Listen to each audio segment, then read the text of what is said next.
Welcome back, everyone. We're getting ready to move into the big day, the final day right here in the grand finals for the Asia Showdown, brought to you by Ladoma. Of course, Season 4 has been absolutely exciting. So much happening. And also what we have happening today is that TODAK is joining me back on the desk. Welcome back, TODAK. Of course, it's going to be a big day, right? Quite a big expectation coming through for our teams to see who's going to be the ones to end up at the top of the standings, and 6 matches to have all this be decided.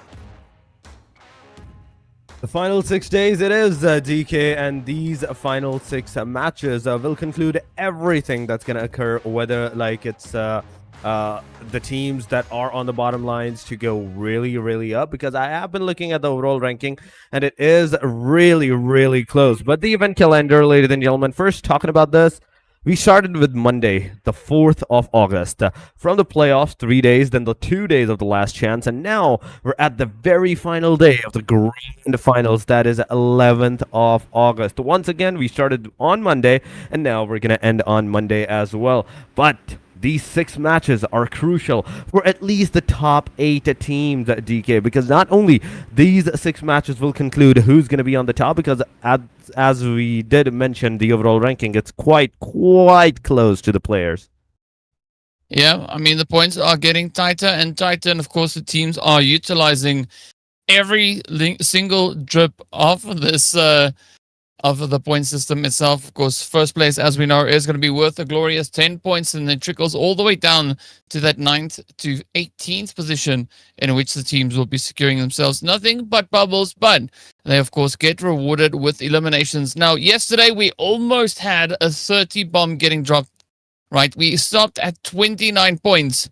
Well, we didn't stop. ASI 8 stopped at 29 points. So I'm curious as to who is going to be looking to blow the competition, blow the gameplay just out of the water here today. Is, of course, we know, right? We've got the expectation of the teams looking to play as much of an upset as they can here.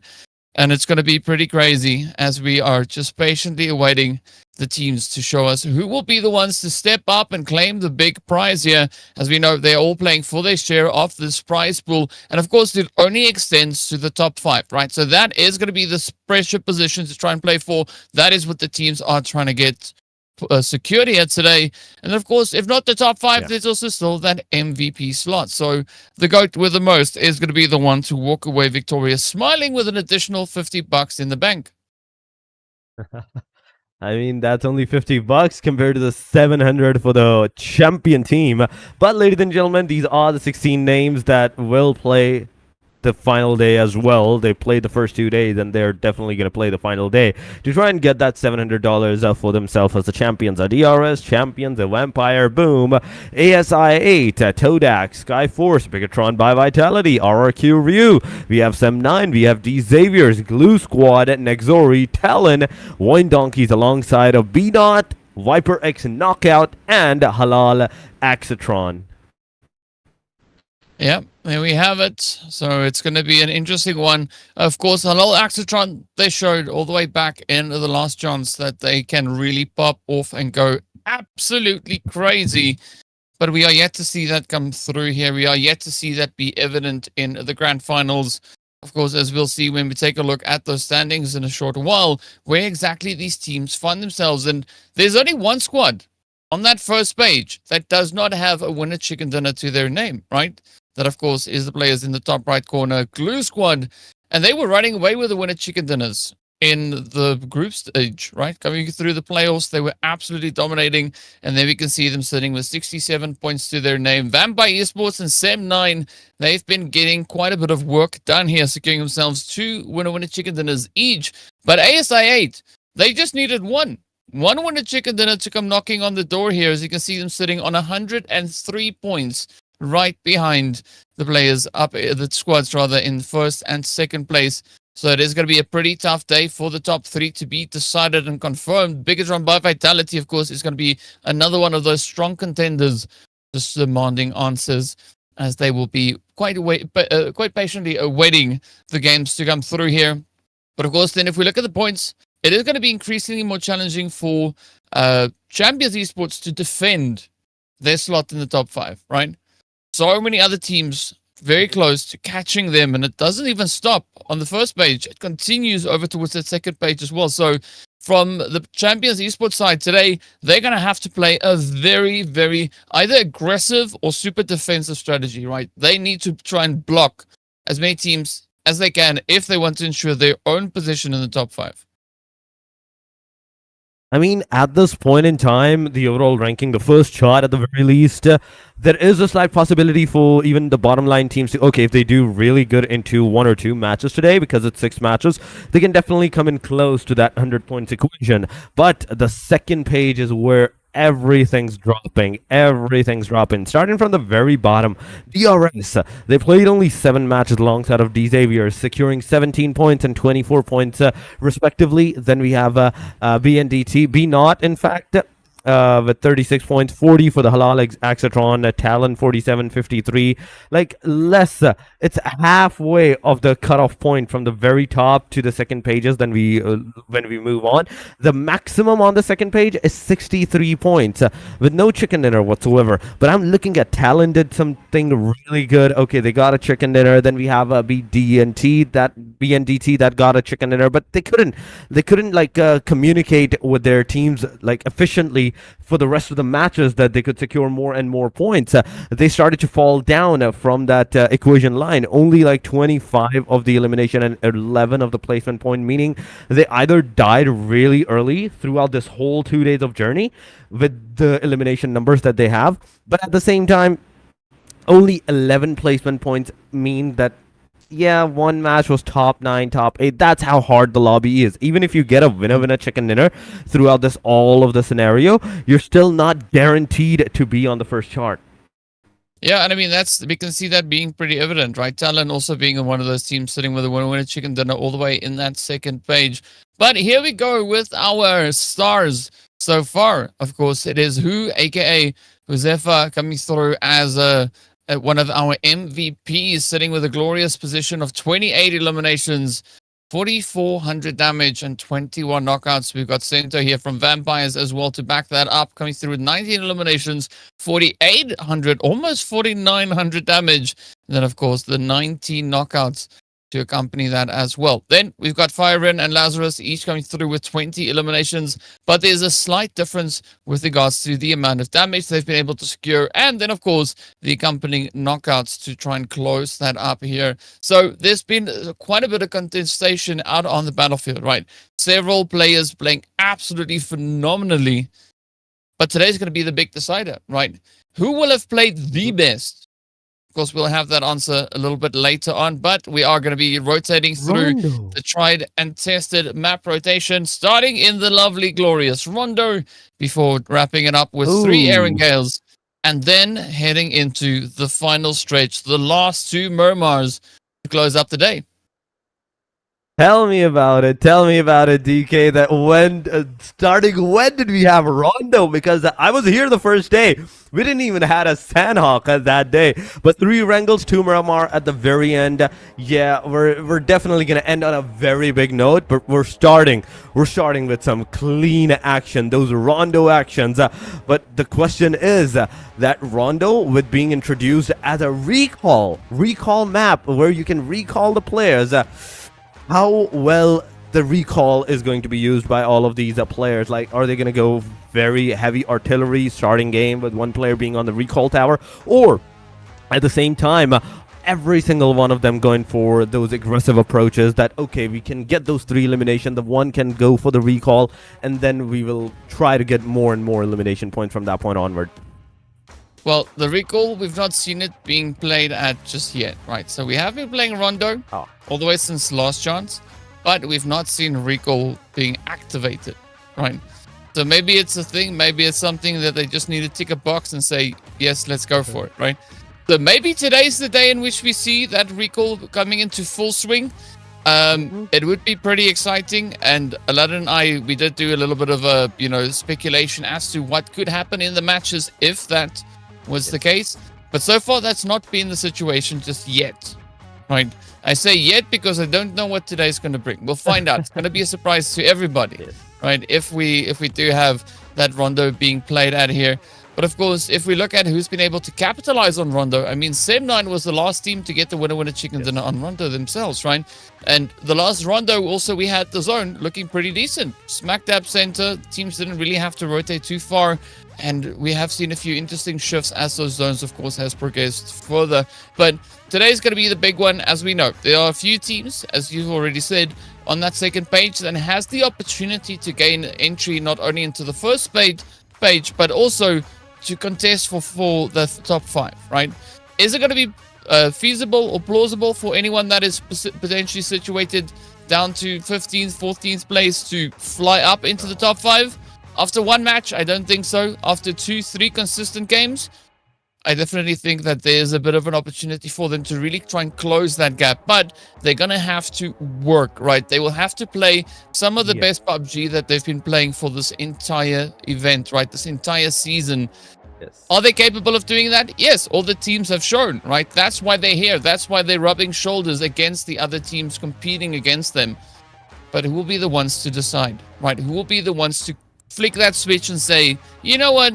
Today's the day. We choose carnage. We choose mayhem. We look to get a few people upset, and let's go out and go have some fun while doing it.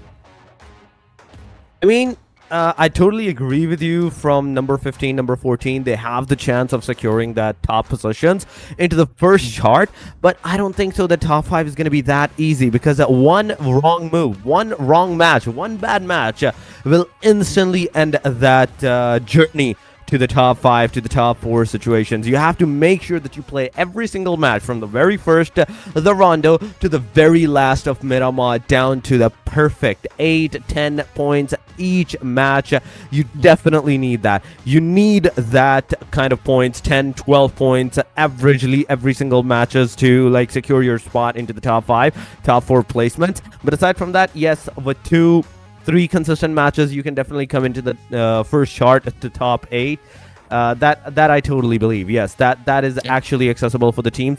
But the main question is, because not only these players are playing, the rest of the lobby is also playing. The top 8 is also going to try to do the same with the top 4, the top 3 situation.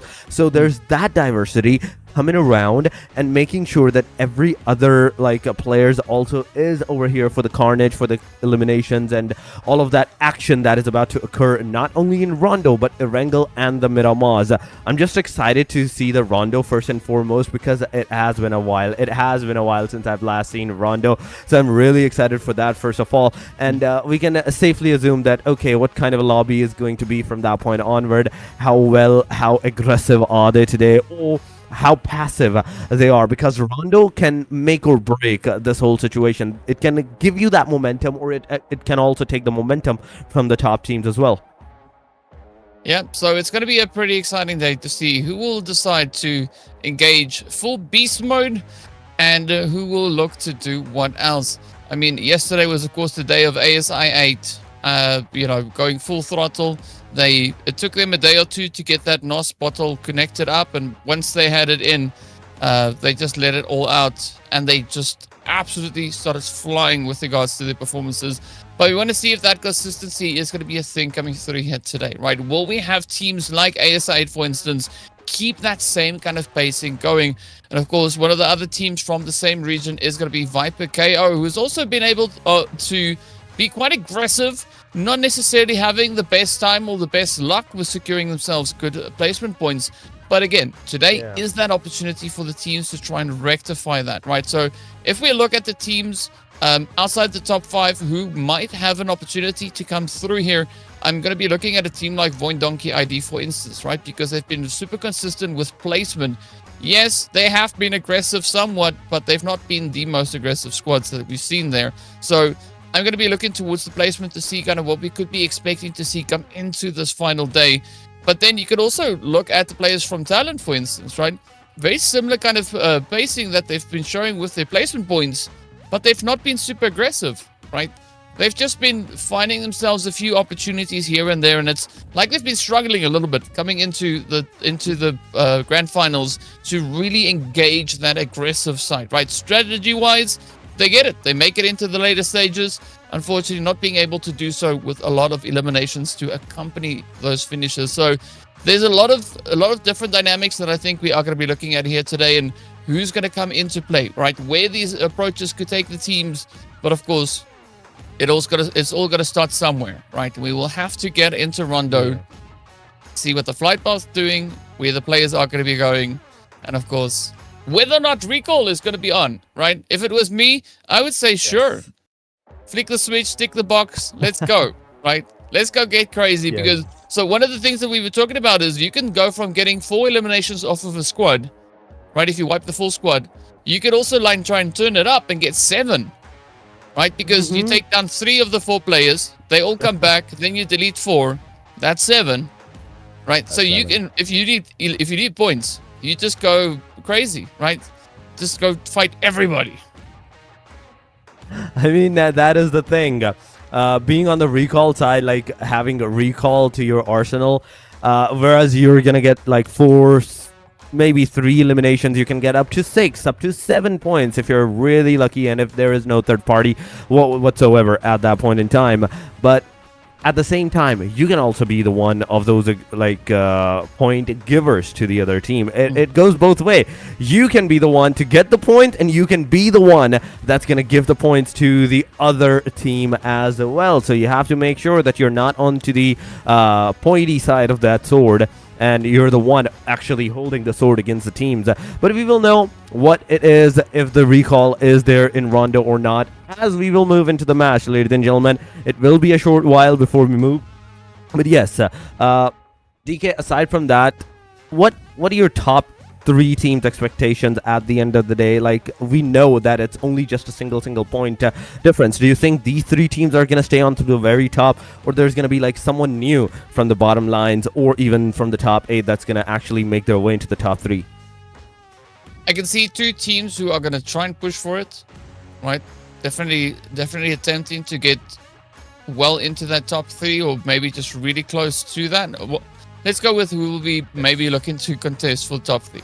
Okay, so obviously, 4th place, they are going to try and make a play for it, right? BIGETRON by Vitality. But then I want to add Champions and VOIN Donkey into that mix as well, right? I think that they are going to try. But I think also we're going to be looking at a shift in the top 3. The current kind of slotting that we have, yes, we got Vampires, then SEM9, then ASI8. I don't think it's going to stay that way. I think it's going to move. Right, so if nobody else gains entry into the top 3, there's going to be a little bit of restructuring within those 3 teams to see who will be the one sitting up at the very tippity top, right? Then if we look at teams outside that could look to make that play, look to try and catch up, I would say on that end that we could be looking at a team like NEXORY, for instance. They were having a pretty good bit of pacing yesterday. And also take into account they've got 63 points and they only played 9 matches. They didn't play 12. They played only 9. Right? So sitting in 10th place, having played 3 less matches than the competition, it shows that there is an opportunity and there is a potential for them to catch up.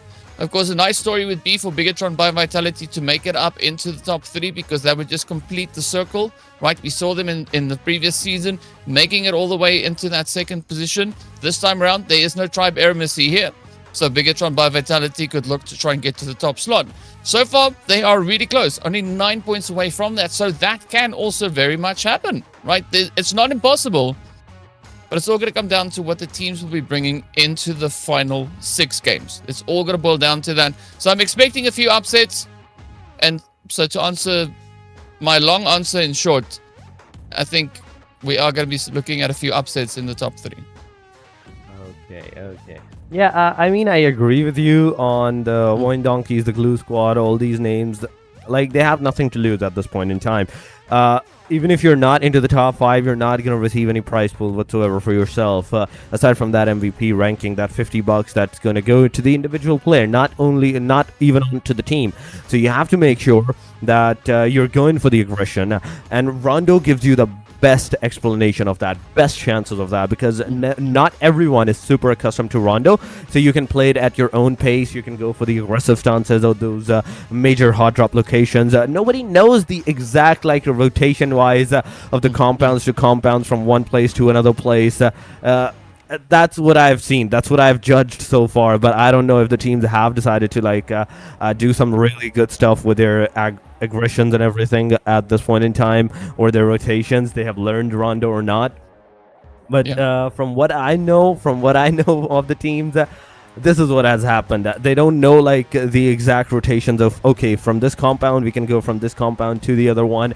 There we can like successfully take down the other team. We're not seeing that precision that we usually see on Sandhawk or Erangel or the Miramar by the teams in Rondo yet. Mainly because it's just a new map, but not everybody's super used to that. But now, as Sandhawk is gone, we will definitely see a lot of changes into the Rondo, the rotations. And because it's a very big map, 8x8, with the least amount of water in that, that totally means instant destructions for a majority of the teams. Like, okay, you can go from one place to another one. You can go wherever you want. And the loot is kind of like a comparison to the Sandhawk. You can get readily everywhere. You can get the loot everywhere. But ladies and gentlemen, we're not going to take too much more of your time. We're going to take you straight up to Rondo. And you can already judge by this plain line, even DK, that how big this map is. It's not even covering from one corner to the other. It's actually kind of going to the mid. Yeah, it's just scratching midway, right? It's just like, oh yeah, well maybe. But that's sometimes why you see two flight paths come through, right? So we've not seen that yet, but we have seen the double flight path making its way in previously. Of course, if you play Rondo in the game itself, you'll know what I'm talking about. But yeah, it's going to be just the opportunity now for the teams to look to get themselves situated. We did see a little bit of that early drop clash play come through, and that is kind of with the flavor of what we are looking at here. But now we are just waiting to see where that zone is going to be going. I don't necessarily see any crazy stuff coming through just yet. We might have Talon heading up alongside Glue Squad up to Nanchuan. There we go, up towards the northern side. So... yep, we could be right in it, on the money, as the teams are getting themselves ready for that fight. Of course, the zone is going to pop as well. Test track and the factory is going to be hot and heated as well, as you can see a few squads heading in that direction. But there we have it. There we have the zone, as it's now delivered itself. And there's not going to be an easy rotation looking to get into this next phase. It's so ridiculous that even the play line was northern favored and nobody could even get to the mid phases of the whole map. They were kind of onto the northern side still, but the circle is going to go towards the southwestern side. But you can see into the kill feed that TODAK versus Champions is happening. There's a VOIN Donkeys, there's TODAK. Everybody's going up completely like onto the early stages of the fight, early stages of the action. Glue Squad versus TALON. It's also happening, ladies and gentlemen. VOIN Donkeys on our screen so far, close to the proximity of another team. They can take that fight. Initial eliminations. There's also ASI8, I do believe so, into the close vicinity. But Glue Squad is the first team, ladies and gentlemen, that's going to be out and dusted from this match. On to the number 9. They are onto the overall ranking, and they're definitely going to be moving to the second chart of the game. But oh my god, just how quickly these fights are happening. ASI losing their players there, and everywhere. HALAL AXETRON getting that 1v3 done on ASI8 and 90 degree. You beautifully has executed this with Akaban, making sure that all the players of the ASI that was close to this proximity of the compound, they're gone. They're not here anymore. 264 meters, not too much. You can easily cross that distance and get into the first circle as well. Well, definitely a great start to the aggression here. Already 3 minutes in and nearly 4 teams out. Right. TDK, super low on health. We can see them now getting rushed here, as it is going to be Champions who are looking to push it up. Glue Squad is gone. ASI8 is gone. Talon also feeling a little bit of that pressure as well. So a few squads paying the ultimate price for getting involved in these fights on the early stage. But for TODAK, it's all going to come down to this, whether or not Cleon can hold on and clutch Can they survive the pressure being applied here by champions? I think good spot here for Cleon is going to be that roof, right? Atomic can't really relate too much information because they can't see through a closed door.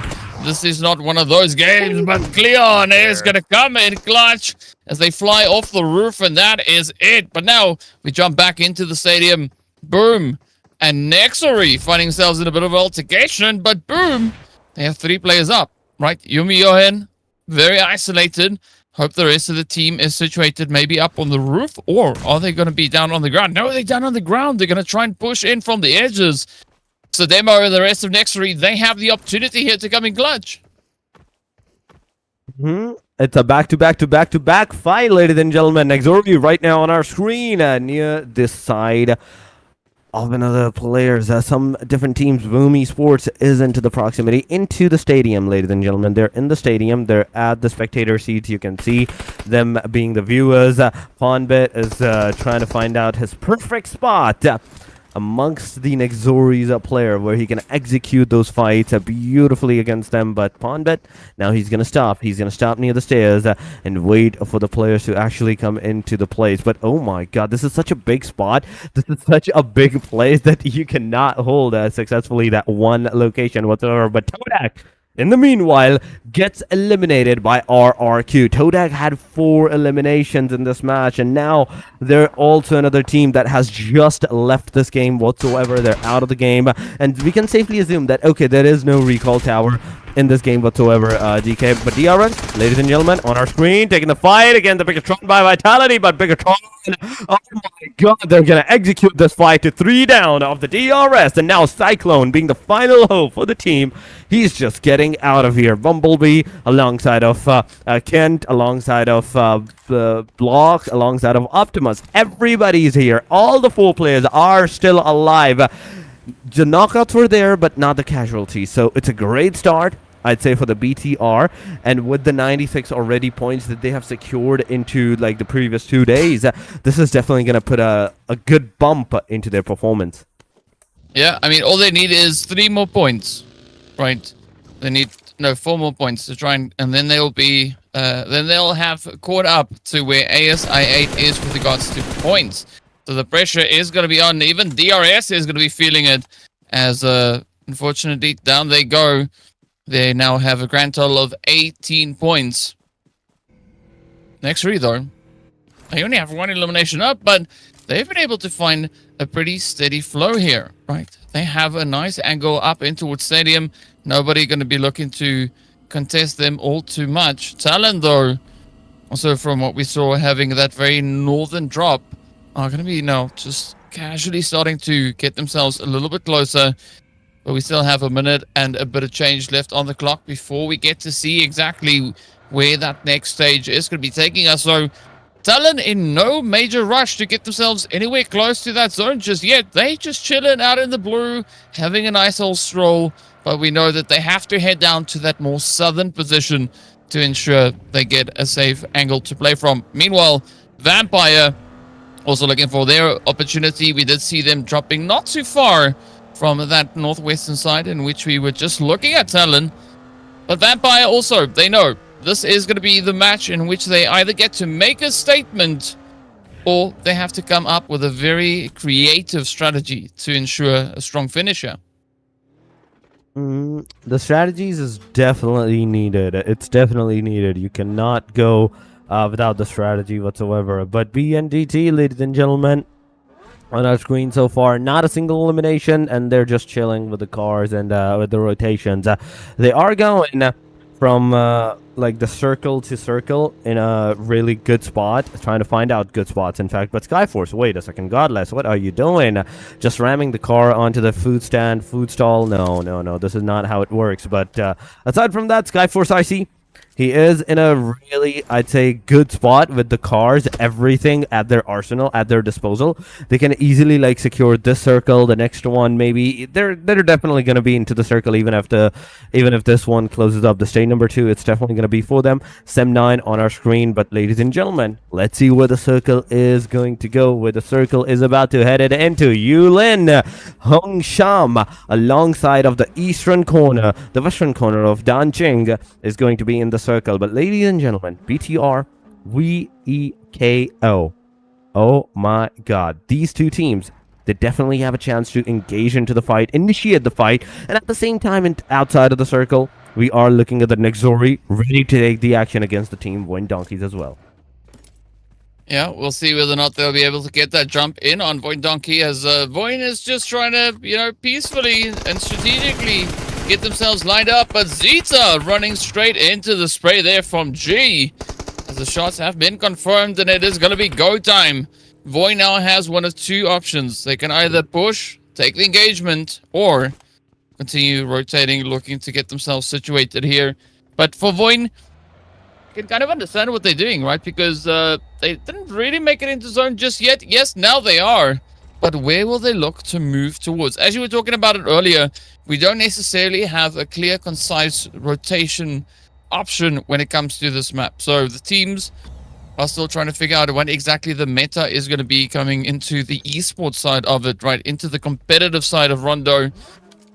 But I'm looking at that zone, and there could be quite a few potential upsets being had here as well, there is a mountain in that zone currently.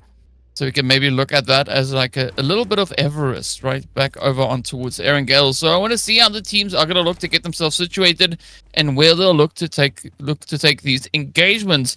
BIGETRON by Vitality, though, nobody really applying any pressure to them, at least not for the time being, but that can change very, very quickly as we jump over to Bandit. They've now moved in alongside the players here from NEXORY, but Demo just absolutely on it there, as we can see Potato getting spotted and finished up almost immediately.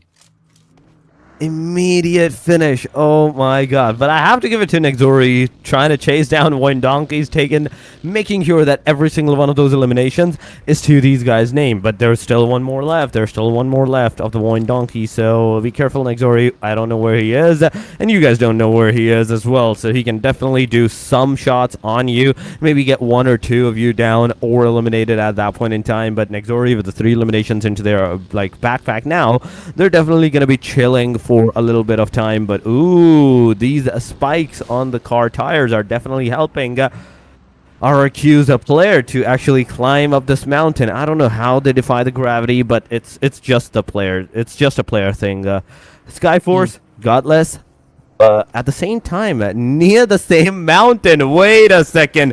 It's the same mountain where the team RQ is trying to climb. But we have another circle going around, another circle shift that's about to happen, and it's going to go towards the eastern side this time. Majority of the players, majority of the teams, in fact, they're in the circle, right? The western corner where the BTR is, where the VEKO is, Vampire Esports is situated at, they're going to be in trouble, and they're definitely going to brew the fight before getting in the circle whatsoever. Yeah, there's going to be a lot of contention coming through on that western side. So who's going to be the one to walk away with a few stacks of elims next to their name? We don't know. We'll find out soon. But HALAL AXETRON is going to hope to play at that opportunity. We did see the players from BIGETRON there. We got Vampire, we got Boom.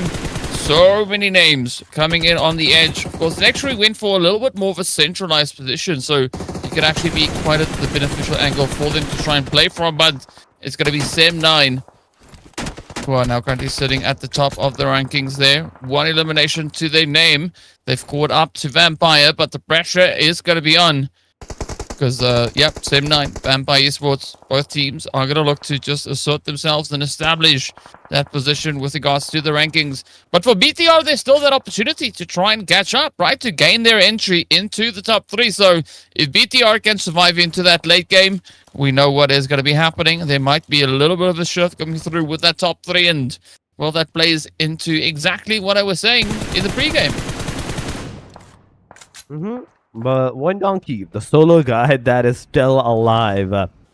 He's still trying to find out the players, and oh my god, wait a second. He actually manages to get Far Cry down.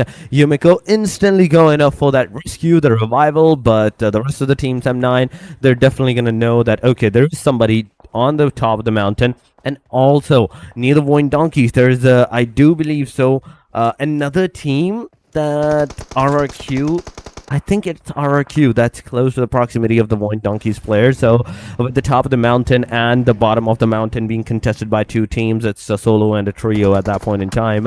We're definitely going to see a lot of casualty that may occur into this area. But Skyforce I see alongside of Godless, alongside of the rest of this team, you can see them kind of at the corner of the road, just the side of the road. The ridges are there. They're kind of covered from the top of the mountains where the team RRQ is, but the bottom lines where TALON Esports is situated at, these guys can actually push against the team Skyforce. Skyforce actually can also take them down at the same time. It goes both away. So whosoever is going to engage into the fight, you have to get out of this.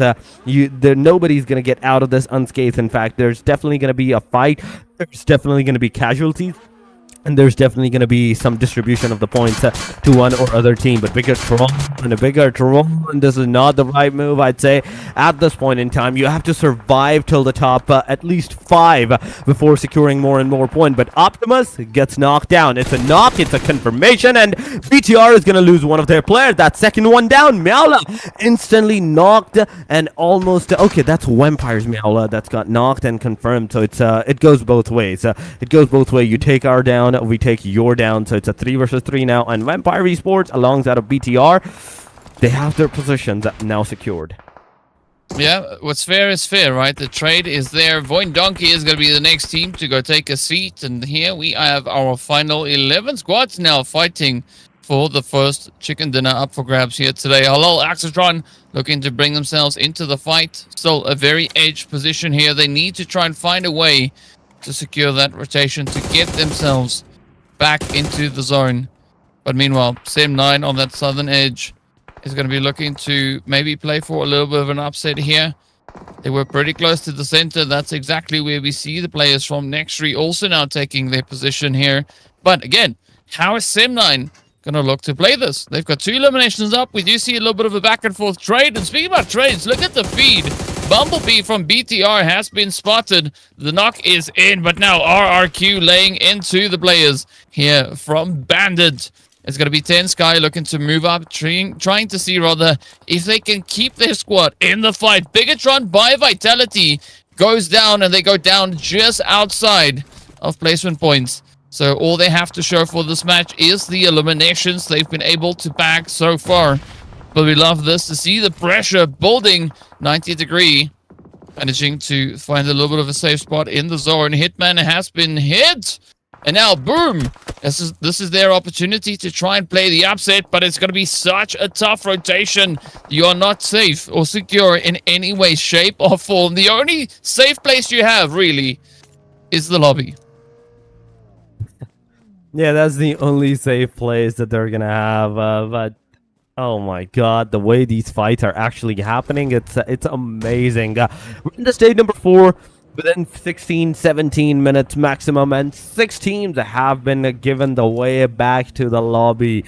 This is not a great start for majority of the teams at this point in time, including ESI, BTR, even Champions or VOIN Donkeys, because they couldn't secure too much of the points that could change the diversity of the points table. But oh my god, getting a grenade on the face. That was a very big casualty. Another one going over there. No god gets eliminated right there. And then Team Skyforce versus Team Sem9 versus Team RRQ. It's a 3-way fight that's happening at this point in time. Icy gets knocked down by a 4th party. Wait a second. TALON makes their way. Icy gets a knock, gets a confirmation right there and then, leaving us with some more casualties on the player side, not the teams, on the player side. 6 eliminations for the TALON so far. and out of which only 3 players are remaining into the game. RRQ is also going to lose their player. That's another one down. Skyforce getting out of the game as Sanchir gets eliminated. There is a Yoru Yohen in the meanwhile getting knocked down as well. So it's a back and forth in this small of the vicinity. State number 5, where the state number 5 has actually shifted towards the northern angle where VIPERxRD in fact is situated at.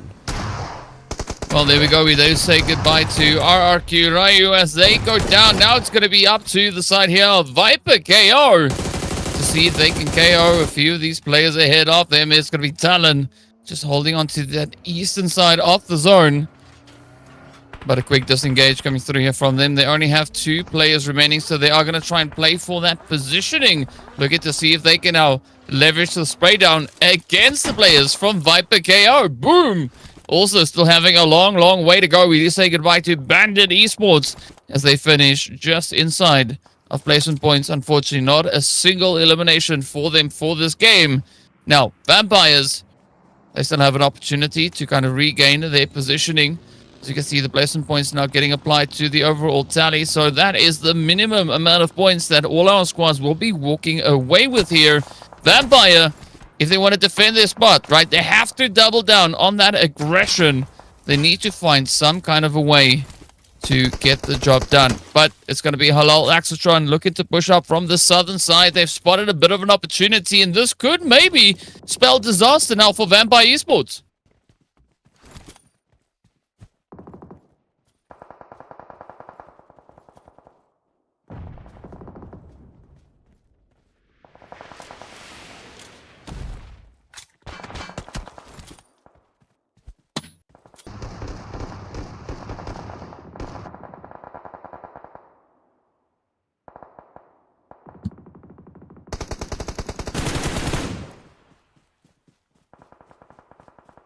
There we go. All right, I think we might have lost Torix along the way. I think his mic might have gone for a coffee break. But in the meantime, we've got Boom Esports. So still going for the position here. It is going to be HALAL AXETRON now. Trying to gain in. 90 degree gets dropped right on down. It's going to be Mad Cat. Trying to ride that edge. Positioning here. And this is now a pretty tough spot here for HALAL AXETRON, right? 6 eliminations up, and they are so close to gaining entry to the zone.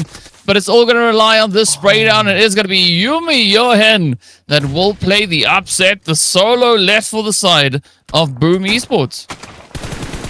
We're down to 5, ladies and gentlemen. It's a solo, it's a duo, it's trios, and it's a squad of Sem9. But Sem9, you have to make sure that all of the players are back onto their feet, because if they are not, then you're also going to the potential a trio from that point onward. But TALON, they're not leaving this compound. I've seen them over here for the longest bit of time, ever since the state number 2, I believe so it occurred.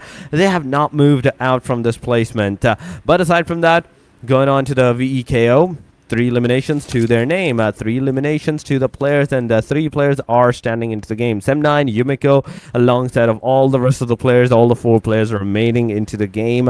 They have a very decent eastern corner, but not anymore, ladies and gentlemen. They're out of the circle. Now moving in is going to be really difficult if you take too much of the time, of the lobby time, because there's only one team potentially in the decent placement of the circle. That is NEXORY. If you can manage to secure this placement, this position of the compound where NEXORY is, just rush in, get them out, and get those elimination numbers for yourself, you can definitely secure some I'd say top 3, top 2 placement for yourself.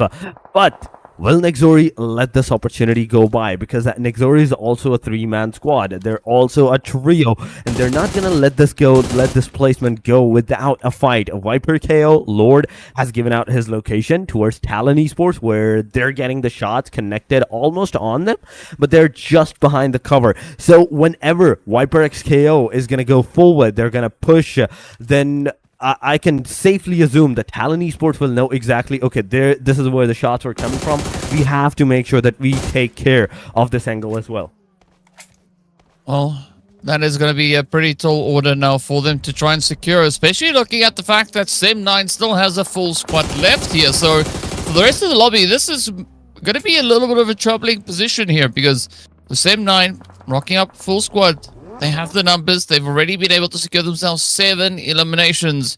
And it seems like they've been able to get a lot of that momentum going. Speaking about momentum, look at Talha sending out the mollies, sending out the grenades. They do find the hit onto shields. And now it's going to be that full send opportunity. There's going to be Yoru trying to defend here.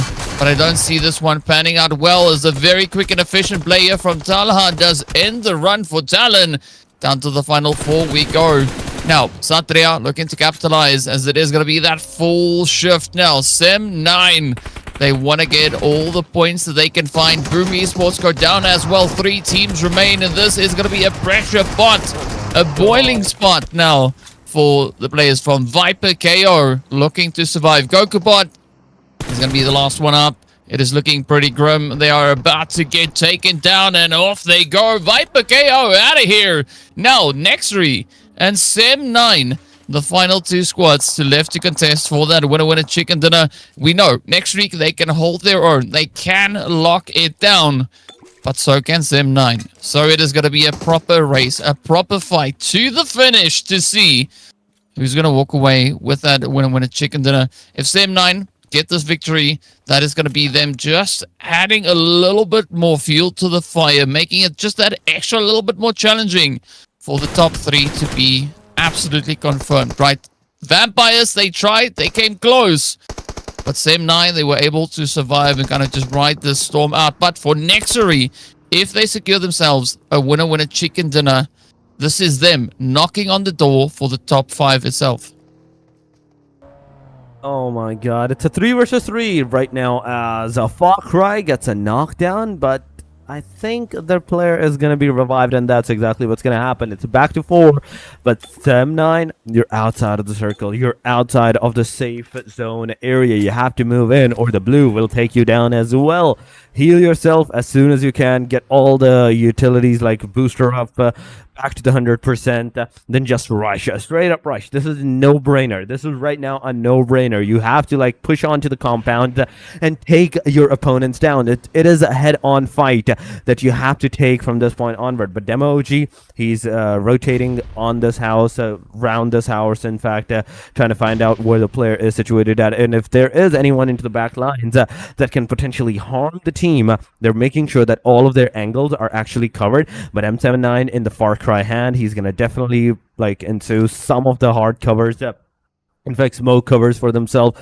But one player that I'm really excited about to see is how Satira is going to like actually engage this fight, because he's the only one away from the team, super away from the team. And if he's if he manages to secure even a single point or even a single casualty, even like half the HP of the damage onto where the players, that they can definitely pursue this action and straight up go forward. They have the cars, they have their arsenals and everything ready. It's all just a push and shoot. It's a push and shoot from this point onward. It's a no-brainer aside from that. But for Far Cry, he made himself a dip cover. And he is gonna make sure that his car is there. He is there. There's nobody that can actually like shoot at him, even from the top of the house of the like. I'm gonna call that a tree house at this point in time. It's way too above the ground level. Yeah. I mean, call it a treehouse, call it a campsite, you know, whatever you want to call it, it is what it is. But now it's going to be showtime, right? This is going to be the big decisive play. NEXORY, they need to get those HP bars secured. As we know, Ruby needs to get just a little bit more HP, but we don't quite know whether or not they do have the necessary meds to do that. Now, Satria is going to be looking to apply themselves here up onto the northern side. Both teams having equal share, equal distribution. But it's going to be Sem9 now looking to just push it a little bit further as the zone shifts up quite favorably for them. They know NEXORY has to come to them. But again, it's not going to force too much of an aggressive rotation. However, we are going to head into stage 9. So that means no more zone, only blue. Now, NEXORY going to try and hug this one out as best they can. Just holding on the compounds. But they're going to have to settle this, right? Both squads know that they need to move forward. And for NEXORY, where this looks promising is the fact that they have the hard cover. Sam9 have nothing other than the few dips that they can make themselves. There is no other bit of coverage here. So if Sam9 wants to clutch this, they're going to have to play a phenomenal game already. We can see the players there from NEXORY starting to move out, looking to play for the trees, trying to get a bit of an off-angle positioning here. So if NEXORY executes this one beautifully, this could be their ticket right up into that first page. And not only the first page, but maybe even into the top 5. I didn't know that stage 8 could have been this big of a circle, but stage number 9 is going to be completely done and dusted. That's where the whole diversity is going to start from. The grenades are going from the team NEXORY, but they're not connecting. As well as the SM9, they're also throwing all the arsenals that they can, but no connectivity whatsoever. But Demo OG, look at Demo OG's location. He finally manages to somehow get on top of this house. I don't know how he did it, but he did it, ladies and gentlemen. He's on the top of the house. He can look everywhere, all those non-dip covers that the player has for themselves. And somewhere into the area, I think location has been revealed. Yumiko locations as completely revealed as the car is constantly moving over there. The player knows exactly, okay, where Yumiko is. G has been given out the call out that, okay, Yumiko might be coming towards you. The grenades are also approaching. The spray is definitely just waiting for the right time. The moment the player is going to get out of the car into any kind of an angle, that's where the spray is going to start. That's where the spray is going to occur, and maybe it will hit, maybe it will not hit, but nobody knows right now where Demo OG is situated at. Oh my god, this is changing everything at this point in time. SM9, where they're completely trying to find out where the players of the NEXORY is in this angle. The back shot fires from Yumiko is definitely going to take down Ruby, but the sprays are coming. Demo OG couldn't do anything, and it's SM9 right there. And then, ladies and gentlemen, that's going to secure the winner chicken dinner. 13 points coming up for the team SM9 into just those eliminations, meaning 23 points in total. I mean, what a play, what an angle. SM9 making sure that they finish strong in the first match. They've already secured themselves a heck of a lot of eliminations, and now they add that winner chicken dinner to it as well. NEXORY, though, that was an interesting position coming through from Demo, right? Up on the roof could really have worked out well for them, but unfortunately, SM9 just being so quick to react, spotting out those angles, and just capitalizing on every opportunity. We got to take a look at our MVP. It is going to be FIREN coming through from the side there of SM9, keeping their name pretty strong, nice and steady. Of course, I think FIREN, Satria might be the same person, right? Same, different name. Either which way, well played to them. 990 damage secured with 6 eliminations. A very, very good play here from them. And I love to see it, right? What a way to start the first day. Well, the first game of the last day, rather. Yeah.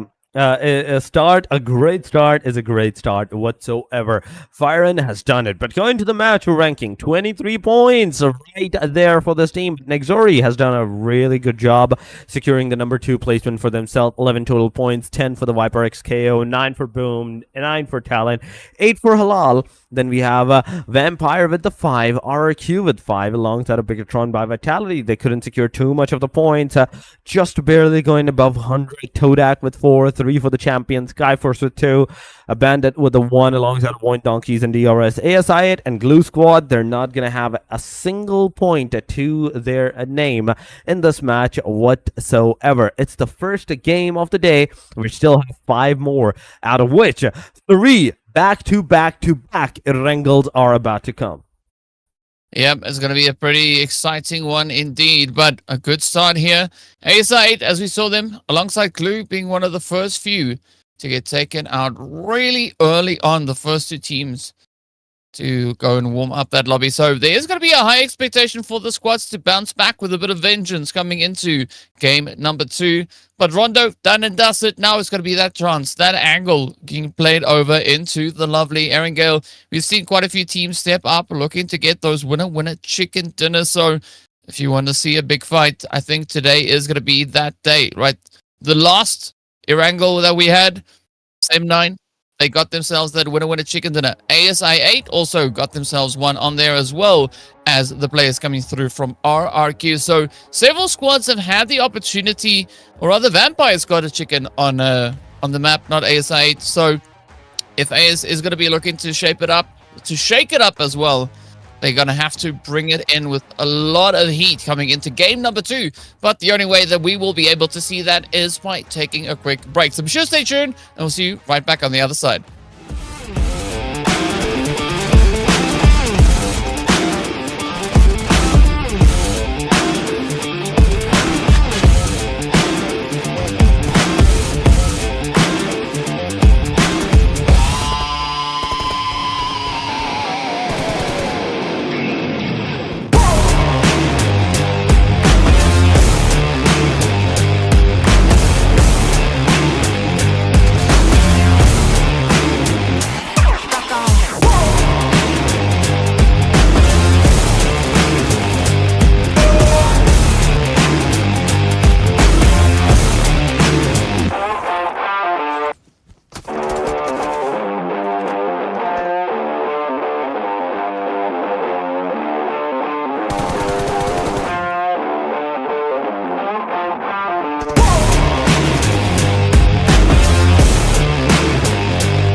Welcome back, everyone. We're getting ready to move right into it. We're heading over to Erangel. Rondo done and dusted. That was the last Rondo for Season 4. Now we head into the third last Erangel for Season 4 right here in the Asia Showdown. Of course, it is the big day, the big decider to see who's going to be sitting in the top 5 and who's going to be looking on from, well, in the lobby, right? We are going to be heading into a game number 2 here to see how this one is going to play out. A few exciting things, of course, that we saw happening over in Rondo. Sem9 walking away with a glorious 13-point winner with a chicken dinner. What a statement to make. But now the big question is, will we see the teams keep the same consistency as we had come from them yesterday, or will things be changing up, seeing that it is the last day, right? That sometimes is a thing, sometimes and other times it's not. So we'll find out exactly what that mentality will be. But Torix, I think the big question I need to ask you here is, where do you think we're going to see the zone going? Because unlike what we've had previously, yesterday, the zone over on Erengel calmed down a little bit, right? We didn't see a lot of that water play really being pushed out here. So where would you like that first zone to go? I mean, I would want the chaos to occur for all of the teams at this point in time.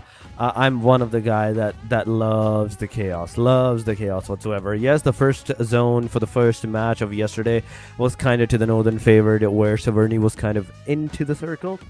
But it also depends upon the plane line. Imagine it's the same circle, but the plane line this time is from the complete bottom, from the Novorupnoi all the way to the western side of the military base, that kind of a plane line. Then the same zone is going to bring so much chaos, even though it's on that land, it's on that main island.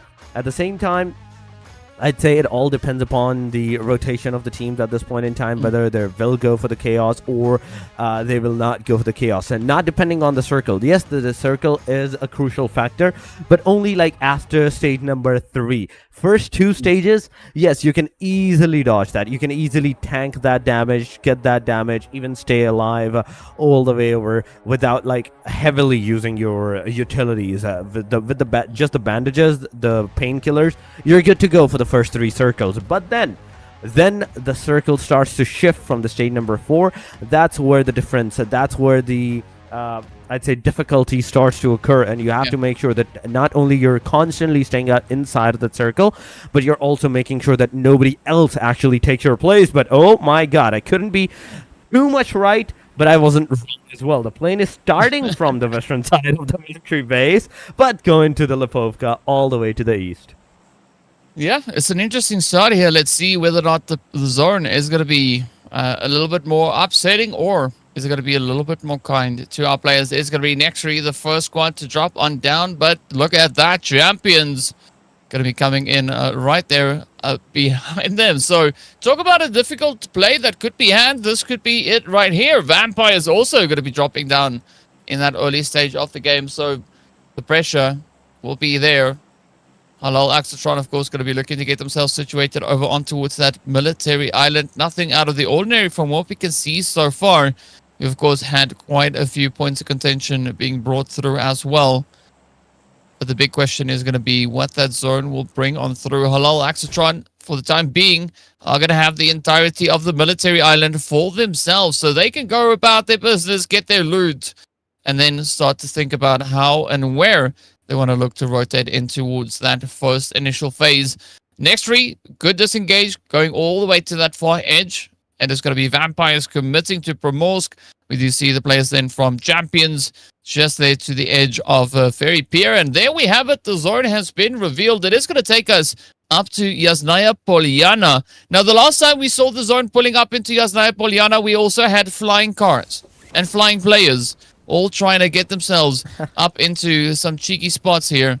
So I'm curious as to where they're going to look to take us towards next, as so many different things can look to happen right here. Now it is going to be go time. TALON coming in with a bit of a drift here as they are pushing close to that Yasnaya position. Can look to see if they can get all the way into there. But yeah, a lot of opportunities now right on the shoulders here of the squad. It's all going to come down to how they handle this early stage of the game. And of course, a few of the teams that got taken out early they are going to look to improve their positioning here. Looking at the points, though, it's going to be Sem9 now with a 17-point lead ahead of the competition. Vampires sitting now in second place. ASI still up in third. BTR, they've also brought through a little bit of a move. So I like these changes that we are looking to see here. BTR just strengthening their points. No change in that position. Champions also still pretty much secured up in fifth. VOIN Donkey still in sixth place. RRQ still where we saw them last. But NEXORY, though, they've jumped from 10th place up into 8th. Right? They are knocking on the door, and they are so close to catching up to the top 5. So I'm going to be looking at the players from 6th to 9th place. They have a really good chance of catching top 5 in this game. They do. They do have a chance of catching up into the top 5. But aside from that, I'm seeing Sem9 already losing a player. This is not a good start for the team Sem9 whatsoever. Last match of Winner Chicken Dinner. This match, losing a lot of damage that you could have dealt onto the other teams, the crucial player at this point in time. But Sem9, aside from that, 3 players are still alive. BNDT Esports on our screen going to the Pachinki, and nobody's in the Pachinki. That's one thing that I'm seeing today, is those major drop locations, major C, they're not overly contested by the teams. Even Pachinki right now is kind of like empty with just the one team having all of the Pachinki for themselves. They're just going to easily secure their loot, secure their arsenals and everything, each and every single one of those things. But 67 players remaining. NEXORY is another name that in the last match secured a decent placement for themselves, but now it's another start for these guys. They're on the hashtag number 8, 74 points that they have. Going with the consistency of securing 5, maybe 8 to 10 points. It's going to be really good for them to secure the top 5 spot at the very least. But so far, it's kind of like a stale start for all of the players in this lobby. Well, let's see how this one will pan out. NEXORY and Glue Squad pretty close. We did see both teams dropping on opposite sides of the map. NEXORY, of course, going for that far western positioning or that far western starting point. But it's good to see them now maybe looking to pick a bit of a fight here. Glue. It's going to be a tough one, though, right? Now all the way down to that 10th position. They were just going so crazy in the playoffs. We are yet to see the return of that same Glue Squad making their way into here. But I'm curious as to what's going to be happening within the zone itself, right? So many teams already situated in the area, and now they will start to cram as we've got about 3 minutes or so left on the clock. Heaven is going to come into play here as well. We do see the players there from VOIN Donkey potentially maybe moving up into that region. But now, VIPERxKO trying to get a read on what the quarry and the surrounding area has for them. Nobody really firing shots at them, so I think for VIPERxKO, they should be somewhat safe, at least for now. At least for now, yes. But for how long are they going to stay safe? This is the question. But on the other side, Champions Esports, ladies and gentlemen, the fight is happening. Sem9 versus Champion it is. Satira is finally going forward, pushing forward the 1897, barely dodging that bullet on the head. But oh, wait a second. High Q, in fact, came into the place, got a damage, got a knockdown, but Satira beautifully doing this, executing this fight. But no! Wait a minute! It was the last guy. Satira was the final hope of the team and couldn't secure that elimination to his number.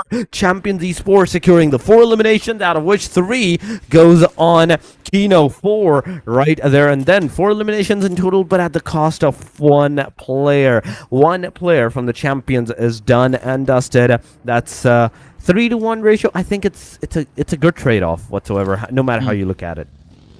Yeah, I mean, this is definitely a good angle here for Champions to bring through. They are going to be applying everything they can to contest for top 5, or at least secure their position within that top 5.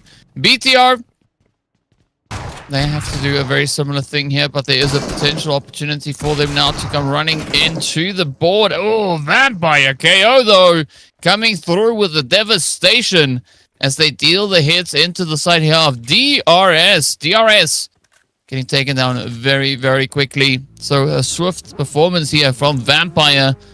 But now it's going to be up to them to see whether or not they can get themselves a little bit closer, right? Because they are 19 points away from the top 5. So if they can capitalize on a few more points and potentially make a play for that winner chicken dinner, or just a really strong finish, there will be a good opportunity here for them. But for Viper to do that, they will need maybe double the eliminations that they currently have, right? So if they're going to look to close that gap, not necessarily by chicken dinner, but by aggression, that could be one of the ways to go. But now the pressure is going to be on to see whether or not that would be allowed. In the meantime, it's going to be Boom and BTR getting ready for a bit of an altercation, with Boom now coming through the tree line, looking for the angles onto BTR.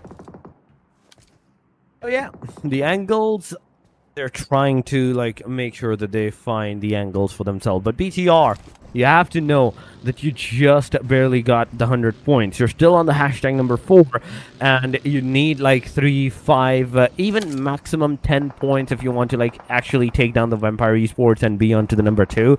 Minimum requirement is the 10 points. But from that point onward, right now, the team BTR, they're not looking too much dicey into the fight. Yes, they are close into the proximity. The fight can definitely like occur at any point in time. Boom Esports, you can see them. One player was knocked out. The revive has been done, but the circle is going to go towards the southwestern angle, ladies and gentlemen, to the school, to the open areas. The Rozok it is. Boom. On the backside, there is another team, that is TODAK, that can actually take and start that aggression. There's also Vampire close to Bandit. VOIN Donkeys is also approaching slowly and steadily with their cars towards the side of the team BTR. The fight is definitely going to occur from this point onward. This circle is going to be very, very elimination demanding from all of the players, all of the teams. But wait a second, VOIN Donkeys decided to, okay, not move towards the side of the BTR, but away from the BTR as soon as they realized that, okay, we're not just fighting over here one team, but multiple teams at the same time. Boom Esports, on the other hand, they have a decent placement, a decent compound, a decent location where they can secure and save their cars from those potential bullets that can make sure that their cars are no longer even utilizable. But TALON Esports, they're just rounding up the open fields of the Yuzna Poliana. Yeah, and it's not a bad strategy for them, right? It could be quite favorable if they are able to spot a few of those plays. But in the meantime, it is going to be RRQ now also with their push coming through from that eastern side, crashing into a few other squads along the way. And we love to see it though. 15 teams will have to duke it out for that victory. Will have to contest for the winner chicken dinner. Potato Hill is going to be Vampires, at least for the time being. But if HALAL AXETRON will have any say in the matter, they are going to look to contest here. This could be that opportunity. VIPERxKO, though, they are going to be finding RRQ as the send is going to be coming into the edge. Now, RRQ, out they go. 1 point to show for this match. It is going to be heading over to the tally that they've got, but this opens now the opportunity for VOIN Donkey to jump ahead of them, right? Because both squads came in with exactly the same amount of points into this game. But the pressure continues to build. Now, who's going to push up from this edge position here? TODAK also just on the side of Potato Hill. They could also flow a little bit more to look to play the upset here. I mean, yes, they can, but right now, nobody's even close to the proximity of this area. But wait a second, I see Glue Squad now in the school apartments, main building, in fact. Glue Squad, it is over there, and the Potato, it's kind of contested by another team. So, NEXORY, Apex, as he is moving towards the side of the TODAK, he's finally going to move towards the back angle once again, as soon as he realized that, okay, it might be too difficult for my team to, like, give me cover at this point in time. So, he's not going to over push over there. HALAL AXETRON, on the meanwhile, they're on the Potato Hill. And aside from all of this action, the champion is the only team I'm seeing right now outside of the circle. But oh my goodness, this circle is a complete chaos right now. First, it went to the southwestern side. Now it gone to northeastern angle. Yuzna Poliana is still in the circle, ladies and gentlemen. But for how long? The next stage is not going to even have the Yuzna Poliana, meaning all of these open area fields that the teams are seeing right now, that we are seeing right now, they are going to be somewhat the centralized position of the circle from next point onward. Glue Squad, NEXORY, the fight is definitely going to occur as one player from the Glue Squad gets instantly rammed down by a car. It's a car ram down. It's a car knock knockdown going on. Will it be a car elimination at the end of the stats? When we're going to see the summary, Demo OG going to throw the grenade. We're going to go back into the compounds, changing all the directions and the angles that can potentially like harm the player itself at this point in time. But Goku bot, let's see. With the grenade not getting a connection, the rest of the players, Alpha Boy, like he's going forward, trying to figure out where the player is situated at. But the Goku bot is going to go from a different angle. Alpha Boy is going to take down Rogue down. At the same time, Alpha Boy is receiving a lot of heavy utility. The fire that's coming on, and there we go. Alpha Boy down, out of the game, leaving both parties to a 1 versus 1 fight. But in the meanwhile, Glue Squad gets instantly eliminated at the same angle. Goku bot gets a finisher by the player. It's a great elimination. The grenade elimination coming on and leaving us with 12 teams into the match. TODAK, NEXORY, the fight is still going on, but for how long? You have 1 minute 20 seconds and you have to move in the circle. TODAK decided to disengage from the fight and move in the circle where V can actually like hold their angle. Well, let's see if they can pull this one out of the bag. Now it's going to be Skyforce feeling even more of that pressure descending down on their shoulders. They've been caught in quite a bit of an engagement. But are they going to be able to clutch this one out, right? As we know, Bra coming through with a beautiful nade to end the run for VIPERxKO. Now it's going to be the pressure being applied here by Atomic. The rush is there, but will Champions get it? Ooh. They do find the hit. Now it's going to be up to Rogue to see if they can survive. RRQ, or rather Skyforce, looking nice and steady here. Pressure though starting to build. Rogue tries to get it, but down they go. Skyforce out in 12th place. 3 eliminations to show, but Champions Esports though climbing all the way up to 7. They need 11 more points to catch up to where BTR are situated with regards to those points. This allows them a bit of an opportunity. Yes, they've lost 1 player, but they have 7 eliminations up. So it does help them build quite a bit of momentum. But the positions I think that could be contested for is going to be over towards the western side of zone. And that is exactly where the shift takes us. The circle is going to go towards the centralized of the previous one. Centralized location of the previous one. We can see AXETRON right now in a really decent spot, but are they in the open? That's the question. If they're in the open, they're going to be surrounded by all of the teams. You can see even NEXORY near the team ASI8, Boom Esports trying to shoot at all the different angles, the long angles on the cars, trying to figure out if they can actually like secure any kind of headshots or any kind of even body shot on towards the players that can potentially like get a knockdown for these guys. But Yummy Johan so far at the corner of this area. Aside from that, we can see TODAK taking down the fight against HALAL AXETRON, and HALAL AXETRON, they are done and dusted. TODAK came in, they clutched it out, and with this, 6 elimination to their name. ASI8, another name, another team that is right now fighting outside of the circle, and NEXORY is their opponents. The grenades are not reaching, the utilities are not going anywhere close to the players, and they're just wasting everything at their arsenal for the later game. Who no longer has any utilities to throw on towards the teams. Only he can make cover for himself. But Demo OG, the grenade that's gonna come towards a baby, it's gonna be a knockdown in NEXORY. This is the time, this is the moment. Yes, you're gonna rock the players here. Casanova takes 1 down. It's gonna be an instant confirmation, but no, he still misses the shots. He has to go for the confirmation. He has been stopped. He has been stopped into the track. The Casanova, he has to go forward, but he's been taken down. It's all up to who at this point in time. Staying outside of the blue damage, trying to figure out if he can secure those eliminations. He's going to get at least 1. Apex is down. Can he get the second one? That is in the front lines. The backfire can also occur, but oh my god. Ruby, heal yourself as soon as you can, but no, the play zone damage is too much. Ruby's going to be down, and Demo OG making it a potential 1 versus 1 fight against ASI8, but ASI8 is also down to the very last first aid kit to these guys. So whatever this player is doing right now, the first aid kit that he's using at this point in time, that's the only first aid that you're gonna ever use.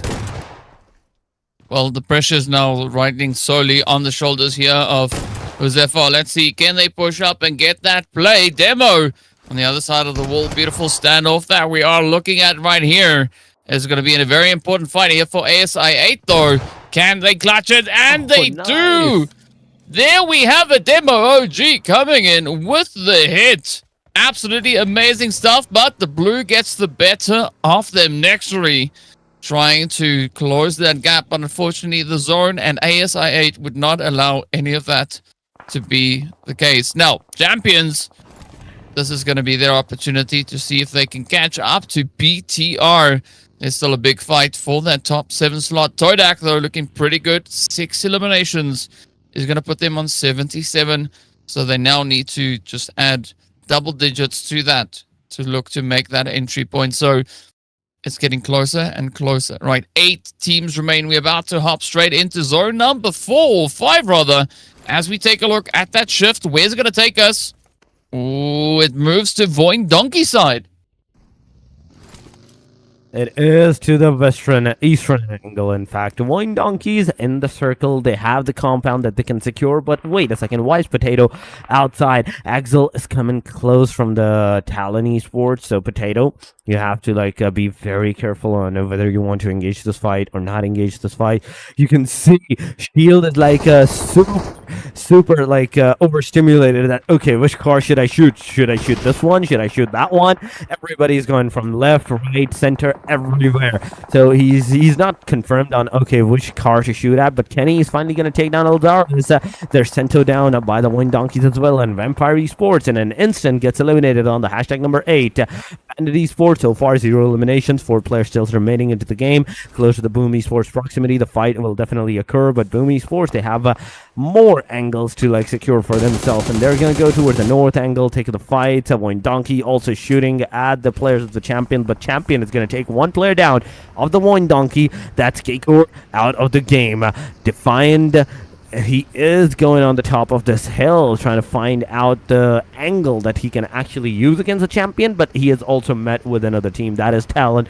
So staying in the compound, I'd say, is the best call that you can do. You still have 2 minutes. Stay in the compound, figure your next move. Okay, you want to actually push at one angle or disengage from the other angle.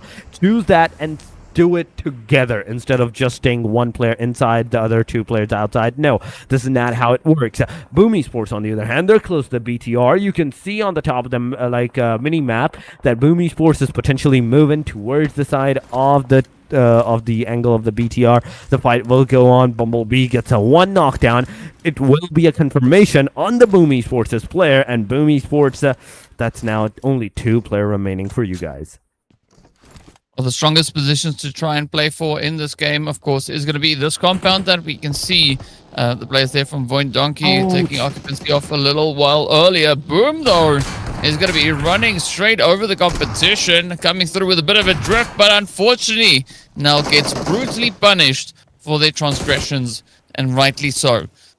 It's funny to see players getting run over, but, you know, if the teammates are right there alongside you, don't necessarily try that just yet. Now, let's see if Bumblebee can get the job done. Yeah, so far so good, but up comes the hit as TODAK looks to swing on up here, stepping right in with the aggression, trying to play the cleanup game here. Now, looking pretty good. 9 eliminations up. They do find Talon trying to climb that hillside. Quick confirmation coming in here as well. Talon still have 3 players up, so they have to try and disengage, maybe look for a different angle to come in from.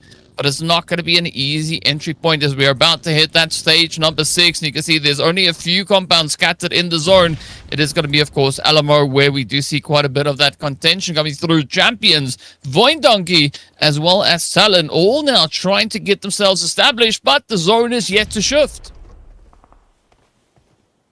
The zone is yet to shift, and the zone will be the biggest threat for all of these players, all of these names at this point in time. It's top 5, ladies and gentlemen, but the top 5, it's a really difficult situation for every single one of these players from this point onward. TODAK, Bandit, VOIN Donkeys, Talon Esports, and Champions. Even though the elimination number-wise, TODAK has the highest one, Champion also is right behind them with the 8 elimination. VOIN Donkeys, Talon, yes, we can say that they haven't had the luxury degree of taking those engagements, those fights at one point in time. But Bandit, they have been staying completely into the safe side throughout the whole game, not securing themselves in any kind of like engagement or any kind of fights. But now, as they're forced to take the fight against the team TODAK, I want to see how this situation is going to go, whether in their favor or away out of their favor. And they're going to be in a very difficult position if Team TODAK decides to like shoot at them from the top of the mountain to the circle. Circle is going to go towards the VOIN donkeys once again. The compound that the VOIN donkey is situated at, it's going to be in the circle. It's a great start for the VOIN donkeys once again, even in the circle, that they can stay sharp and utilize their knowledge of the compound that they have gained so far by staying too long at that angle against all of the other teams. Champion has been spotted. The sprays are going down, but TenSky, let's see if you're going to be able to secure those headshots or those body shots. Gets a knockdown or not? So answer is no. The blue zone is going to force you to go forward, whereas VOIN donkey, the main compound, I want to see if that's going to be contested by VOIN donkey as well or not. So far, it is the single-story compound that this team has. Zeta is shooting all of the different teams from this angle, trying to figure out if he can actually maintain a good connection on any of the players. This is a very tough spot to fight in, as we can see the whole entire lobby now just frantically trying to get themselves situated. But for us watching the fight, it is absolutely amazing. VOIN donkey now going to try and capitalize a bit of an opportunity. They have 3 players up. Bandit still rocking that full squad, trying to gain entry as they push harder and harder from that western front. TODAK, they don't seem to be phased. The compound has so far been paying off quite well for them. Now Shields here from the TALON side is going to be met with a little bit of a spray across the zone. TALON very spread out up towards the north, but fortunately for them, they have quite a bit of that ridge coverage just to provide the angles that they need. Potato, I like this. Hovercraft up on the ridge. VOIN donkey looking for a little bit of a something here. They've only been able to find 2 eliminations. TODAK, though, on the other end, have hit themselves a glorious double-digit play. Now it's going to be up to Namup, or Manup, rather. Helps if I read. Manup here to see, can they push even more? Kenny, been doing a good job so far. But how will this one play out for them, as we'll see? Stage 7 hit very soon. And the final few moments of 6 is about to come to an end.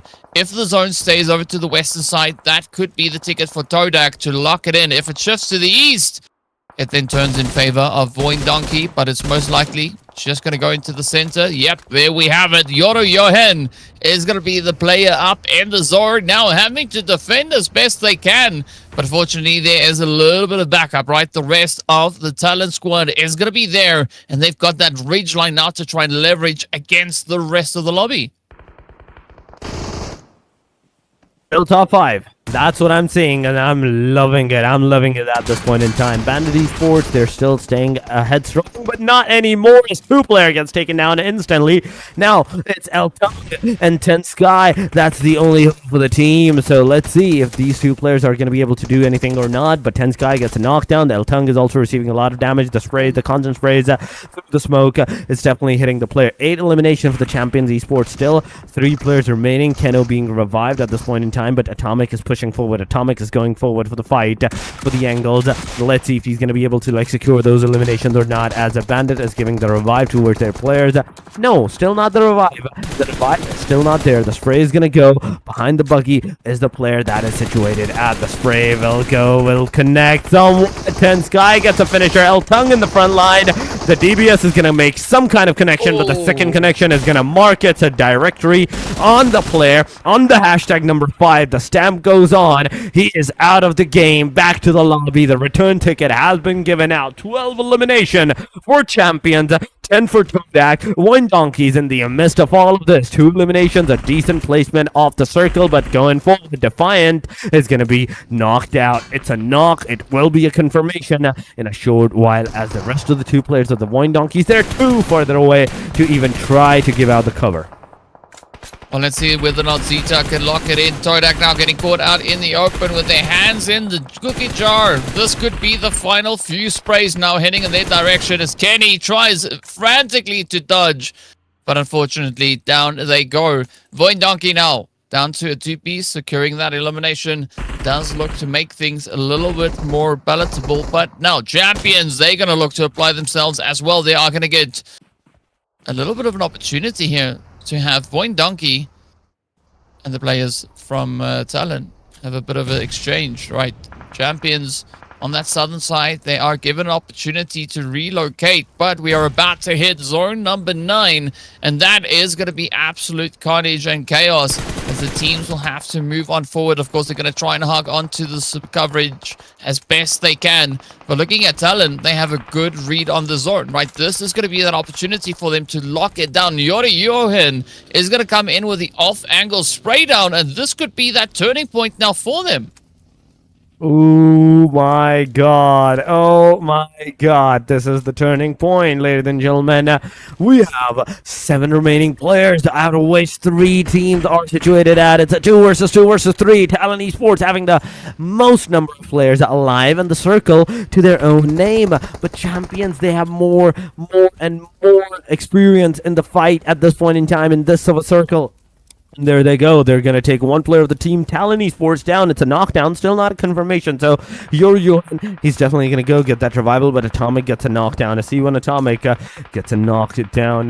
Balja, you have to give the revive, but no, Axel's going to get the confirmation. 1 versus 2 versus 3, ladies and gentlemen. Champion Esports situation is not looking good for these guys. Potato, so looking at TALON Esports, the spray can go. The headshot connects, and it's a knockdown. Potato, you are a beauty with the thrown down springs, getting those headshots connected onto the players. But Johan, he's instantly going to get that revive done. But I want to see what kind of an aggression at this point in time it's going to be as the player has been revived. The sprays are going to go. Johan doing a big damage from the long angle sprays on towards the player. Still, Potato is going to do a lot of damage. Oh my god, even though the spray were coming first on Potato, Potato still manages to do a lot of damage. Make sure that the player is going to stop in his tracks with the sprays and everything, and he's just going to chill out for a tad bit longer bit of time. But going forward, let's see how Axel is going to approach this opportunity from a different angle as Johan and Shield is actually trying to shoot from one point in time, one angle in time. The top fire is definitely going to come. Potato is super low in that HP. He doesn't know where the player is situated at. Johan, the constant spray is going to come here, and it's over. It's over, ladies and gentlemen. TALON Esports, 8 elimination. And right with this, it's a winner chicken dinner for their name. Absolutely amazing work being done here by TALON, of course, trying to retrace their steps and trying to get themselves much closer to that first page. And this match could be exactly that ticket that they were looking for. So a very dominating performance there, not only from the side of TALON, but we did see quite a few other squads also rising to the occasion. But you got to give credit here to TALON. Absolutely phenomenal work that they've been doing. Of course, coming into the later stage, not necessarily sitting with too many eliminations to their name. But as we got into those later bits, they were able to secure with a little bit more confidence. So love what they've been doing. But now we got to take a look and see who our MVP will be for this game. And there's several contenders. I think we might even be looking at a bit of a different angle here. And of course, there is going to be Atomic coming through with 5 eliminations and 1,200 damage getting secured. But Atomic wasn't the player with the most eliminations, right? We saw quite a few players actually landing all the way up to 5 elims for their squad. So I'm curious as to how all of that carnage and mayhem is going to translate into the points. I mean, TODAK finished strong. We did see champions coming in with quite a bit of a number being made here. And now it's all going to boil down on how much of a change or an upset they can bring to the standings. Match standing 18 points, 17 for the champions esports at this point in time, even though they couldn't secure even the second place at this point in time. They got eliminated on the hashtag number 3. So 5 placement, 12 elimination, 17. TODAK with a 10 elimination, total of 14 points. 11 for the VOIN Donkeys, 9 for the VIPERxKO, 7 for NEXORY, 6 for BIGETRON. Bandits 3 alongside of ASI, it's Skyforce Boom has 2, Vampire has 1 with HALAL and RQ and SEM9, but Glue and DRS once again another 2 names with 0 points whatsoever in this match. 14th out of I'd say 18 match. It's here. It's done and dusted. 2 matches done, 4 more to go, ladies and gentlemen. And with this ranking, the overall is definitely going to go into a very big chaos. Yeah, and here we go, jumping straight into that. I mean, Glue Squad have been consistent today, but not the kind of consistency that they want, right? The first 2 matches, unfortunately, not quite going their way, not being able to secure those points. DRS, they tried a little bit of something over in match number 1, but game 2, yeah, as we saw, nothing but bubbles. However, if we look at this page, though, TODAK, they have now come closer as they've bounced up 2 slots all the way into 7th place. BIGETRON by Vitality trading places with ASI8. Both squads, though, are going to be sitting on 106 points apiece. But NEXORY, the only team up in the top 9 without a winner chicken dinner. For VOIN Donkey, though, to catch that top 5 slot, they're going to have to really up the ante. And I think realistically now, looking at the teams, it's going to be between the 6th to 8th place looking to contest for the top 5. So the pressure is going to be on Champions Esports to see can they maintain the same consistency, the same brutality that we saw in this previous match, because those 17 points definitely looking to close the gap, get them that much closer to the top 4, but they also still have to defend the position of the top 5 itself. It is the top 5, but going on to the second page, TALON is finally going to jump 3 spots up. 74 points, 72 for the VIPERxKO, Glue Squad with 67, Boom Esports with 64, 58 for the Skyforce, HALAL AXETRON with the 49, 40 for the Bandit, XAVIER 24, and DRS still with 18 points whatsoever for their name.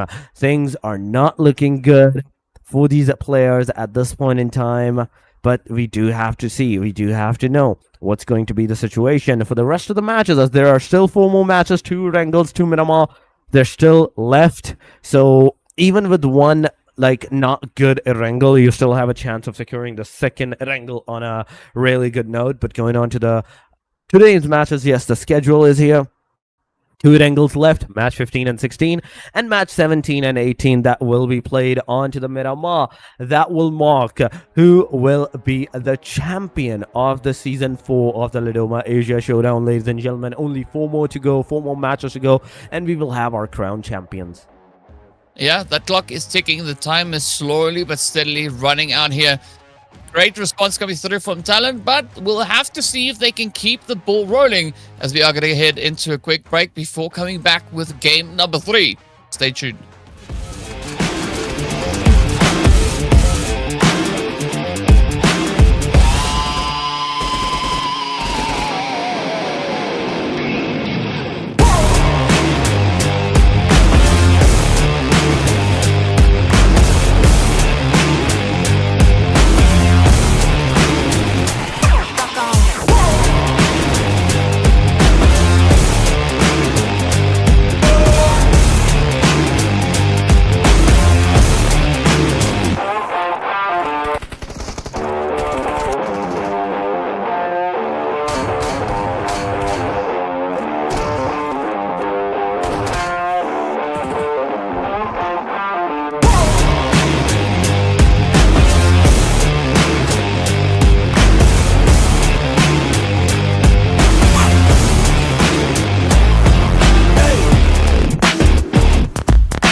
Welcome back, everyone. We're getting ready to move into our second Erangel, and of course our second last Erangel for the entire event, right? The Asia Showdown Season 4, brought to you by Ladoma, is slowly running out of time. As the players know, the final game is in sight. We're steadily approaching that, and what we also are looking at is a slow, steady climb with regards to points, right?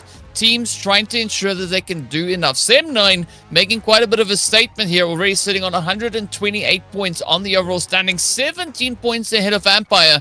This means that there's going to be a little bit of pressure for the teams to try and catch up, right? If they want the lion's share of the prize pool, they're going to have to go catch Sem9, right? So if Vampire, BIGETRON, or ASI8 want the larger share, they will have to bring in the carnage and the chaos. ASI8, though, they've been having a little bit of a hit and miss go so far today, so I'm not quite sure if they'll be able to bounce back from that. At least we're still early in the day. There is an opportunity for them to do exactly that. But the rest of the lobby, they're coming in hard. I mean, TALON, as we saw, they lit up the last match. They are going to come try flying into this.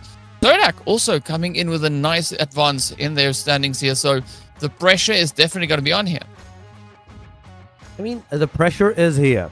At this point in time, every single team is feeling the pressure, whether you're at the very top with like 20 points of a difference, or you're here with like on the second chart of the phase. You're feeling the pressure. You're making like everything, you're trying to make everything work out for yourself, but you have to make sure the consistency is there. You have to have the consistency, because without that consistency, you're not going to be able to like secure those top placement for yourselves. Just take the last ranking, for example. Sem9 with 128 right now. They're at the very top. Even with this game not going too good for them, they can still manage the number one. But what about the Vampire? What about the BIGETRON? What about ASI8 that we just talked about? You just talked about that they're kind of wiggling left and right. They're not going into the unidirectional areas, unidirectional path. They're kind of swavering. From number 3, they went to the number 4 now. And if things goes exactly the way they are, there might be another team that even take them down from the number 4 all the way down to the number 5. So a consistent match is really needed. A top 5, a top 3 with the 6-7 elimination is really needed for ASI8. BIGETRON, I have to give it to them. 2 matches, 3 matches that they have played, they have done really good. With 3-4 points each and every single match, they have successfully, consistently got their placement into the number 3 placement at this point in time, successfully taken down ASI8. But now you have to step up the game. You have to step up a top notch from this point onward, because 4 more matches left will mean that you will not have enough Erangels to play on to consistently stay with the consistency, or the Miramars. The Miramar, when the match is actually going to shift, the difficulty is going to start from that point onward. You're not going to be able to like merge yourself into that match really early on for yourself, so there's definitely going to be a lot of mistakes. But going on to the match number 3, ladies and gentlemen, we are about to head over into our halfway point of the last day of Ladoma Asia season number 4, ladies and gentlemen. This is the match number 15, plane line going from near the hospital all the way down to the Nova of Noi. Yeah, it's an interesting spread here for the teams, but the big kicker, the big decider is going to be that zone. Of course, the last one we saw ending up close to Yasnaya, Poliana. So there is definitely going to be a little bit of a surprise factor, right? We've seen northern zones, we've seen western zones, we've seen eastern zones, we've seen southern zones. What we've not really seen was a centered up zone, right? One going right there in the middle of the map. That would make it quite interesting to see how the teams are going to look to play through, I would say, a comfortable zone, right? Something that allows them to play out their strategies and not necessarily be too stressed about getting themselves positioned in towards the zone. But all will be revealed in a moment, as we'll be seeing that zone blessing us with its presence. And there we have it. It is going to be centering up, essentially kind of up onto Farm and Malta. And now we could be looking at a bit of that bridge play, right? Seeing that both bridges are well within the zone, but we're also not fully committed to a military island, right? We could still very well stay on the mainland. I mean, main island is the way to go for the teams at this point in time. Yes, you can go to the military base or the Nova, But if the circle shifted hard towards the northern angle, you're going to be stranded from that point on. DRS on the bridge, just holding down the area. Goku bot, wait a minute. He got the first elimination. He got the first blood right there and then. That's the first one down. KO, VEKO. They're going to have that first initiation with 72 points and 1 elimination. That's 73. Talon Esports in the front. Battle is actually going to connect. And somewhat the connectivity, it's not going to be enough for the players to be taken down, but another peak fire may occur, may take the player down, not getting all of those connections, and you're just wasting the bullets. These compounds are shared by 2 different teams, so you're not going to have the arsenals actually to waste the bullet. You have to actually commit on one side, commit on one action, and there we go. Axel gets taken down by TODAK. Bot is also down. Oh my goodness, it's a back and forth going around, and VEKO is going to lose 1, 2, 3 players, and Alpha Boy being the final player in this vicinity. He is going to be taken down, and it's over, ladies and gentlemen. VEKO! The elimination message popped up before they actually got eliminated. That's how quickly it happened, Oh, right? yeah. That is how quickly it happened. It was just a given, right? They were gonna get taken right on down. But a good showing coming through here from Talon. Yeah, they did lose a player in the exchange, but it's not going to be the end of the day here for them. They will have an opportunity to try and bounce back. I'm also going to be looking over to RRQ and the other squads that we have up in towards that Malta and Novorepnoye region that were coming in a little bit hot, looking to try and get as much points as they can onto the board. But I think for Talon, this opens up the opportunity here, right? They are going to look to maybe just disengage ever so slightly. DRS, though, they're still alive. They're still here. We do see RRQ and a few of the other squads also now picking a bit of a fight. It is going to be Champions Esports on the opposite end. Already 2 knocks has been sent on through. Nuga and Lapar trying to hold steady, but Nuga getting hit in the face. Now Lapar has to try and defend. Doesn't have a lot of ammo left. So it has to be very efficient with those hits. Now, RIQ, they could be taking a quick trip back into the lobby. However, for Champions, this could be exactly the kind of pacing they need to bring into this match to try and play a serious game of catch-up. Oh my god. It's a catch-up game, and RRQ is about to be done and dusted. But wait a second. Wait a minute. He gets one down. After that, he gets eliminated right there. 4 eliminations for the Champions. A great start again, and they are close. Now closing up to the ASI8's points. 99 plus 4, that's 103 points. 3 more eliminations, or even a decent placement, is going to be enough for them to secure that number 4 spot. That is the team ASI8 spot. But BTR, Vampire, Sem9, the top 3 contenders right now, they're staying strong at the number 3 placement. I want to see DRS do something good in this match at the very least, because they have been struggling for the past 2 matches. In fact, for the past 2 days, judging from their overall points at the hashtag number 18 with just 18 total points. BNDT Esports, they're also going to lose one of the player, but disengage with the fight, go into a different location. It's a good thing. But moving on now, going forward, we will have to see what's going to be the situation of Sem9, Champions, all these names into the top 4, top 5, even top 6. I'd say they have a really decent chance of securing the top 3 placements. Anyone can be brought down, anyone can be brought up. VOIN Donkeys, the fight occurred versus Glue Squad. It happened, and Glue Squad is going to lose 2 players of their teams. Yeah, that is kind of just the cost you have to pay for trying to play the upset here. Now, NEXORY, they've been looking pretty good so far today, right? They started off the day on that second page now, already being able to bounce back bit after bit. But here we go, as we look to find even more. Wool Glue, Xbox. This is going to be a pretty tough one to try and survive, but it's not going to be impossible. We have seen Xbox playing some pretty clutch plays, but most of those happened back in either the last chance or the playoffs itself. Now, Champions, good angle. It's going to be just on the side of Malta, looking for a bit of an angle to try and dominate from, but there's not a lot of teams really in the vicinity, right? DRS, you can see them holding over on towards that western side. but they want to try and play the survival game. They don't want to get taken out too early this time around. I want to see, can they bag a few more plays? Up comes a rotation here. DRS trying to kind of wrap around what the champion spot is. And this is exactly what they kind of need to do, right? Try and change up the angle. Angle changing is really necessary at this point in time, but TALON, I have to give it to these guys. 4 eliminations with 1 casualty. Cull is another one of the player that got instantly eliminated this time around. Last time it was, I think, another one of the players from the TALON esports. It was still a similar situation that, okay, they were getting the 4 eliminations, but at the cost of one of their players. It's the same situation going around again. But DRS on our screen, close to Champions Esports, ladies and gentlemen. C1, Balja, Keno, all of the players of the Champions Esports at this point in time. Atomic in the front lines, 3 players of the Champions. They're here.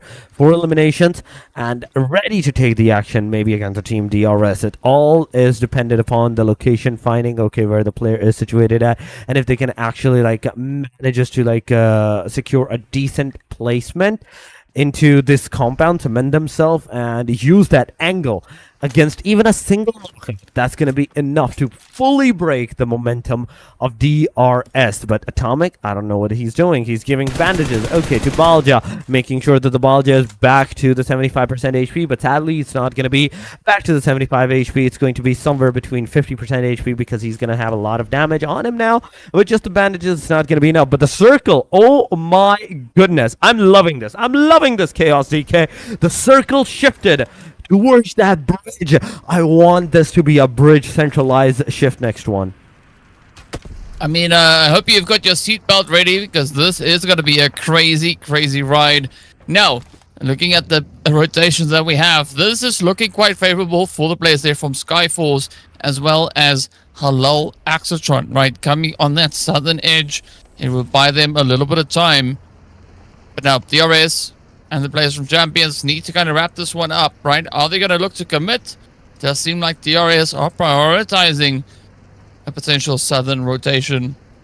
If they push over to the military island itself, it could be quite problematic. But first things first, we're going to have to take a look at what's happening here with Sim9, as they've now also started to shift up here, looking to kind of get themselves a little bit closer to the zone. ASI8 also starting to light it up, as they got an engagement. They got a confirmation. Sim9 on the coastline. TODAK, though, up into farm. Again, not too far removed from the rest of the lobby, so the pressure continues now to go. You can see BIGETRON by Vitality. They've got a beautiful read on this. This is going to be, I think, a heavily contested spot, especially if the teams are forced to engage on this bridge. But we'll most likely see a few teams opting for a bit of a swim, looking to get themselves on that southern side if they feel the zone is going to be taking them there. At this point in time, everybody's trying to hold down the forts, trying to play a slow game for themselves, but that slow game is going to hurt you eventually as you will move to the stage number 4, 5, maybe even at stage number 6 if there's a lot of teams that are remaining into the match, because the play zone already, we know it has shifted towards the water angle, and this is not going to be good for the teams to have themselves into the area, not moving in the circle or having too much team move into the circle. At the same time, you're not going to have enough play zone. You're not going to have enough play circle for yourself. It's all going to be super mushed up together that you will be forced to take the fight against each other at that point in time. TALON Esports so far at the northern corner of the circle. Circle is closing in, and 20 seconds, ladies and gentlemen, we are going to have our stage number 3 in 18 seconds, 15 seconds. I know we're going a little bit faster onto the circle closing thing, but ladies and gentlemen, it's still going to be 10 seconds before we actually go towards that circle. Let's see where it is going to shift, and it is going to shift once again onto the bridge. I'm loving this. HALAL alongside of the team. I think that is Skyforce. Yes, that is Skyforce onto the southern side of the bridge, onto the military base island where the fight is happening. We are also seeing the northern angles where BTR, Team Boom, and ASI8 is situated at, that can potentially get into that action. Well, let's see who's going to lock it in. It is going to be pressure, pressure, pressure. Love to see it. The bridge is always so exciting to witness. Not so much fun for the players to play through. But here we go. It's Boom and NEXORY. Ooh, get ready for a little bit of a something. NEXORY, down they go. Boom, can they survive? Because it is going to be a quick third-party play coming through from BTR. As I said before, they had a beautiful read on their position that they need to try and go for. But here we have it now. Good angle. Boom, managing to get themselves patched up. But VOIN Donkey also coming in hot right there alongside them. That is going to look to make things a little bit more complicated. But BTR, though, they don't need to wait. They're just going to full send it. As you can see, the shots starting to connect on through. And this is the tables getting turned on its head. BTR want to ensure that they could maybe contest for the top two. Up comes the play here as Bumblebee is rushing in. Coming flying in hot. Boom. Very close to getting sent away. Trying to get that health bar replenished. But the pressure is going to be on BTR. Absolutely relentless. Not going to waste any opportunity. And the rest of Boom gets shipped up and out they go. It is end of the road for them. A beautiful showing here by BTR, though. 1 point away from catching up to Vampire Esports. VOIN Donkey, though, going to be situated on high. Looking to play off the roofs. But are they going to be able to find those sprays, though?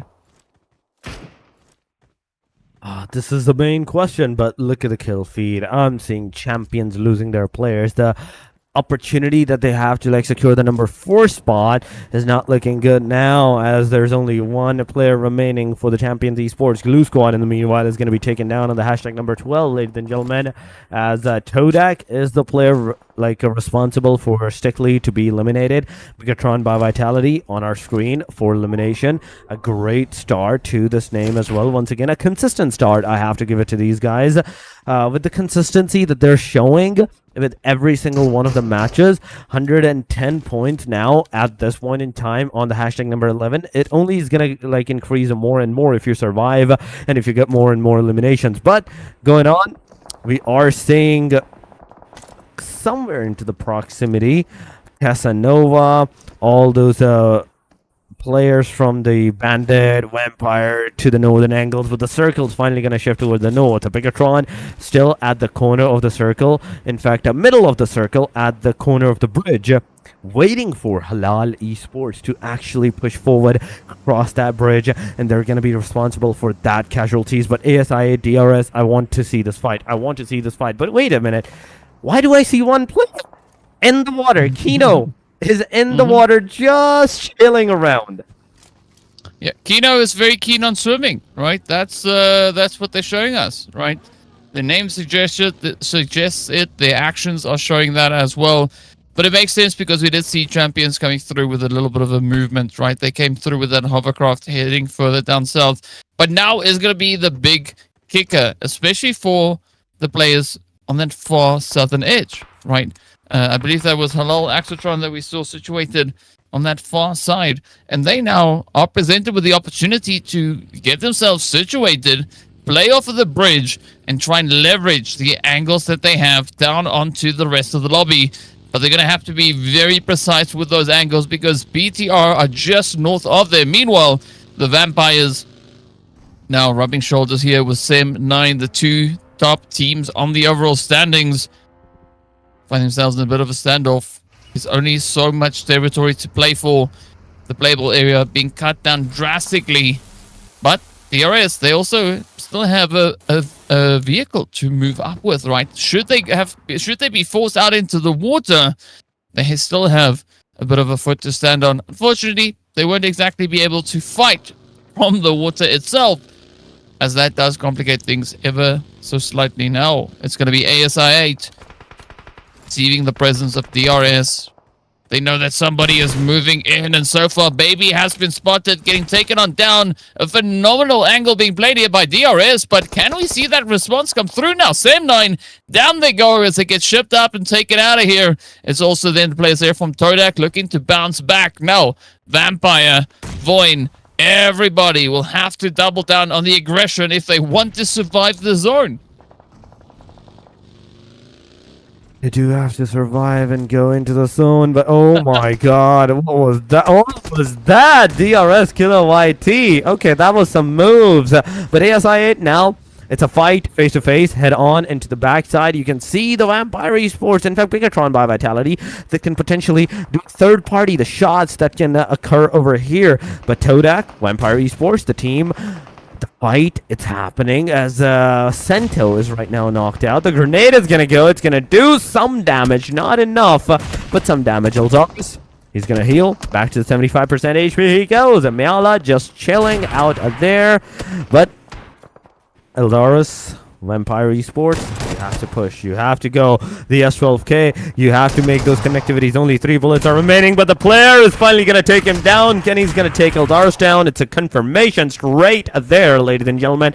And it's a back and forth going around. Eliminations are happening. Circle is going to take another shift. ASI8 close to the team. Champion still chilling in the water. And the rest of the teams of the team HALAL Esports actually is going to go into the water as well. But DRS, I want to see what they can do against the team ASI8. As ASI8, wait a minute, just gets obliterated, absolutely decimated out of the equation. Within a second, we were seeing 4 players of ASI8, but now we're seeing none.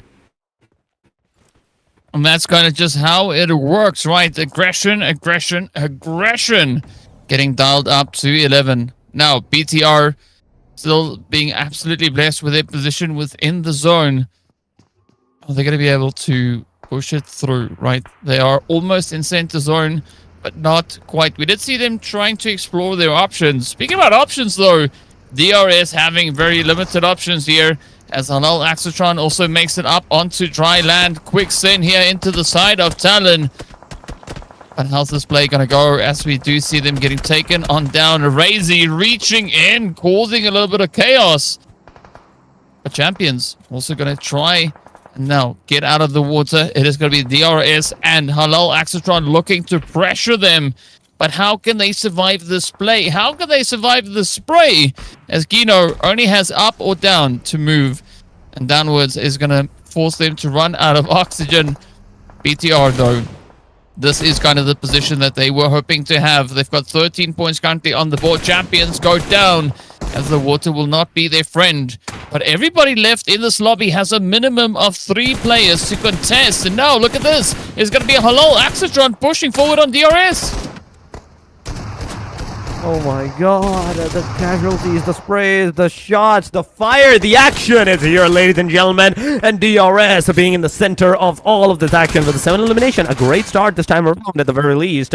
Example is the only player left from this point onward. HALAL Esports, even though they were outside of the play zone, they were not having any locations for themselves. Not only they crossed that water, but now they're pushing on towards the DRS and they're taking the DRS down right here, ladies and gentlemen. DRS example out of the game, and now we're down to the top 4. 15 players remaining. HALAL 4-man, TODAK 3-man, VOIN Donkeys with the 4, and the BTR with the 4 as well. The only team amongst all of these names with the 3-man is the TODAK, but the sprays, look at this, 90 degrees, switching from 3 times, in fact, to 6 times, getting a headshot, connectivity on towards the players, back to the 3 times it is, and the sprays continues, not making any kind of connections.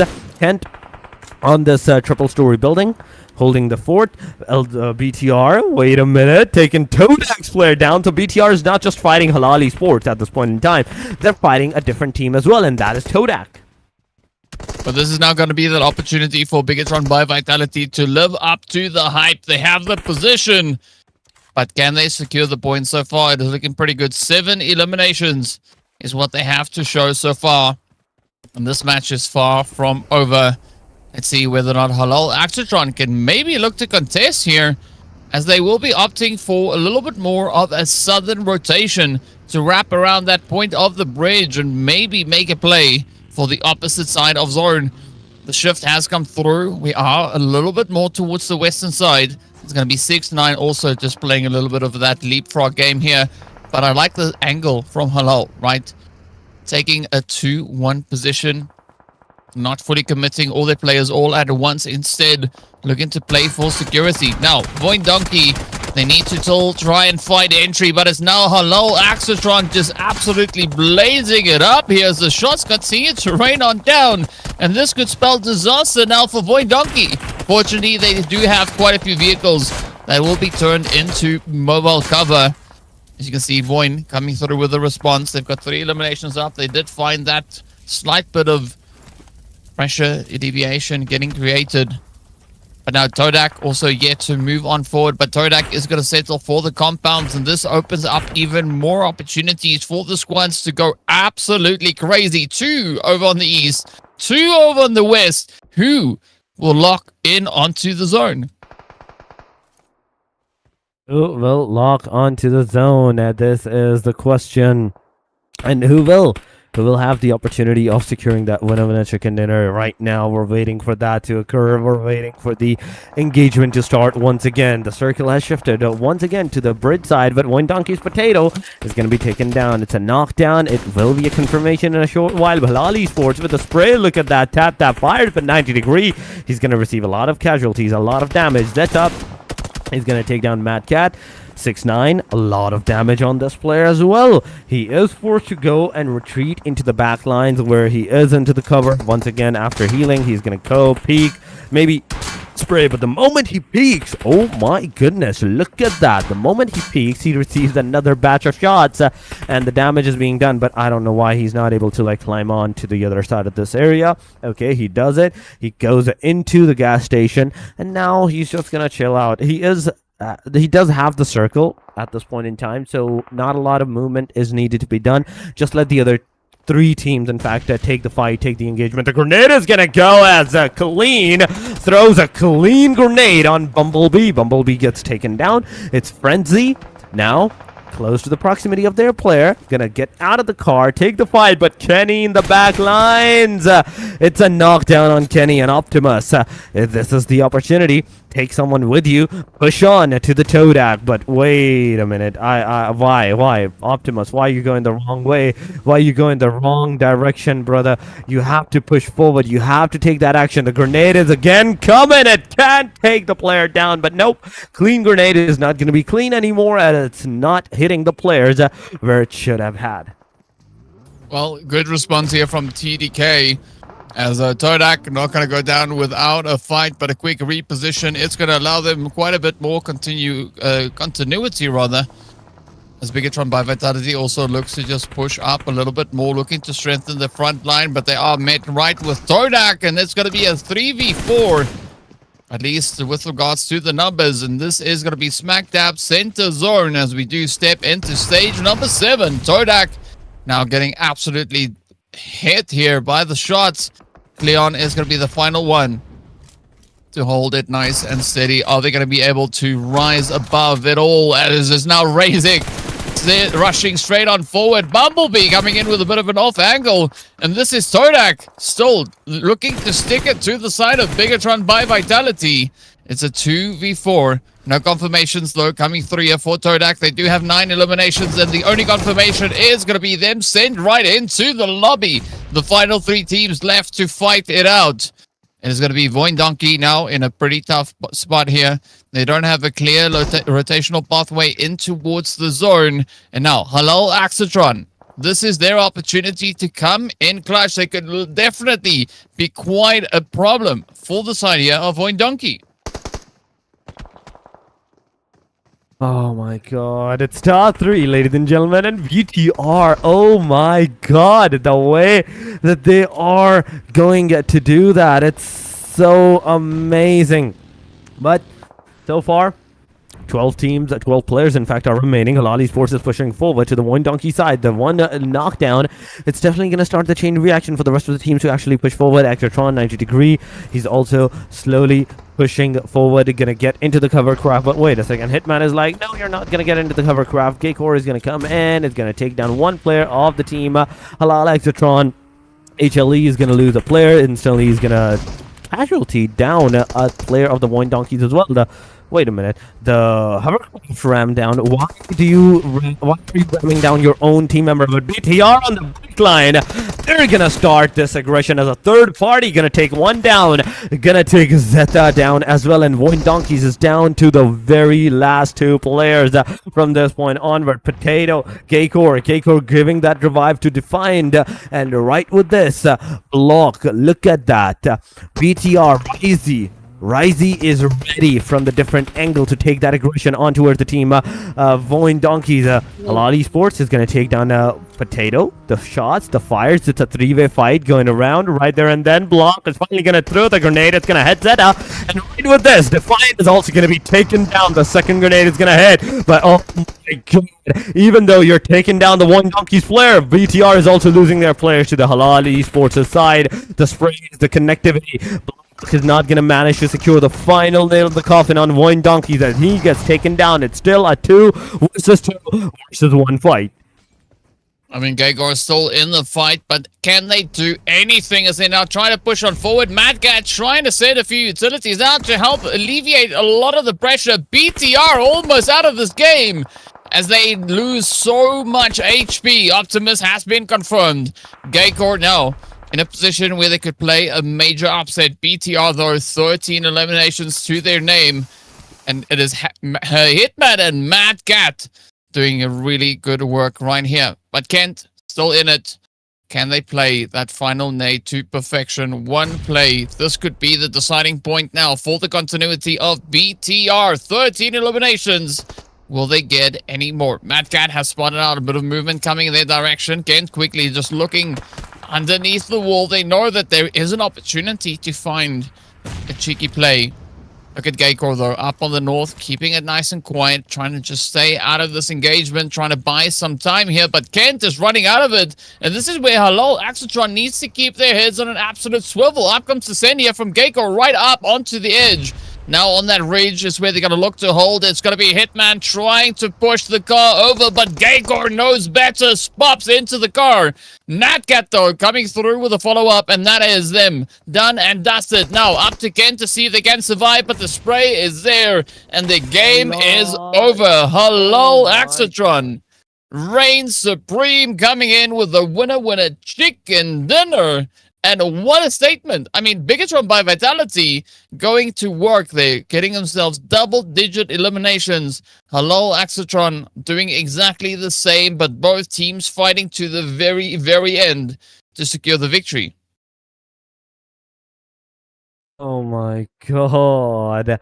Who would have expected the team that was on the military base island not only rotate from the water all the way to the main line, but take the winner chicken dinner with them for the match number 3, ladies and gentlemen, right here. Look at this. It is HALAL AXETRON, MadGat, Hitman, 6ix9ine, and 90degree.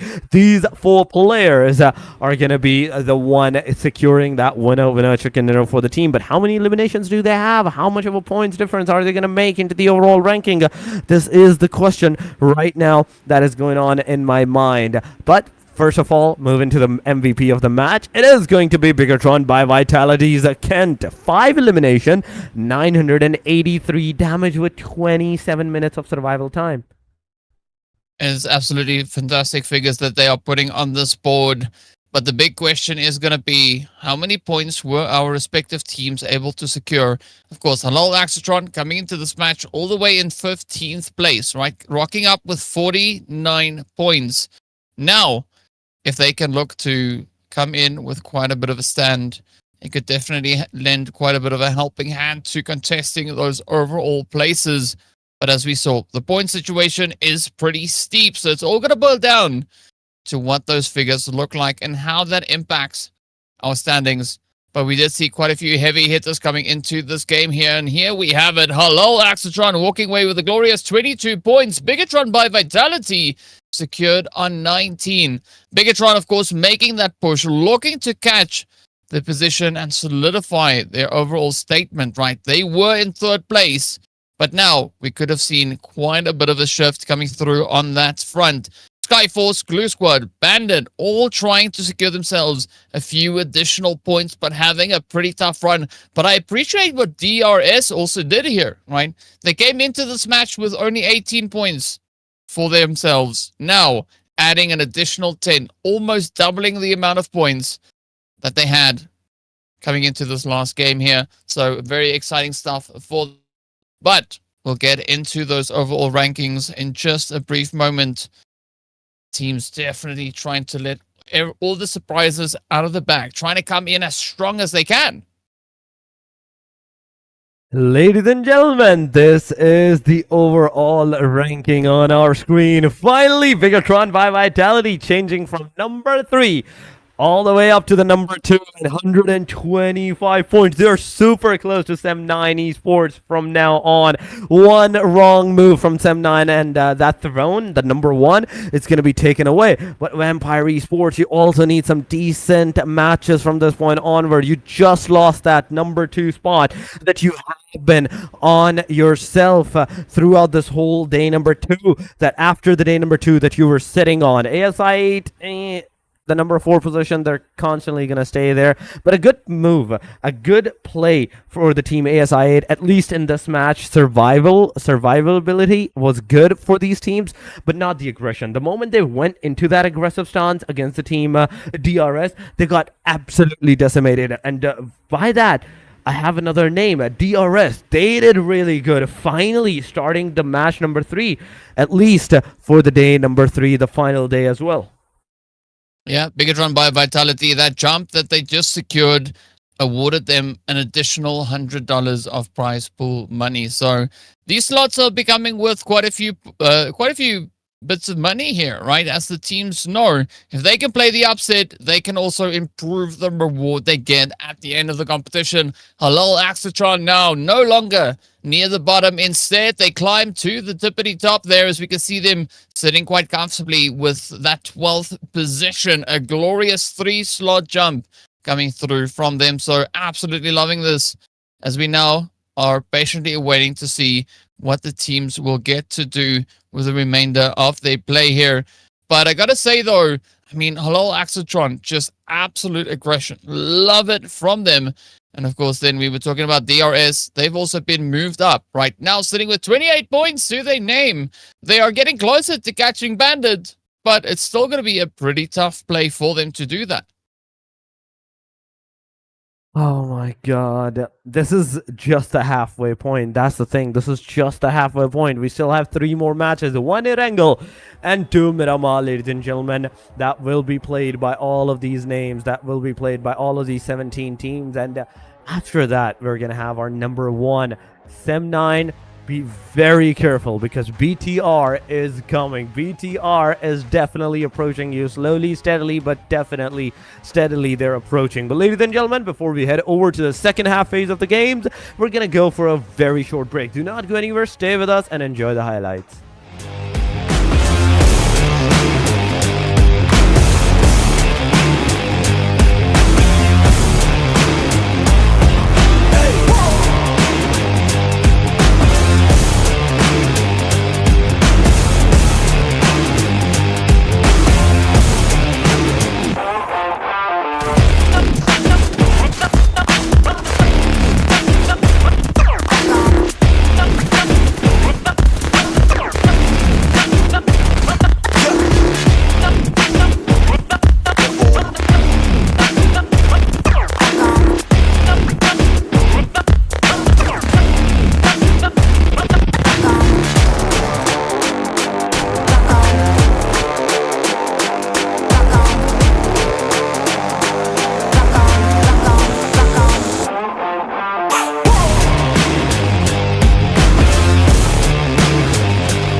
Welcome back, everyone. We're getting ready to move into the final stretch, as Storix has said, but now it's going to be the big question that we need to have answered. Who's going to get the final chicken dinner over on Erangel before we head over into the desert? The pressure is building. These teams are unlocking the next tier, the next level in their performances. Halal, AXETRON definitely coming in hot in the last game, as we saw a glorious performance from their end. But the big question is, have the teams at the top done enough, right? Because we still have 3 games left to go. A lot can change in 3 matches, right? Sem9, they're not guaranteed for the top position, right? BIGETRON by Vitality could look to try and play the upset here. So this is where we see 5 points on the board being worth $350. 5 points, right? The most expensive points that you'll see in this event, right? It's crazy. Only 5 points of a difference. That's the thing. Only 5 points. Not too much, not too less.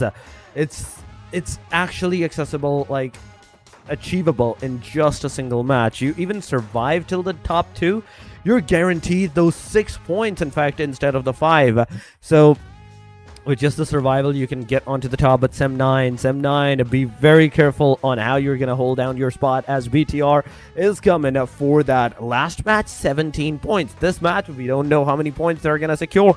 There's also the rest of the teams, the rest of those names as well, that are constantly securing those points for themselves. And if it stays the same, if it stays exactly like this, then we can safely assume that, okay, even those like bottom lines, those 6-5 spots like champion, TODAK, VOIN donkeys, they can easily achieve this. The top 3, the top 4s, they can secure that as well, because Sem9, after the first first match that they played for themselves with that like points, they're not like consistently doing some decent performances. With 130 points on their arsenal, they're done over here on the number 1. Vampire Esports, on the other hand, they're also not doing too much of those extraterritorial activities that are guaranteeing themselves some decent number of points for their like self as well. But ladies and gentlemen, this is the talk for the time after the match ends. But right now, as the match number 4 starts, let's talk about the present. Primworks all the way up, going to Yuzhnaya Polyana. The plane line is shifting hard, with almost bisecting the map from one corner to another one. Yeah, and it's going to be exciting for these teams to see what that zone is going to bring. Is it going to go crazy down to the south? Is it going to go somewhere else?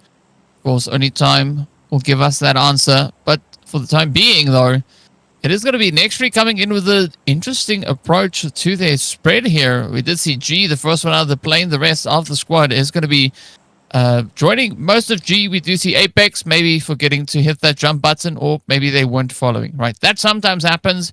It happens to me a lot.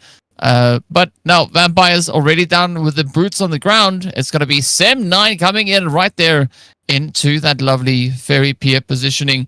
But this is where we're going to look at BIGETRON by Vitality and Sem9 to see who's going to be the one to sit at the top of the board here today. And of course, also, what's going to happen with that top 5 as essentially the teams all the way down to that 14th or 12th position, right? So that is from HALAL, AXETRON upwards. All of them can still look to contest the top 5. Nobody is safe. Nobody is guaranteed their position, as there is no team in particular that is running away with the performances. Everybody is contributing to the carnage. And who's going to be the one to smile come end of day? Pachinki also going to be hot. Pachinki is also hot as Bandit Esports is facing those casualties over there. They're only joined with a 3-man on top of that, so losing another player instantly put them down to the 2 players. From that point onward, going on to the Pachinki, we have the Team Sky Force at this angle. The shots, the fire, it can start, it can occur. We will have to see what's going to happen. But right now, it is Wani's knocked out, trying to call down for help. Come on, someone can actually go and get that revival done. But 10 Sky, he's not moving too much. He's just chilling. The rest of the players from the team is also not moving too much. So it's just going to be a very painful elimination for the player. He's going to actually call out and nobody's going to answer to his call. And he's going to bleed out from that point onward. But Ibra is going to have that first frag, ladies and gentlemen. Ibra is going to have those first casualties on 2 players. Wait a minute. Sky Force is also joined with 3-man? I just noticed that. Yeah, it's a tough day, right? It's a tough day. So 2 of the teams coming in with a 3-piece are going to be facing off here. So you want to talk about starting on an equal ground, right?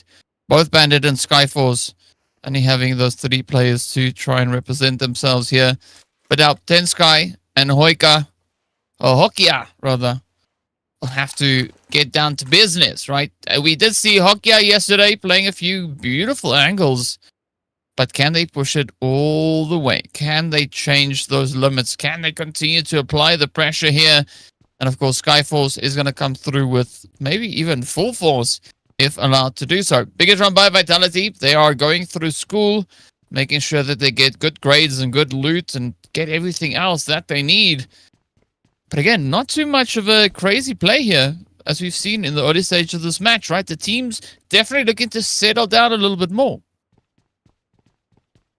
Right now, it's the settling time. They know they have to get their pace ready for the Miramar. That's about to occur after this matches. So whatever they're doing right now, they're doing good. They're doing some decent performances at this point in time. But 65 players with 17 teams, all of them alive. Bandit, Hokia getting a knockdown. It will be a confirmation. And oh, there we go. There we go. Skyforce getting another elimination. And Bandit losing their player, leaving themselves down to the very last guy. That is 10 Sky. 10 Sky, the only hope. And he hasn't budged an inch. We saw him here a while ago when the first player, that was Wayne's, was also down. Now he's here again.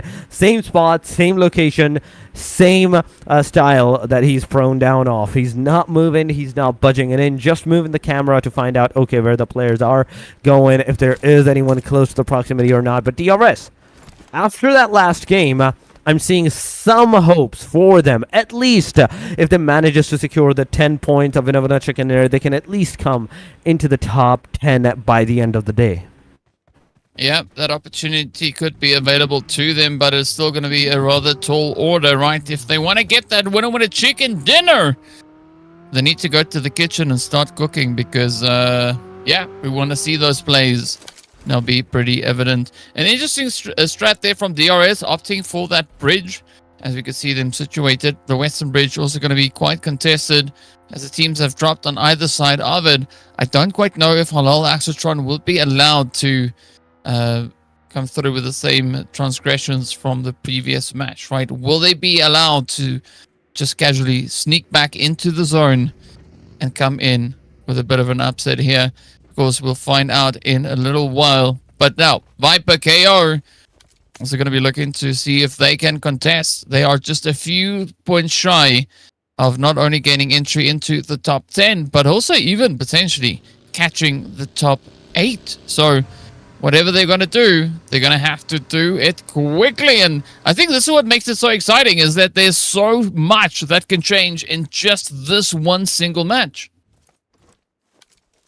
There definitely is a lot of things that can change in this just one match. 17 teams are still remaining into the proximity. And right now, at DK, we will have to see who's going to initiate the fight from this point onward. It's not just the facts and figurines that, okay, the teams are playing it on the slow side, but also the situation that making themselves comfortable for the next match that is about to occur, the next phase that is going to happen, that is the Miramar. And my eyes are fixated on the Miramar at this point in time. The next match is either going to be very destructive or very slow pace, depending on how the teams can cement themselves into like the match at that point in time. This match is going to be a prime example of how they're going to play the Miramar initially, and maybe the last match, maybe the very last match can make some differences for themselves.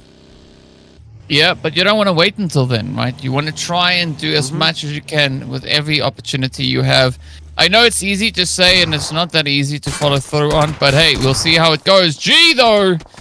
Oh, gonna have an unfortunate position they find themselves in here. Good play for the Glue Squad as they move on up slowly. The Glue Squad has I think they got I think they got a little bit of heat along the way because they were slowly just sliding down the overall standings, right? They were sitting quite comfortably up towards the top, and now we see them all the way in that 13th position.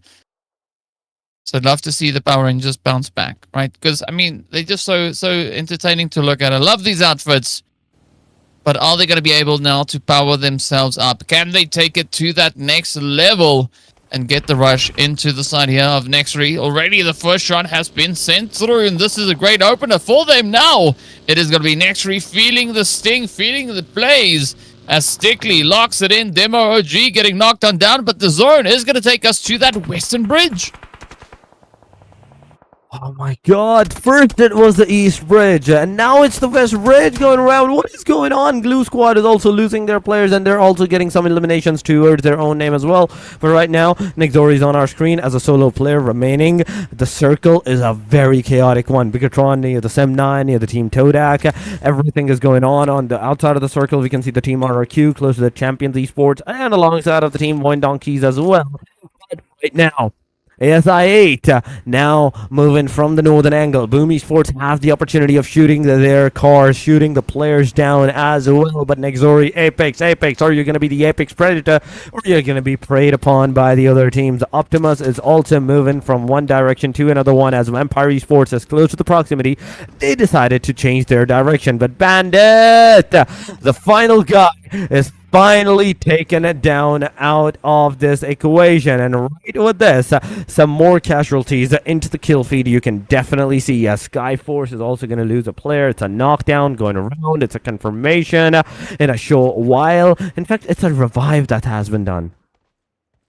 Ooh, all right. There we go. So that is going to bode quite well for them.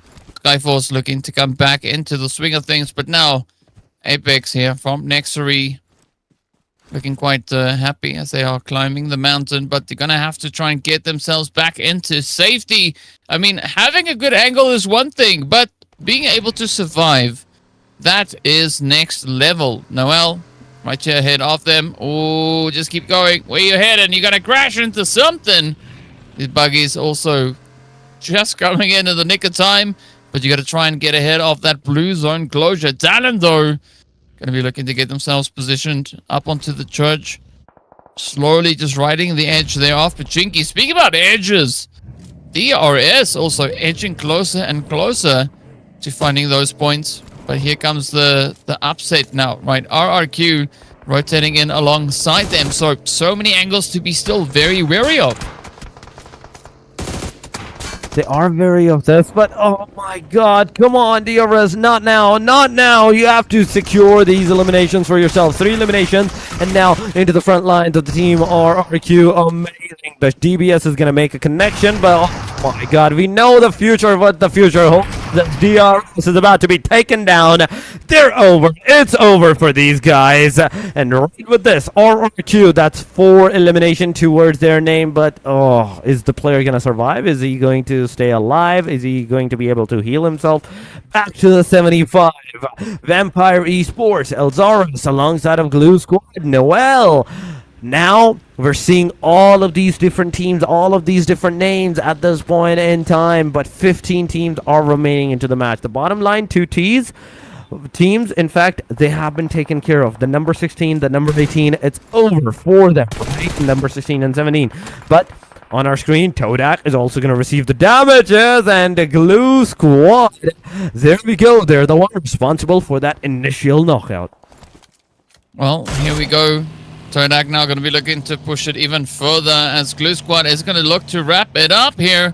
Coming in with a full send. They have the numbers, but will they get the jump in onto the side here of TODAK? TODAK has this knock.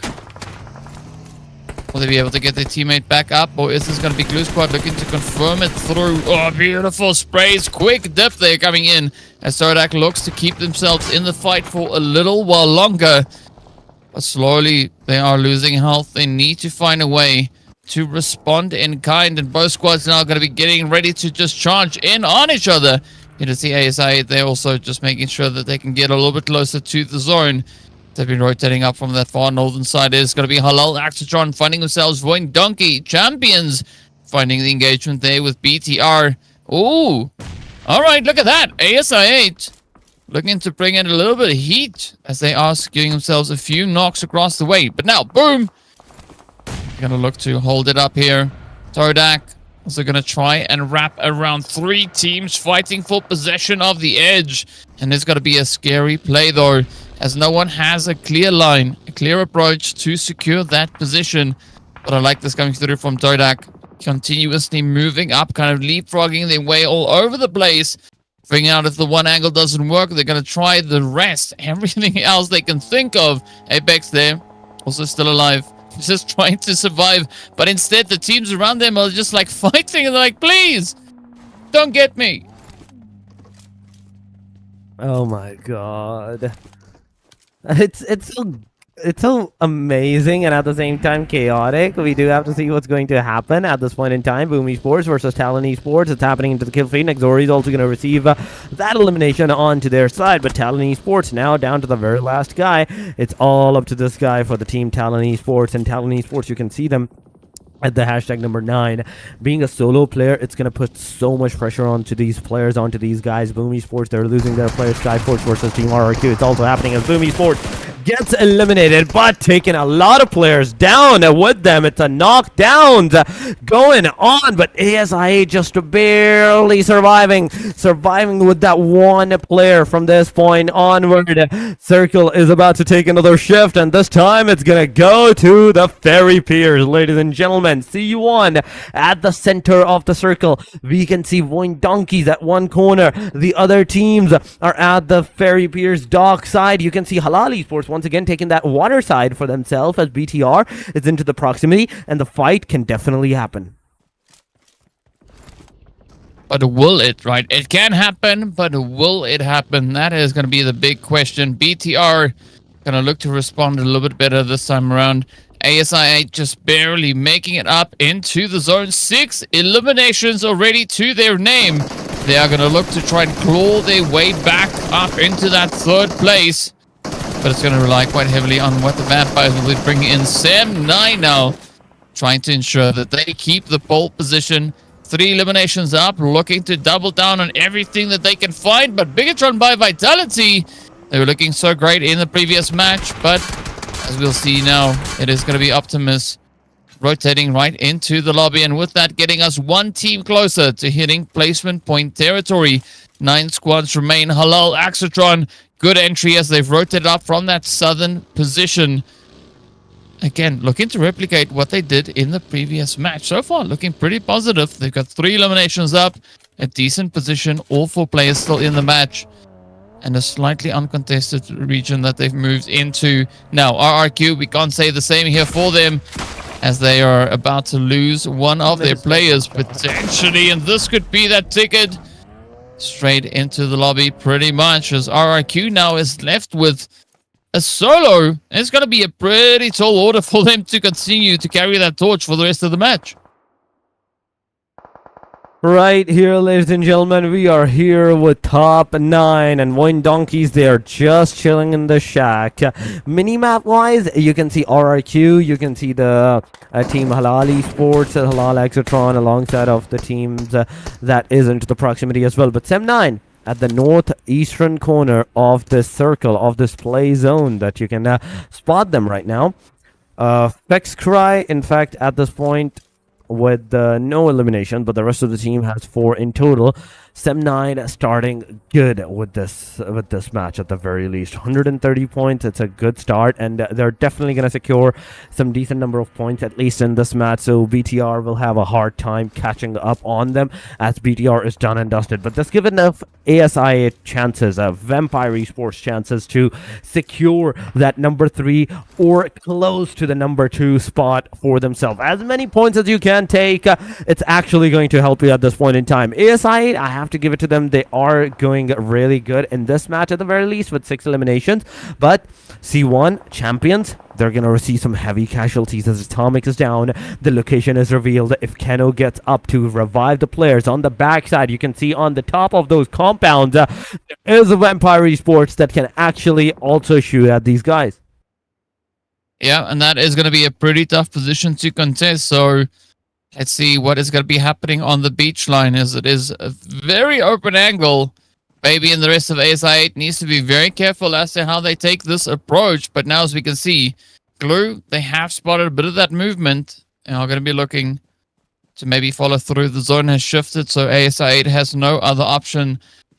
Iron and Baby will have to push forward. That's the only way to continue their gameplay here.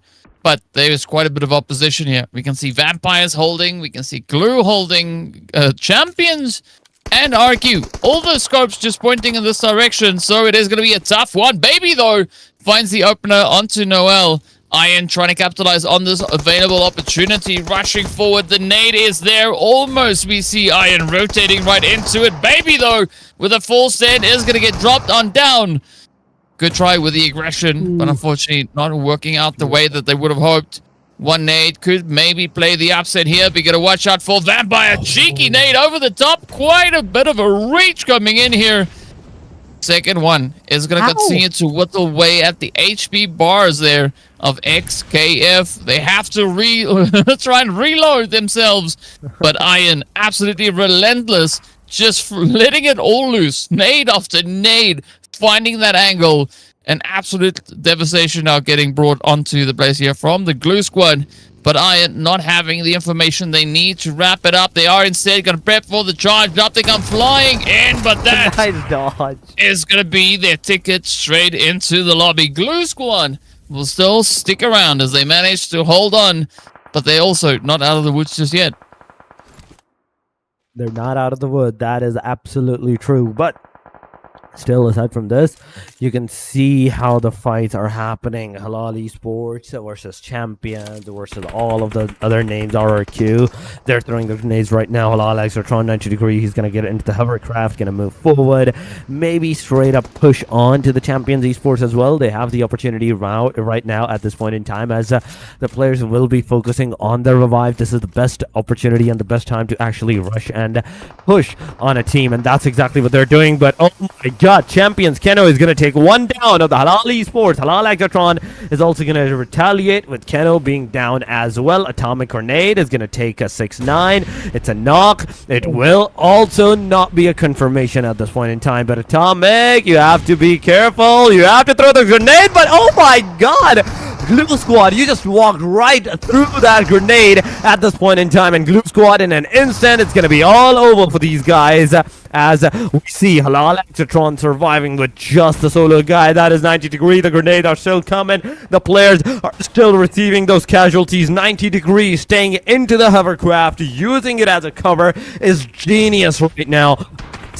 Champions, you can break this hovercraft, you can make this hovercraft explode at this point in time. You have to do this. Come on, do this. As Vampire Esports is also closing down, they're gonna walk right close to this proximity. As soon as the hovercraft is gonna move even a single inch, the sprays are gonna come on it. The players are shooting at this hovercraft. They're almost ready to get those damages done. Let's see if they can get it secured here. Champions also going to be looking for a bit of an opportunity, but now 90 degree will have all the pressure on their shoulders. Look at Cento though, trying to see if they can reach in. Vampires trying frantically to secure at least a good entry moving into this phase as we do shift a little bit more towards that eastern side. Lazarus is going to look to fall back. The angles will not work out for the time being, but HALAL AXETRON not going down without a fight. In fact, the whole northern side of zone is quite open for the rotations now. We can see TODAK situated up there, and this is where we will see the players from Vampire looking to move up into as well. Now, look at VOIN Donkey though.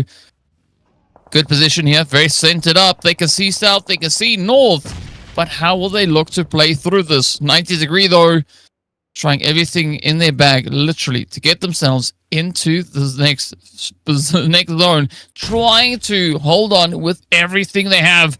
And they are slowly starting to run out of hovercrafts as well. They are at this point. Everybody's running out of the vehicles or any of the covers that you can actually make for yourself. So finally, 90 degree is going to get into that buggy. He's going to throw that grenade, almost hitting Atomic. Oh my god, the second grenade might actually be able to hit its mark, but we will have to see, and we'll have to find out. The grenade is going to go, no connection whatsoever. Atomic is once again is going to dodge. You're only down to 4 more grenades. The spray actually came. He did a lot of damage. Atomic, you beast. Still finding out where the player is situated at, but let's see if there is going to be another like spray coming onto this degree, onto this angle on the 90 degree. The grenades are going, no connection whatsoever. HALAL AXETRON finally, as 90 degree is healing himself, Sem9 is finally gonna mark the elimination of these players. We're down to top 6, ladies and gentlemen, and with the Sem9 6 elimination, 132 points to their name. It's a great opportunity and a great start whatsoever. From 5 points of a difference, now they are at least 13, 14 points of a difference away from the number 2. But VIPERxKO outside of the blue, taking that damage, is gonna be taken down by the blue, and I'm gonna give all the credit to Champions with the spray that was coming, doing a lot of damage onto the player. He couldn't like successfully get out of the blue before being knocked out. Let's see whether or not Yumiko is going to make anything happen on the edge here. Absolute chaos that we see all across the map. Champions still holding on that far southern side, looking for a bit of an angle. If the zone shifts north, that is going to be a pretty tough one to try and bounce back from. Nuka, though, a decent angle here. Good awareness. You can see exactly when they need to start to stress, right? Whether or not Champions are going to look to come knocking on the door. But still, VOIN Donkey, absolutely amazing setup that they've got here. They are situated smack dab center zone for the next 10 seconds. But let's see, can they hold on to that? Can they look to capitalize? Will they be able to do enough with the numbers they've got? They only have 2 players in this fight. Sem9 and Vampires looking absolutely gorgeous here, as they each have a minimum of 3 players left to contest for that winner chicken dinner. Zone, though, not going to do anything drastic, right? Just a slow, steady shift. So we'll make the whole situation slightly worse, as all the teams now will all have to move forward to keep themselves in this fight. I mean, at this point in time, it's this top 6 that's going on for the longest bit of time, ladies and gentlemen. And I don't blame these guys. They want to secure the win of a chickener. They want to secure at least a decent placement into the overall ranking, because these are the only 3 matches, including this one, that these players are going to play at this point in time. The smoke is going to be deployed. Defiant, he's finally going to move in the shack, but at the same time, Zeta, he gets taken down. It's a knockdown, not the casualty, so the revive is definitely going to be there. Champions, you have to utilize your throwables, you have to utilize your utilities and everything at your arsenal at this point to get that elimination. Well, here we go. Eliminations are going to be key. That will help to double down on the points here.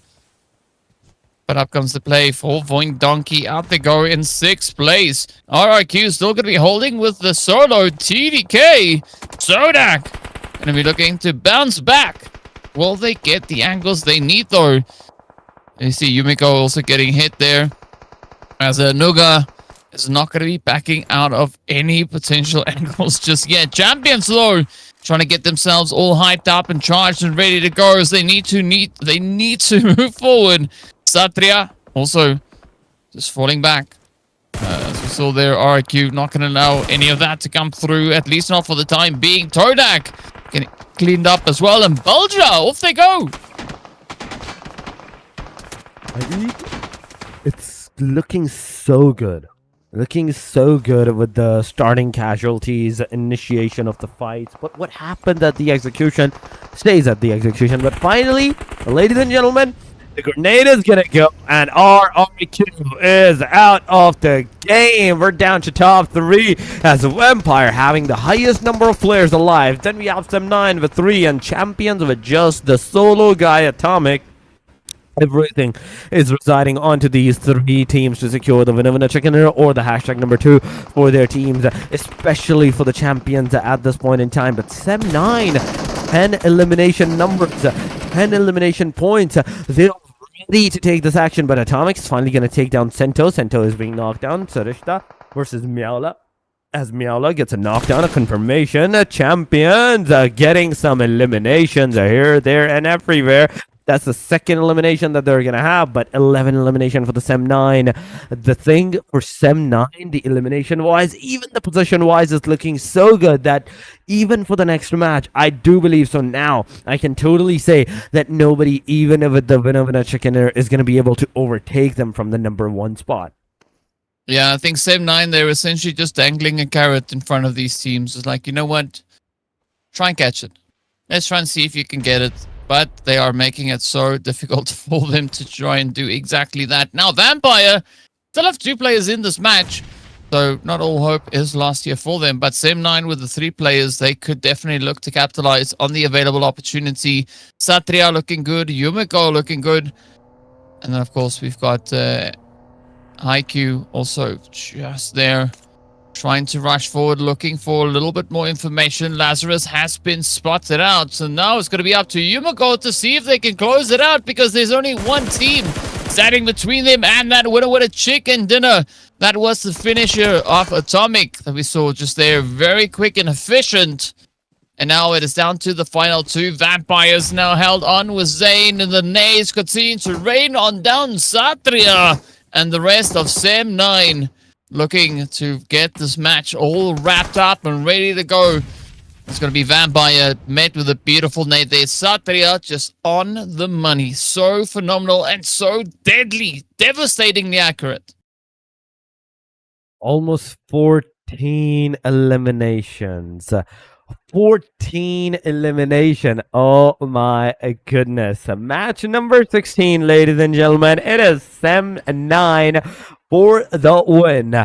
Amazing job that they have done. Amazing engagement. The moment they realized that they were super close to being overtaken by a team, they just made sure that they step up their game, go back to the number 1, and nobody is going to be close to their proximity where someone can actually take them down from this number 1 spot, at least for the next match. For the next match, it's going to be Miramar, but now, moving on, will have to see who is the MVP, and I can definitely say it's someone from the team of Sem9. It will be someone from the Sem9 players, so who it is, Byron once again. It is 6 elimination and 643 damage with 27 minutes of survival. Not a bad one, but also 6 elimination individually shows that how much aggressive that you are going individually for your team. Yeah, and as we saw, Sem9 definitely smiling with regards of the total eliminations that they had for themselves. Byron definitely popping off, right? Firing shots at everything and everyone that moves. So this is definitely the way to go here for them. Love the approach that they've decided to bring into this game. But now we got to take a look and see exactly where that places us. And it will put Sem9 on a very comfortable 24 points, right? They had quite a bit of a lead coming into this game. And now they are trying to just kind of break that wide open. But Vampire is also doing everything they can to try and play a serious game of catch-up. But will they be able to catch the sheer devastation that we've already seen come through here from the side of Sem9? Absolutely amazing stuff. BIGETRON by Vitality, as we can see in the opposite end, though, having nothing to defend that second slot, right? It has been such a challenging game here.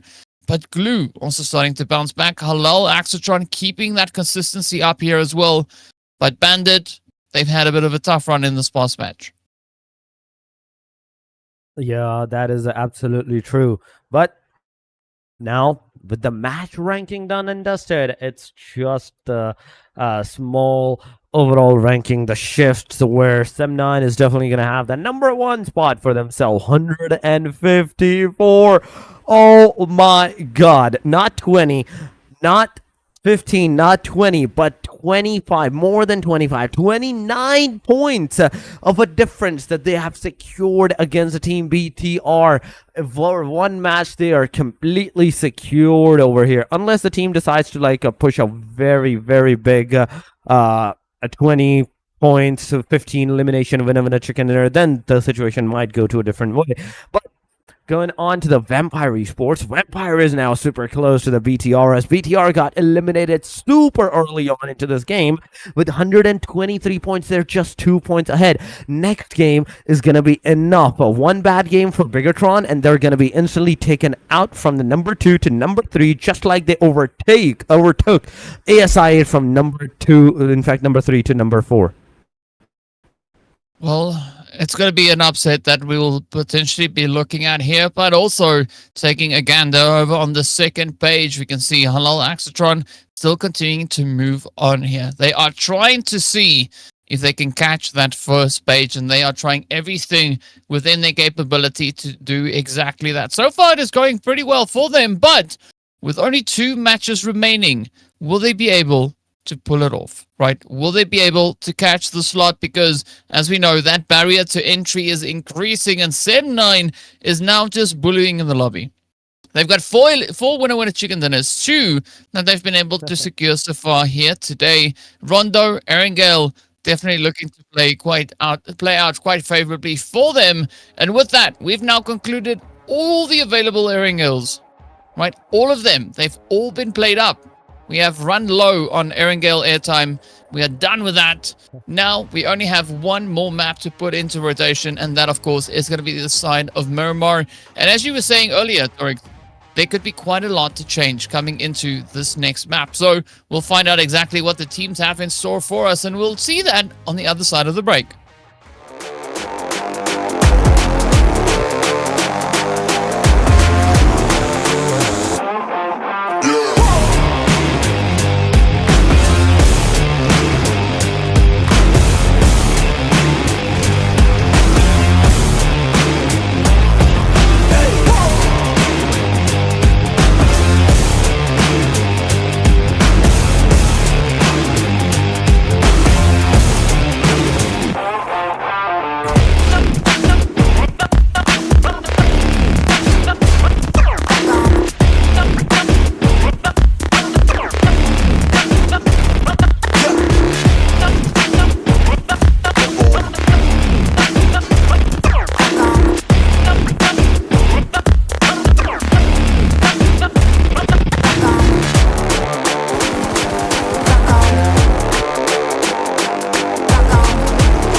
Welcome back, everyone. We're getting ready to move into the final map of the day. It is going to be Miramar, to see what the teams are going to be bringing in and who's going to be looking to step it up, come in clutch, and walk away with the biggest share of that prize pool. Of course, Sem9, it looks like it could maybe be going their way, right? But there is still an opportunity for Vampire and BIGETRON by Vitality to try and play a very serious game of catch-up. Even ASR8 and Champions, right? They are not as secure as they were a little bit earlier in the day, because the point situation has changed up quite a bit. The point has changed not quite a bit, but drastically at this point in time. Sem9 has secured 29 extra points from the number 1 to the number 2 spot. So BIGETRON, if you're not playing good into this match, you're actually going to be losing that number 2 spot as well to maybe in the number 3, number 4 placement. ASI8 can definitely make a comeback at this point in time. So be very careful and very precise on what you're going to do. The points difference is 125 for BIGETRON, then Vampire with 123. Just the 2 points of a difference, meaning with even more elimination number, if Vampire manages to secure than the BIGETRON, they're actually going to be able to overtake them from the overall ranking at that point in time. ASI, my eyes are on them because 114 points last 2 matches were kind of okay-ish with them. And with this, now it's about time that we're going to change the maps. We're going to change the whole scenarios for the teams. The teams that were going for a faster pace aggression now is going to go to a different pace. Maybe into the Miramar. Maybe it can stay the same. Maybe it can go with the aggressive stances once again. Maybe the players are going to drop here and there and everywhere with that aggressive stances, but that's the only question that will be answered when we head over into the plane line and the teams will drop. If they're super slow this time, super stale, if the lobby is, oh my god, DK, imagine stage number 6, 7 is going to be such a chaos if these teams decide to right now go for a safer approach. I mean, we have seen VOIN Donkey and ASI8 come in clutch in the last 2 Miramars, right? Yeah. So there is an opportunity maybe for that, but we've also seen TODAK step up and claim the winner chicken dinner on Miramar, as well as the players coming through from TALON. So the 4 teams that have had a lot of success when it comes to the map of Miramar are some of the teams that need the points, right? TODAK up in 6th place, 101 points. They could do with a nice serving of those points, because also then ASI8 are just a few points ahead of them. So the pressure is going to be pretty high to see if the teams can actually clutch it out and get to where they need to be. That is absolutely true. They have to clutch it up and get to where they need to be, because you're not going to have enough chances for yourself. These are the only 2 chances that all of these 17 teams out of 17 teams have been given out. Plane line from the Campo Militar all the way down to Los Higos. Not too bad. That's the thing. To the Partona area, as the plane line is going, it's giving enough momentum, enough time for these players to actually utilize this angle, the eastern corners, for themselves to initiate some decent number of fights or go for a safer approach. But I want to see some fights. I want to see some early aggressions. Boom Esports is going to go to the Campo Militar alongside of Sem9, close to the proximity. Then we have Torea Humada, the location where the team TODAK and the team VOIN Donkeys is kind of going. Not exactly towards there, but yes, close to that proximity. All right, let's see where the teams are going to go and who's going to be the ones to step it up. They're still patiently awaiting that zone to pop. And, I mean, it could shift in any which way, right? Campo Militar is going to be a point that will be receiving a little bit of contention, a place that we don't necessarily always see being contested. No way. But I think that zone shift is going to be quite an exciting one. I mean, El Pozo, Crater Fields, right, those hills, that is going to be of the utmost importance here for the teams if they want to stand a strong chance and have an increased probability of finishing with enough points in this first Miramar for the day.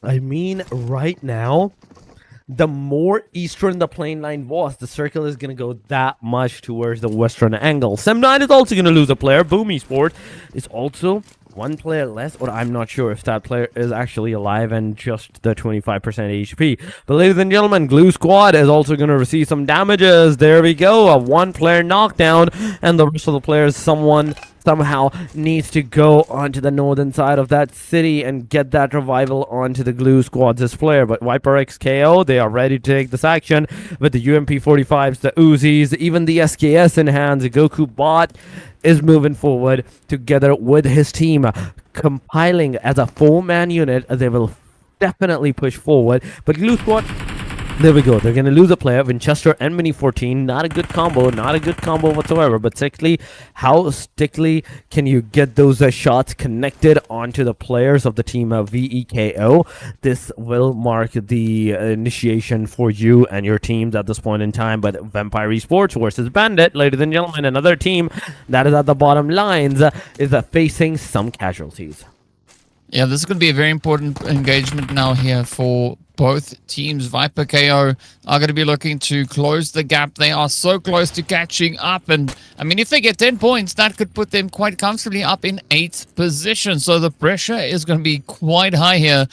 But Glue Squad finding themselves in a very similar situation. Of course, both teams now side by side. There's going to be a lot of pressure, but a beautiful nade. Stickly gets hit. Let's see whether or not Xbox and XKF can respond in kind. So far, Lord having to be quite cautious on the edge here. Not wanting to expose themselves too much. Don't want to give the points away for free, but GokuBot right alongside them is going to be looking to apply a little bit of that pressure here as well. Now, it is going to be angles, angles, angles. That is what the teams will have to try and get secured. But looking at the players coming through here from VIPERxKO, I mean, it does look like they have the advantage here. I mean, VIPERxKO is ready for that action. 2-2 split cell it is, and they're closing in to the side of XboxQ. XboxQ alongside of Glue's XKF are the only 2 players alive, but I don't see XKF anywhere close to the proximity. But there we go. A grenade goes from Xbox, gets a connection. It's a knockdown, and it's gonna actually like hold the VIPERxKO in their own tracks. It's gonna stop the momentum round from this point onward. XKF gets a confirmation. It's a knockdown right there and then. It's a peak fire. So Xbox, whether you're gonna get a knockdown, you have to make sure that you instantly make sure that it's a confirmation from that point on where the sprays are going. And Blair in an instant gets eliminated. VIPERxKO, there we go. 4 eliminations without a single casualty going around. 16 teams into the game, and as a KO will be healing their players, reviving their players up. Nobody's even remotely close to Impala. Yeah, and now, of course, with that play, they are right on par with HALAL, AXETRON as well. So the pressure is not going to stop anytime soon. Speaking of pressure, though, DRS looking to find a little bit of an opportunity here. We've got the players there from Skyforce down in the lovely San Martin. But DRS, a good angle, nice bit of overwatch here. Cyclone, definitely, as we know, capable of kicking up quite a bit of a storm. We've seen that in the past days. DRS now looking to find that opportunity, that angle to try and bounce back from. But again, it's going to be a very hefty, very rotation-heavy map for a lot of the squads to squeeze on through. And we still have just over 2 minutes left on the clock, so a lot can change in these next few moments. A lot can definitely change into the next few moments. But the main concerning fact right now is by all of these teams, right? The stage 1, I talked about this, that we're going to have a stale Miramar, a very slow Miramar. Yes, Glue Squad and the Team KO went into the fight, but only one of them got out of there, and it was like an instant casualty that occurred. But now, as we will be moving to the stage number 2 within 2 minutes, nobody's going to take the fight. And I can assure you on this thing that within the 3 stages, like stage number 1, stage 2, and up until stage 3, almost till the end, there's not going to be a lot of fights. Maybe some here and there with just a single player casualties, 2 players maximum casualties that may occur. Aside from that, nobody would have wanted to take the fight because this is the second last game. You want to make sure that you're surviving, that you are alive till the very end before securing those elimination points. Right now, the team major focus is going to be on the survival rather than those eliminations. And as we know, survival is going to be absolute key here. Bandit, an interesting angle that they could maybe try and do a little bit of something with now, but I'm going to be looking here to TALON, who are heading up into Ladriera. It's almost close to that center spot in the zone, of course, as we saw earlier. North of Monte Nuevo and also east of El Pozo is going to be the prime position to try and take occupancy off. The teams multiple times have actually climbed and rolled their way up into some interesting spots. As Kenny goes for a bit of a stumble, fortunately, it wasn't a blunder, right? A little bit of a stumble, there's nothing wrong with it. The vehicles do tend to do funny things. But now, the rest of Talon here, up on the hill, this is a good setup for them. I think it's a good read, but maybe if they could change this position a little bit further towards the north, that could be the angle to really try and bank on. Now it's going to be champions that are awaiting a bit of a push. HALAL, AXETRON, and ASI8 going at each other. Mad Cat is going to be the last one left to try and survive. The knocks have gone in both directions, but Mad Cat about to maybe rotate their way straight into the lobby. If this rotation is not successful, the vehicle, of course, taking quite a bit of damage. And ASI8 are going to look to full send it. They will try and wrap this one up, but up comes the play. HALAL, AXETRON, Mad Cat. Running low on health, so low that they get a shot in a slot and right back into the lobby. But ASI, they know they need to keep the pressure up. They're currently sitting on 118 points. They need 5 more if they want to try and catch Vampire Esports on 123. Right now, the situation for this fight is not looking too good, as ASI8 they successfully managed to put Sem9 into the backtracks, and with Sem9 now moving into the backline areas, not over pushing the team ASI8 to the fight.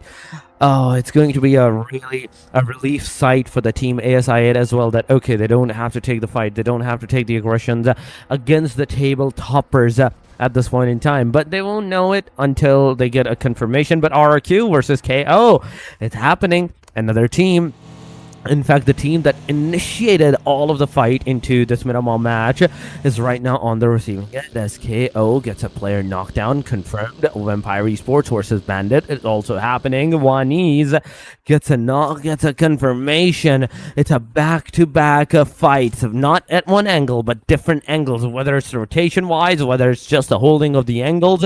1250 meters away from the circle, Bandit and Vampire Esports is deciding to fight amongst each other rather than leaving this area safe and sound and getting into the safer circle. All right, so now that is going to be that rush for the circle indeed. Ooh, Iron, you got to watch out. Bandit, they're going to try and welcome you in with open barrels. But for SI, this is a tough rotation, a tough angle to try and move through, right? We did have Vampire here as well, but fortunately for ASI8, nothing really came through from this side. Now, Vampire, Bandit, they're going to have to try and conclude this. We've been seeing these two squads going at each other in exactly this position for the longest time. Casanova rotating up as well, but sensing the danger, rotating very wide around it. Oh, can he survive though? That vehicle is smoking up and there's no mechanic on this map, so you're going to have to try and make a little bit of magic happen here. So far, so good. We do see BIGETRON by Vitality getting a knock sent in their direction, as well as Bumblebee got knocked and confirmed. So BTR down to 3. Optimus getting met with a spray here. VIPERxKO are going to be shipped out of here as well. BIGETRON now will look to respond. Skyforce rushing up towards them. Teams trying frantically to secure something here, but the pressure of the second to last match is building. BTR, they know that they are so close to regaining their ground, but they're going to have to really apply everything that they can here. DRS, again, on a roll, just flying down mountains, as we do see G getting picked up and confirmed. NEXORY up in the center. They could be feeling quite a bit of this pressure now as the zone takes a shift over to the west. Monte Nuevo is on the edge of the zone. So this means it is going to be a heavily contested match to play through for the remainder of this game. Not a lot of area to work with here. And now, NEXORY, they might be running out of luck as the health bar is going to be slowly dropping on down, and they need to get that rest secured. I mean, at this point in time, what we're saying is absolute chaos everywhere. Everyone is trying to like take down another one. One donkeys, look at the kill feed. Taking down one with the car. It's a car ram down. DRS is also close to the proximity of the NEXORY's fight. The NEXORY's fight is definitely going to occur. Bandit Esports, they're going to receive the damage. It's over for them on the hashtag number 14. They're done and dusted. Vampire is the one responsible for that, but Cyclone, you have to look left, right, and the front before going from one compound to another one room to another one. That was your biggest mistake, and there we go. NEXORY is going to capitalize that right there with the first elimination on DRS. DRS is going to be down to the 3 players. KillYT is still in the cars in the close vicinity. You can only see example at this point in time, but 195 meters, almost 200 meters away from the circle. This is going to put a pressure on not only DRS but NEXORY as well. DRS on the other hand, they have they are ready to take that action, right?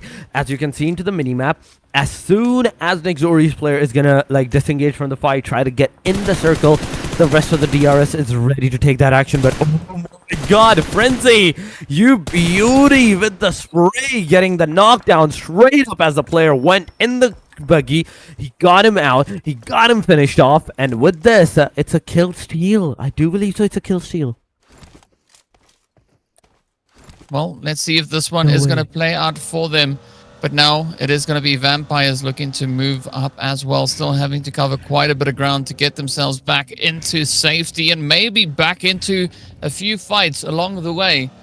But here we go as they continue to move up. Lazarus taking nothing but the jumps all over the place.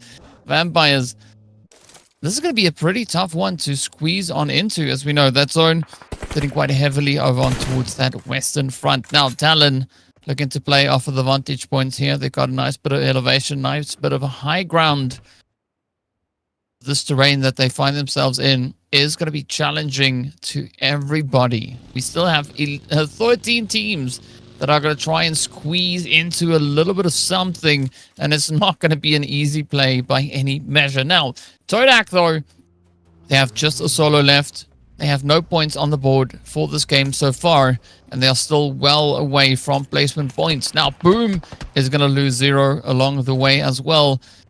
And that now doesn't really make too much of an upset for Boom, as they still have 3 players up. But again, they have to prioritize getting a good spot to move into, because again, right, with all these teams situated all over the place, everybody is going to be trying to play for maximum points, and that means maximum carnage. Maximum point mean maximum carnage. That is simple as that. But still, even with the maximum carnage, how much of a carnage can actually occur right now into the stage number 4? You can see it, the clear example into the kill feed at this point in time. Boom Esports, I don't know how they're gonna be surviving this car rammed down onto this I don't know, the other vehicle or something super solid. But BIGETRON, by Vitality, they're going to lose 2 of the players already. They have been taken down from the number 2 to the number 3. Optimus is going forward. He might able to take the player down, but no, he's going to get the damage on him. He's about to be eliminated, but survived away from this area. Now, NEXORY, this is your time. You initiated that fight. You initiated that damage onto the team BTR. Now it's your time to go forward, get those eliminations. But oh my god, DRS versus M9. The table toppers are down to the very last player remaining into the game. The revive is being done. KillYT is here with the DBS in hand. It's on the reload. You have to reload the gun. The player is coming, and it's over. BTR, in fact, a DRS. They have been taken down by Sem9. Yumeko, at one point in time, I do believe so, season number 3, was it? Yumeko was one of the top players, contenders for that MVP race as well. And now, Yumeko, once again, clutching it up for the teams. It's a good start. It's a good start for the Sem9 once again in this match at the very least. 154 plus 2 points to the players that have secured so far. But Vampire Esports, ASI8, close to the proximity. We can see the team, in fact, Champions versus TALON is also fighting into the kill feed as ASI8. They're receiving some damage. Casanova is down.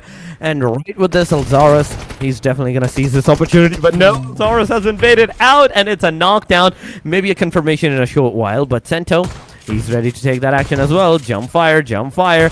Nobody's gonna get the connection.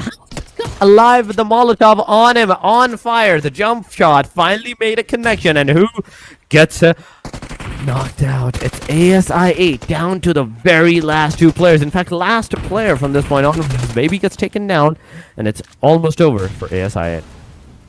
Yeah, it's going to come down to the Wire Casanova, and the rest are going to try and survive this as best they can, but they have to be really quick about it as Lapar lets it loose. It sends over the top. Ooh!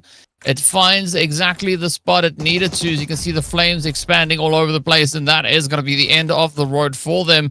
RRQ now moving up to try and clean it out. Now it's going to be Vampire Esports having to contest with all this heat coming through. RRQ going to look to make that mad dash.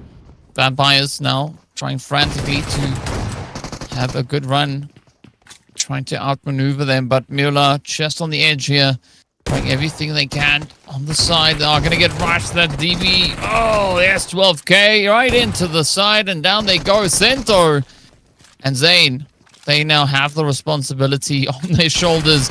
Can they clutch it out? The pressure is going to be there. We do say goodbye to Champions Esports. Down to the final 10 we go.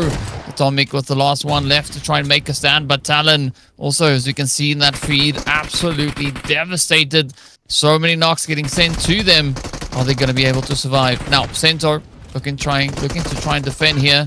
Oh, Lapar trying to come through with a jump shot, but it's not going to be enough. Yumiko playing the upside, trying to reach in and steal a little bit of that third-party thunder. Centaur got to try and time the shot to perfection as they now just wait for the teammate to double in. And this could now spell big disasters here for the side of RRQ as they get taken down. 6 eliminations up. That button get down as Yumiko reaches in with the nade. Sem9 just looking to light this lobby on fire. Optimus there from BTR still going to be holding steady. Have been there for a good long while. But NEXORY just up ahead of them are going to be met with the defensive and aggressive plays coming through here from the side of Talon. It is now up to Johan on the front line as they hold it up. And unfortunately, as we saw, Johan, the two Johans finding themselves in the big old standoff. Now it's going to be Ponbert trying to get away. Fortunately, not going to be able to survive it just yet. And this is where the whole situation is going to get turned on its head. Boom! Trying frantically to keep their numbers tight. Demo there from NEXORY also just trying to survive on the edge. They're surviving right now at this point in time. 13 players remaining, 7 total teams alive. 20 minutes have passed so far, ladies and gentlemen, and we are down to the top 7 teams. 13 players are remaining from this point onward. Yummy Johan, he's here. Let's see if he's going to be able to secure some more points for the team. As long as he's here at this top of the mountain, he is chill. He is ready to take the action. He's chill and ready to take those engagements. NEXORY in the very bottom of this mountain, chilling out there as well. Nobody's even this close to the proximity that, okay, they can get into the fight. They can get into the very hard hitting contestation fights where everything is going to be like crumbling and just completely onto the chaos. Skyforce is another name. DK, I just realized Skyforce is the only team right now that is alive with all of their players. Everybody else has lost some of their players, but the main concerning fact is that Skyforce has joined with the 3 players whatsoever. I mean, this is a good statement here for Skyforce to make, right? They have their full squad, even though, as you said, it was only 3 players to start with. They've been doing some pretty good work, managing to just kind of keep that momentum going. But VOIN Donkey also have 3, but they've lost one of their players, so they don't quite have that full fighting force as they would have hoped to have. But with the solos situated all across the zone, it is going to be still quite troubling for the teams that have more than 1 player left, right? So VOIN Donkey, yes, they might have the numbers advantage, but as we've seen these solos, they can change this whole situation around in a moment's notice, you know, not wasting any opportunity. Of course, going to be the players now from the side of Boom, looking to try and just solidify at least a bit of a presence over on towards this western side. It's not going to be an easy one, The angles need to be quite carefully approached here. You can see Skyforce just up ahead. We were praising them just a moment ago. Let's see if they can live up to the hype. Now, VOIN Donkey also going to try and make a little bit of something happen all the way from the southern side. But with so much elevation, this is not an easy fight to work through. This is looking good. This is looking good. Everybody is holding down the fort. Everybody's making sure that the next circle is going to be the destructive one. And that's exactly what's going to happen. Stage number 6. Okay, everybody's in the safe side. At the corners, at the angles, at the mountain tops. But as soon as the next circle shift is going to occur, that's when the situation is going to go completely haywire from that point onward. 13 players where they are remaining into the game with 7 teams. There's a lot of solos like Sem9, BTR's players. There's also like the duos. In fact, TODAK is also down to the last player as well. VOIN Donkeys is the team with the trio. NEXORY with the duo. Boom Esports with the duo as well. And Skyforce with all their players alive into this game. They are in a really good spot, but 63 and 70 points, they're not going to do too much of the distribution, even with the chicken dinners, to get you into the top 10 positions. So you have to like focus on the elimination charts as well. You have to make sure that you're focusing on some eliminations number and getting at least 5 to 6 eliminations with the chicken dinner if you want to at least secure the top 10s. I'm talking about the bottom line teams. But right now, the fight is about Sem9, fight is about BTR, and VOIN Donkeys alongside of TODAK to secure that top 5 placements for themselves. Well, the top 5 is going to be that race that the teams will try and secure. I mean, VOIN Donkey could still quite easily maybe make it in here if they come out victorious in this game. But, I mean, you were saying that Boom and Skyforce can't necessarily catch up, but if they have a good match here, either of those teams, right, especially Boom, if they have a good match, that would put them right up into, I believe, like 8th or 9th position, right? It will definitely help close the gap considerably. Is it going to be feasible or likely that they catch all the way to the top 5? Maybe not, but there is an opportunity for them to still contest for the top 9 slot here. And that's the scary thing about it, right? Anywhere from 15th to 10th place will have a good opportunity to contest the top 9 places. But as we know, the prize money only extends to that top 5. So a lot of the pressure is going to ride on the shoulders here of VOIN Donkey and TODAK to see if they can do what they need to get themselves just that much closer. It is, but there we go. Yummy Johan finally making a connection on VOIN Donkey's players. That's a knockdown going around. And right with this, we'll have to see what VOIN Donkey is going to like achieve from this angle. They have to heal their players, and at the same time, there's a lot of more players into the proximity that can actually like take the shots, take the fires onto these guys, get some shots connected on them. You can see BTR in that proximity. There's also NEXORY into the area, and VOIN Donkeys where they are kind of into the proximity between the two teams. If they move forward to the NEXORY's areas, they will be shot down from the back by the Sem9's Yumiko, the solo player that is still alive into this area. But oh my god, we just had the vision. We just had the vision of the future, and that is that Sem9 Yumiko has been taken care of. We're in the top 6, ladies and gentlemen. 12 players remaining with Boom, with all of VOIN Donkey, Skyforce, NEXORY, BIGETRON by Vitality, and Boom Esports is also receiving the damage. But at the same time, VOIN Donkey is going to take down the last player of the TODAK. It's over for the players. Top 5 it is. Well, here we go. That push now coming through. And of course, down to the final 4 we're about to go. And here we have it. It is going to be VOIN Donkey now trying to reach up the hillside. They've already taken a bit of a beating here as Gaycore is slowly bleeding out. We cannot really see that res coming through, but Zeta is going to try and make the most out of it as they try to push on forward here. Boom up on the hillside. Oh, one player, Yumi, going to try and survive as best they can, but VOIN Donkey trying to breach, but instead they get picked up as Demo locks in a beautiful sneaky approach, spotting the opportunity and looking to strike while the iron is hot now. Skyforce, well, I can see 4 players there. Not quite sure why it showed 3. in the thing on the side there. But here we go. Up at the screen also, it shows 3. So, you know, maybe they are just so present that we only need to look at 3 players as opposed to the 4 that we can see out on the battlefield here. But it is going to be Demo OG now feeling quite a bit of that pressure as the HP bar drops really low. Now the zone getting ready to shift up as well as we are heading into the final stretch of this match. Look at this, ValoBot also looking to apply a little bit of that pressure. Skyforce continuing to try and do everything they can. They've now expanded their reach across the zone. And now there's only a few players standing between them and the final charge, the final play to get this chicken dinner going their way. A little bit of a rhyme, why not? But let's see who will get it. Is Demo OG going to be able to survive? Not quite sure. But Skyforce, they look like they could maybe have this one in the bag. They probably could have had in the back at this point in time, but Skyforce situation is going good, but there we go. That's a first knockdown going around.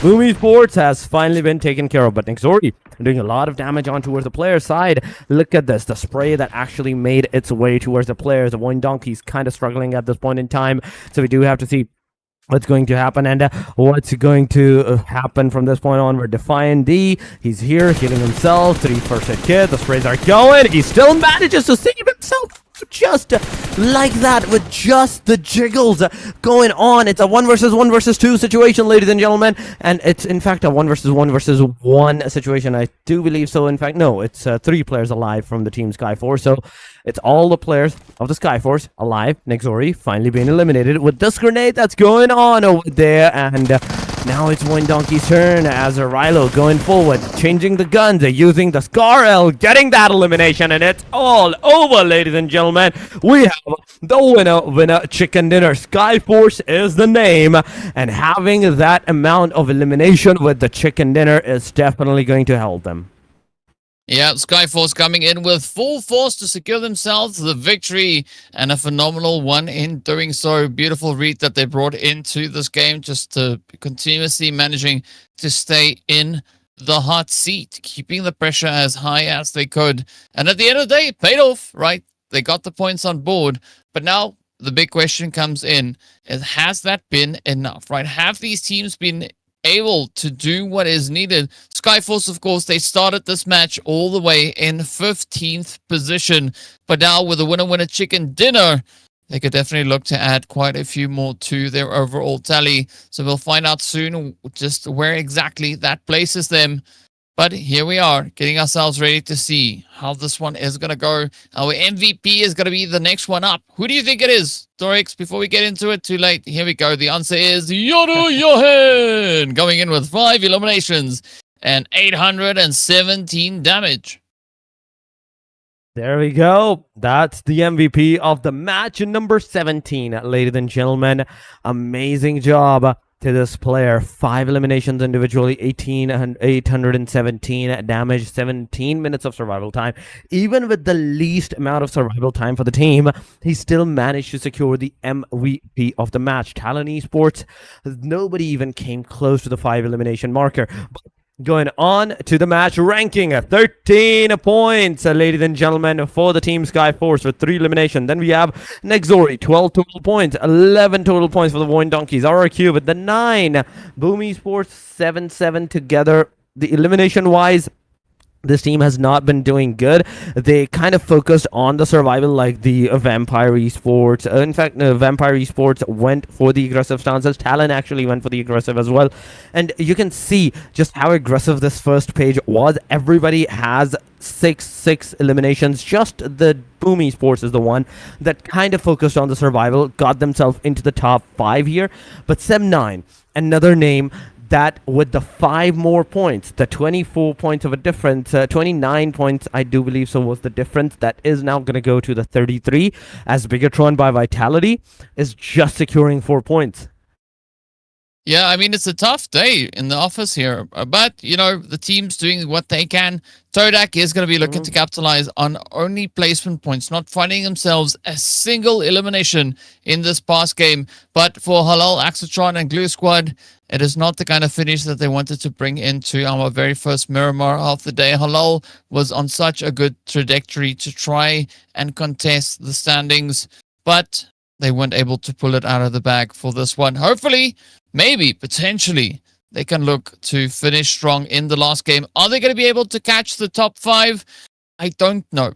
Doesn't seem plausible at this point because they needed points on the board for this game to kind of still keep that statement to be true. But we'll find out exactly what that overall situation is, and of course what the overall standings situation looks like, as we've got only one more match to go, one final opportunity to see who will be secured within the top 5 and who will be looking in the window admiring them for the amazing gameplay that they've brought to the battlefield. I gotta say though, like, all these teams that we've been seeing throughout the entirety of this event, they've just been keeping up with the gameplay, right? The teams that have been dominating in the league stage or the playoffs weren't necessarily the teams to dominate in last chance, and also not the same teams to dominate here in the grand finals.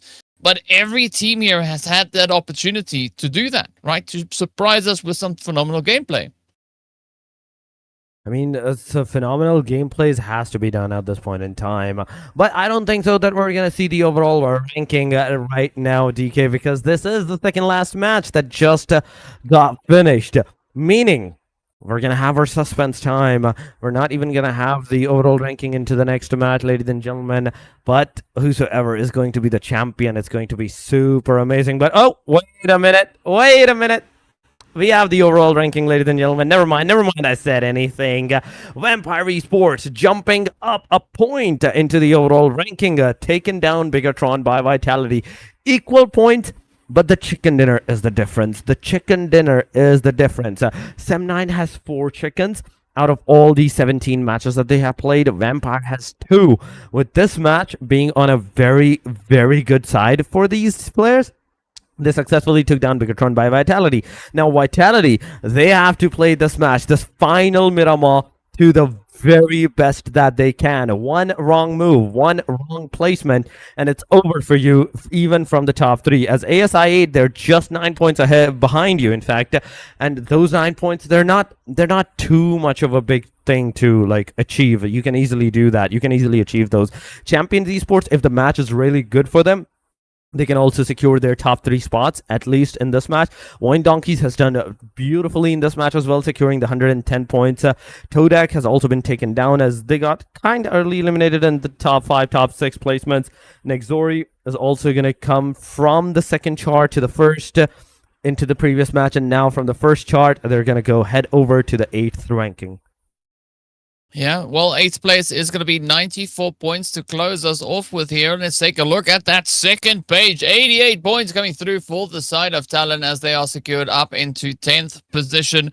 So it just shows you that there can still be a little bit of a play to be made here for teams trying to catch up, trying to see if they can chase any potential advances in their slots. But top 5, it is going to be a little bit more challenging, and I don't see that happening for the teams situated over on this page. It is going to be a pretty tough play. They will have to play a near perfect Miramar if they want to get anywhere close to that. And of course, the only teams that I think has an opportunity that might have a chance is going to be TALON and VIPERxKO, right? You could maybe extend that to HALAL AXETRON, but they're going to have to lock it in because they need to get to a minimum of 115 points, right? So looking at a team like TALON, that's going to be a crazy game that they need to secure, right? And that puts us on 38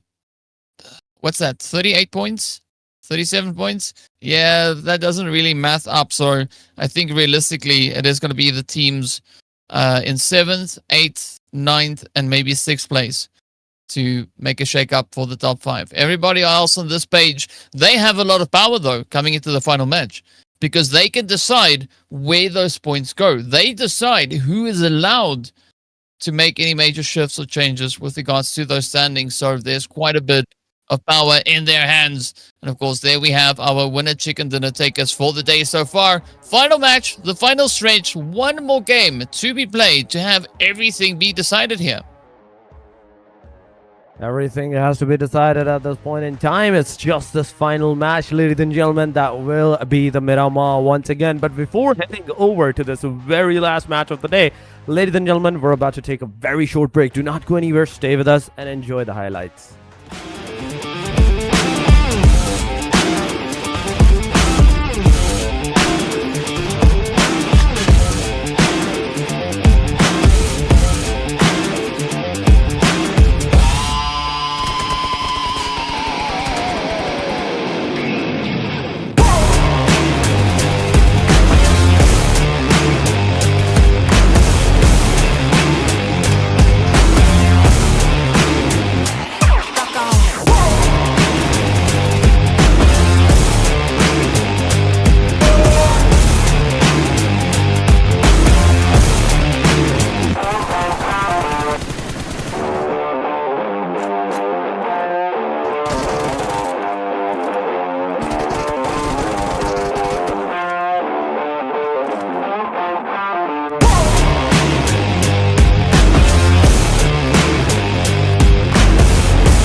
Welcome back, everyone. We're getting ready to move into the final match, the last game, to be the big decider to see who's going to be walking with what share of that overall prize pool. And of course, who will be the ones to step up and look to shake up everything, as we are going to be getting right into it.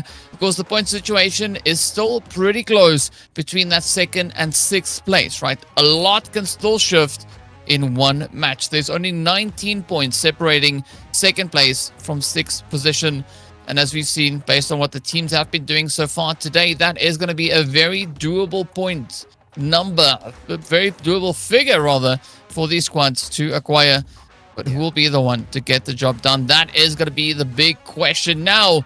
It relies solely on the power of the teams on the lower half of the board. They have the opportunity to decide the fate of the squads ahead of them. And so much power, and with all of that comes so much responsibility as well. You sneaking in the Spider-Man lines. But yes, with great powers, with great points, also comes the responsibility of holding those points for yourself, making sure you're grabbing more and not losing a single point to the other team. But aside from that, yes, it is going to be the very final match of the day, ladies and gentlemen.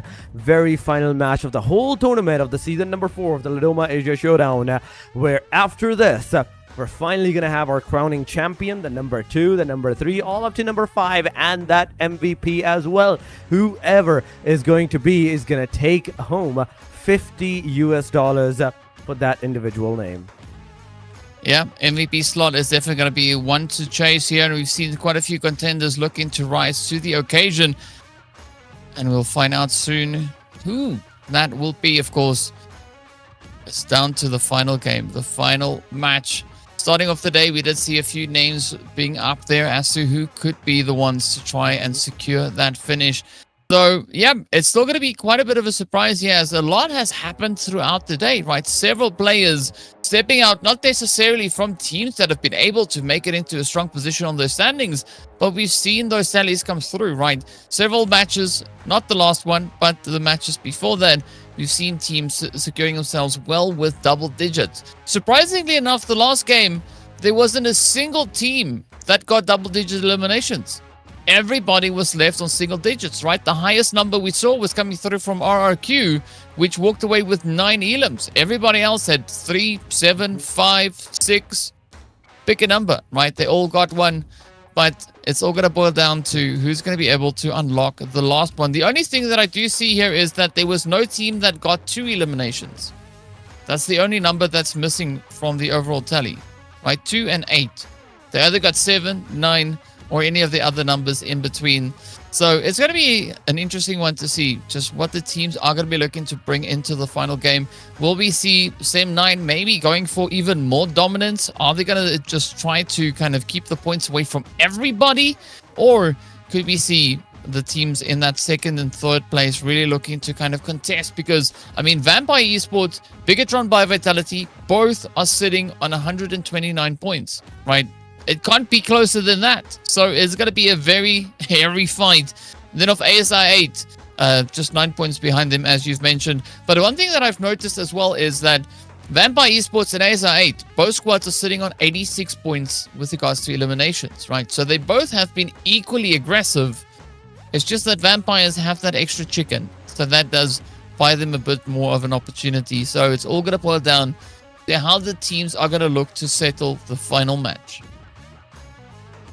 It's the final match, and it's the final match between all of these numbers. As you already mentioned about the number of eliminations and the overall points that the team has, the differentiation between them on how many points they require at this point in time to secure more and more, and the chances of the number 2 or the number 1.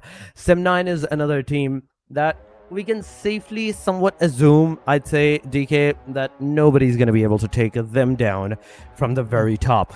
Unless it's a 20 elimination winner chicken dinner that occurs. Then there's a slight chance that, okay, they might be able to be taken out of this match. But for that to happen, the other team will not only have to secure 30 eliminations, in fact 20 eliminations and the winner chicken dinner, but at the same time Sem9 has to get eliminated on early. Going on into the match, we're not gonna see the plane line this time. We're gonna go straight up to the players that's jumping down. RQ sees the opportunity, he's gonna get that DBS in the hand, and now is gonna move forward. But Winchester 97 can it make a connection? The player is right on his face. Wait a minute, he dodges him up. Champions 1 is gonna safely get into the compound, and now both parties are gonna have the guns. DBS versus Uzi it is, ladies and gentlemen. Lapar has the grenade in the hand. He's gonna throw it up. Will it get a connection? The answer is definitely going to be a no, because the player's not gonna throw it up. The peak fire, the peak shots is coming on. Nobody's gonna get a connection. Both parties did not have any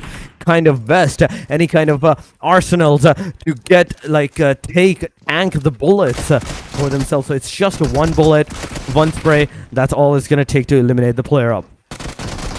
Well, let's see. Ooh, champions now going to be feeling that heat rushing to them as they are slowly getting taken apart.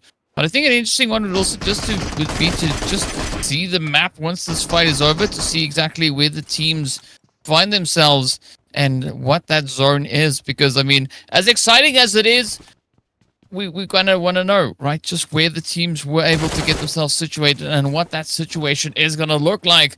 HALAL, AXETRON also going to be doubling down on the aggression here, as they were able to secure themselves 2 eliminations. Now it's going to be Glue looking to close it up. Endor gets taken on down as Boom feels that heat. This is all the way over into Impala. Now, even more shots coming through. That party bus being really slow. Not the best weapon to use, or vehicle rather, to use when you really have to quickly get out of a spot. Well, I'm running low on English airtime, it seems. But yep, let's see whether or not Boom Esports can bounce back. They've lost a player. They now have the opportunity to try and come through with a strong play here. But it's all going to rely on what that zone is going to be doing. And we're, of course, now approaching the closure. We've got 4 minutes left on the clock. So this is where I'll ask production if we can maybe see the map just for a few moments there, please. But yeah, Boom, they're going to have to make something happen. They definitely do, but look at the kill feed. It's going back and forth. Some players are getting eliminated. NEXORY is finally going to be taken down as well. That's our first team, ladies and gentlemen. That's over. And right with this, Vampire, wait a second. Vampire is receiving a lot of damage as well. RRQ, we can see them also being on the contested side, getting knockdowns, all those elimination that's happening, all these situations. But 90 degree on our screen. Team HALAL AXETRON. Let's see the QBZ. It's not on the reload. You have to reload the QBZ, but the players actually switches to AKM, then AKM, then to another gun. Then the situation gets intensified as the players are pushing on. AXETRON making sure that they're still getting that elimination to their name. The circle. Look at the play at the Impala outskirts and near the Boom. In fact, at this point, I think Glue Squad, yes, Glue Squad it is, that is into the proximity as well. So it's not just one-way fight. It's a 3-way deadlock between these 3 teams. Whosoever moves first is going to be instantly shot down by the rest too. Well, it's going to be a very important play here. Glue are going to be trying to get as much done here as they possibly can. But Boom trying to come back with a bit of a vengeance. Looking to turn the table on the side there after the Glue Squad. And of course for the players here from Boom, right? Both teams sitting side by side. They're from the same region, the same country.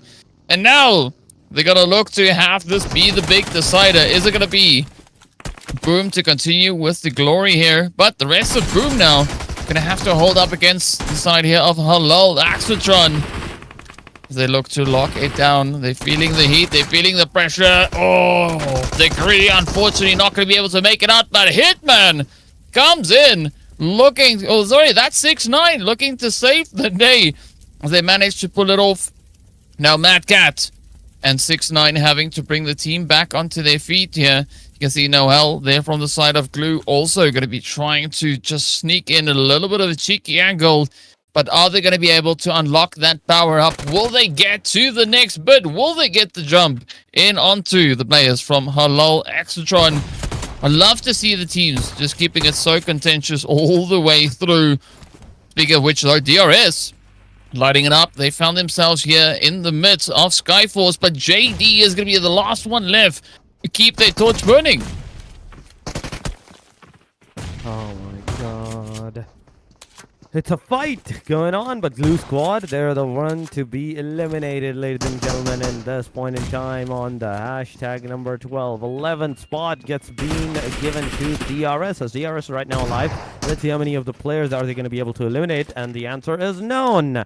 It's none. Rilo comes in, gets that all 4 out of the equation without even a single, dot HP down to himself. It's a great start that Rilo did, but unfortunately they also lost one of the players, so there's that.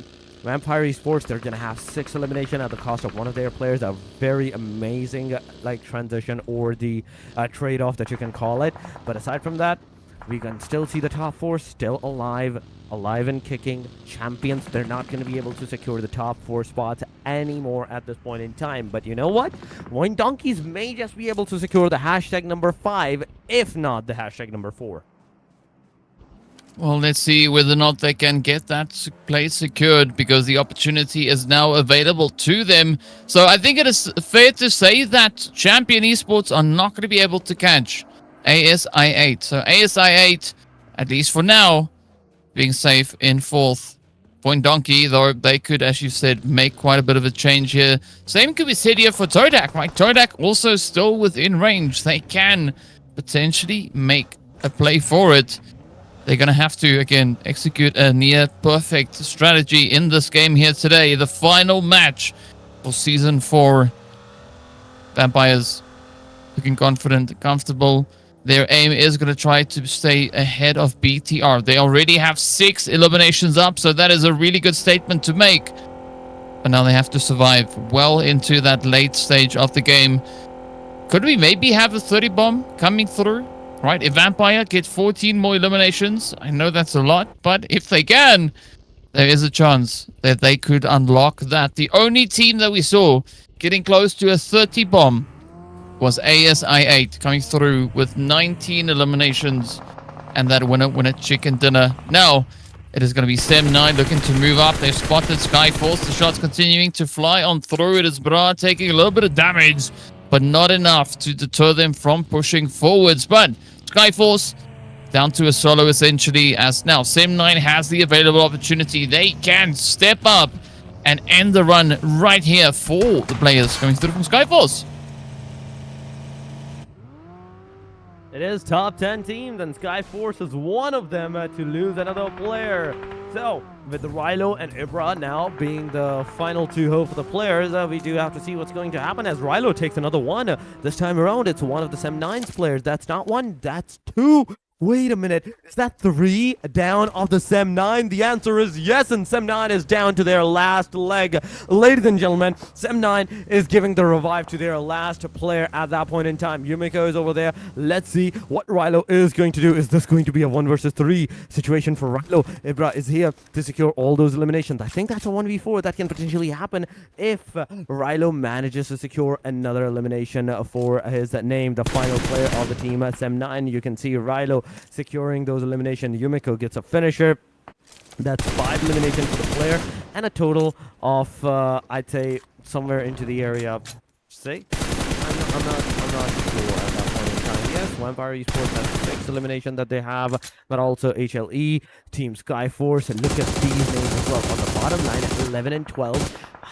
Like HALAL Esports, HALAL AXETRON, 6 elimination, Skyforce 7 elimination, 1 more elimination, and that can be 8th elimination for the players. But Sem9, last guy is about to be on its last leg, as this player at this point, the cars first down, the sprays from Kent all the way. They're not making a single connection. Come on, you did so much damage onto the player, but the crucial moment, you barely even managed to scathe even him with 1 bullet whatsoever. Well, the range is going to be a big factor in that. So let's see who is going to look to double it down, try and close the gap on the battlefield. Now, HALAL AXETRON, 6-9. Looking to get a little bit of something happening here. That vehicle is smoking. Where will these plays take us towards next? As the zone continues to push, the teams continue to rotate. Skyforce doing a phenomenal job so far. 7 eliminations. Definitely leading with regards to that aggression. Halal, AXETRON also sitting on 7, but they're out in the blue. So teams have to rotate like they've never rotated before if they want to keep that potential alive. ASI-8 also now starting to peel out of their compounds here, looking for a bit more of an opportunity. And here we go, as Baby is just waiting on the ridge. We did see, of course, Kent there from BIGETRON up on the hill. Gotta watch out for that. Cento has been spotted. Ooh, 7-9 is down and out. Off they go. They are done and dusted. 159 points secured. Just falling shy of placement points coming their way. Now, ASI-8 looking for an available opportunity here. Vampires, they know they need to do a lot, but they have only 1 player left to try and make a difference. Already 6 eliminations up. But will they get more? Will they survive into that late stage of the game? Now, RQ, they are going to be losing Lapart in the exchange. Now, TALON also looking to get a little bit of a something happening here.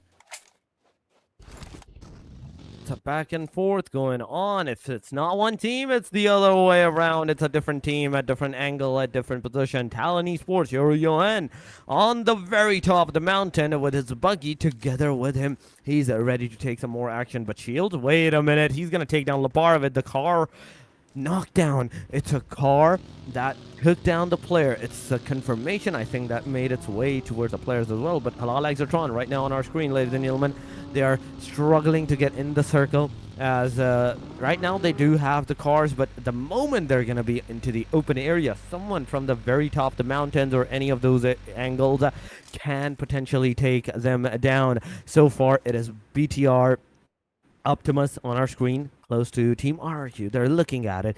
On the mountaintop, there is another team. The rest of the BTR, yes, but close to their proximity. There should be another team that is also like engaging with the fights, engaging with the shots and everything of those sorts. But BIGETRON by Vitality, Optimus, he's not moving too much. Ladies and gentlemen, 20 more seconds and the circle is going to take its shift. Bumblebee on the mountaintop. BTR completely scattered mountain to mountain, mountain to mountain. One of the mountain is being contested by the team HLE, that is the HALAL AXETRON, that is trying to get onto the top of the mountain, but I don't think this car is going to be able to achieve that. I don't think that car is going to be able to get you on the top of the mountain. So not sure what's going to happen. There is a buggy into the back line that you can potentially use to go up there, but TALON, look at that kill feed it is, and TALON Shield is taking one of the players of Team Skyforce. Oh, RRQ also going to be getting the knock and the confirmation onto Nuga. Down they go. Now, RRQ down to the final contender.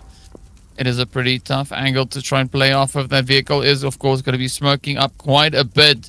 BTR and Skyforce are going to look to try and hammer in the blows here. TODAK also now moving up, and this is going to open up the opportunity. But look at this, RRQ getting a nice little level 3 upgrade there with the gear if they decide to go for it. Rilo has just been lighting this lobby up. 7 eliminations already secured, and now going to be looking to bag even more. HALAL AXETRON running into quite a bit of a headache here as they get swiftly shipped out to the lobby. And that is that. They are confirmed potentially up in 11th place, but now Skyforce can definitely look to make a big difference. Camels now coming in clutch here, as well as they do try to get the players into the zone. But this is going to be Cleon looking to cling on to every potential angle. TALON trying frantically to get themselves situated, but Akul not getting that line of sight they need to help alleviate the pressure. Cleon, though, beautiful spray down coming through. But are they going to be able to make it into the next bit here? Scar definitely doing quite a bit of damage here. The sprays, though, not going to be stopping TALON from that rotation. Meanwhile, BIGETRON by Vitality just keeping themselves out of harm's way. Up comes Skyforce. 2 players up, 8 eliminations strong. A nice edge position, but BTR is not quite within reach here, so they're going to have to find another way to keep the momentum going here, because Skyforce, they've just been popping off this game. But with the duo left to contest, it is going to be increasingly more challenging. It is more challenging at this point in time because It's the final match. Everyone is doing their very best to the very best that they're trying to like survive to get those eliminations for themselves as much as they can at this point in time. We can see so far right now 24 players are remaining into the game with 8 teams. Vampire Esports 6 elimination, 130 points. BTR 3 elimination, 130 points. They're once again back to back. It's on the equal points, just the 3 points of a difference. In this match at the very least, RRQ Ryu is going to be taken out of the game on the hashtag number 8 in a short while. As RRQ, they are going for that aggressive stance. You can look at that. BTR, Optimus is there, and Optimus, he's finally going to go with the revive. Kent is being revved, but TODAK at the front lines, and the fight can definitely start. 19 more seconds, ladies and gentlemen, and the next circle, it will take a shift. Wait a minute, when did this happen? As the last guy, Sento, is being pushed upon, the sprayed upon, and it's over. Sento out. We're down to top 6. Well, it's going to go very quickly from this point moving forward. TODAK still to secure themselves a few additional points. They need 7 to catch up to VOIN Donkey. So far, the sprays are connecting up, but now it's going to be BTR feeling a lot of this heat. They have now still the opportunity available to them to try and contest, to try and play the upset. This could be a $100 play if they survive all the way through and gain that extra point. As we saw, both squads, them and the Vampires, only separated by 1 single point, and that is still the case. Vampires sitting on 136 points, BTR sitting on 136 points as well. ASI 8, this is going to be their opportunity. They are now trailing by 11 points. If they lock in and if they secure this play, this could be quite a bit of a jump, and this is exactly what we want to see.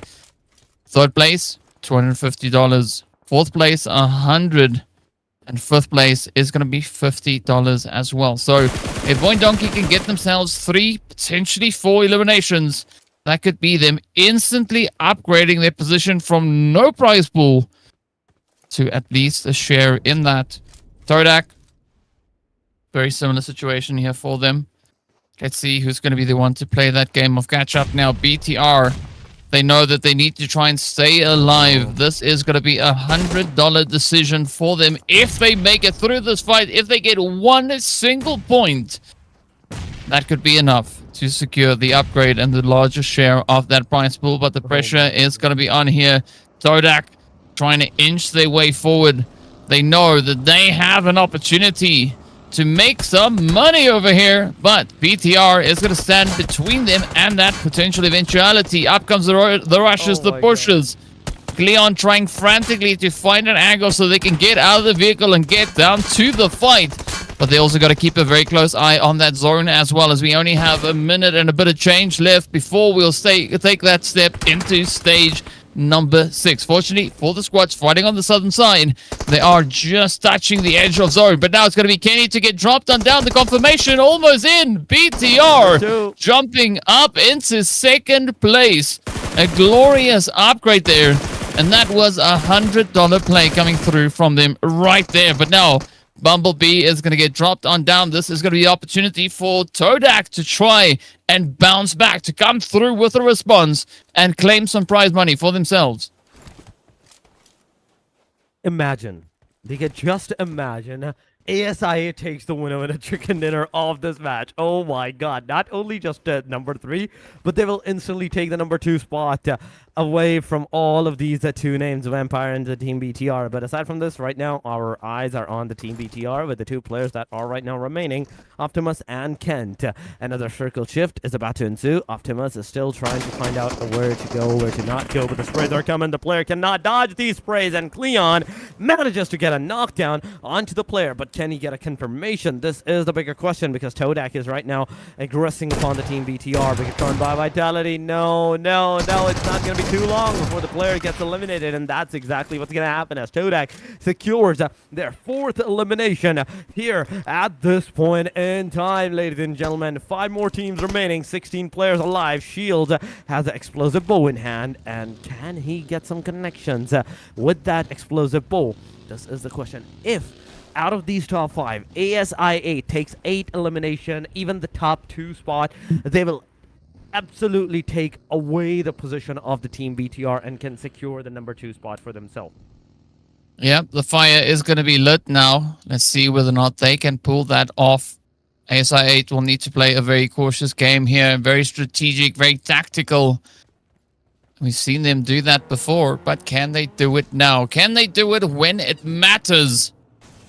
Point Donkey also yet to secure them some points, and you can't park there, sir. That's not a parking spot.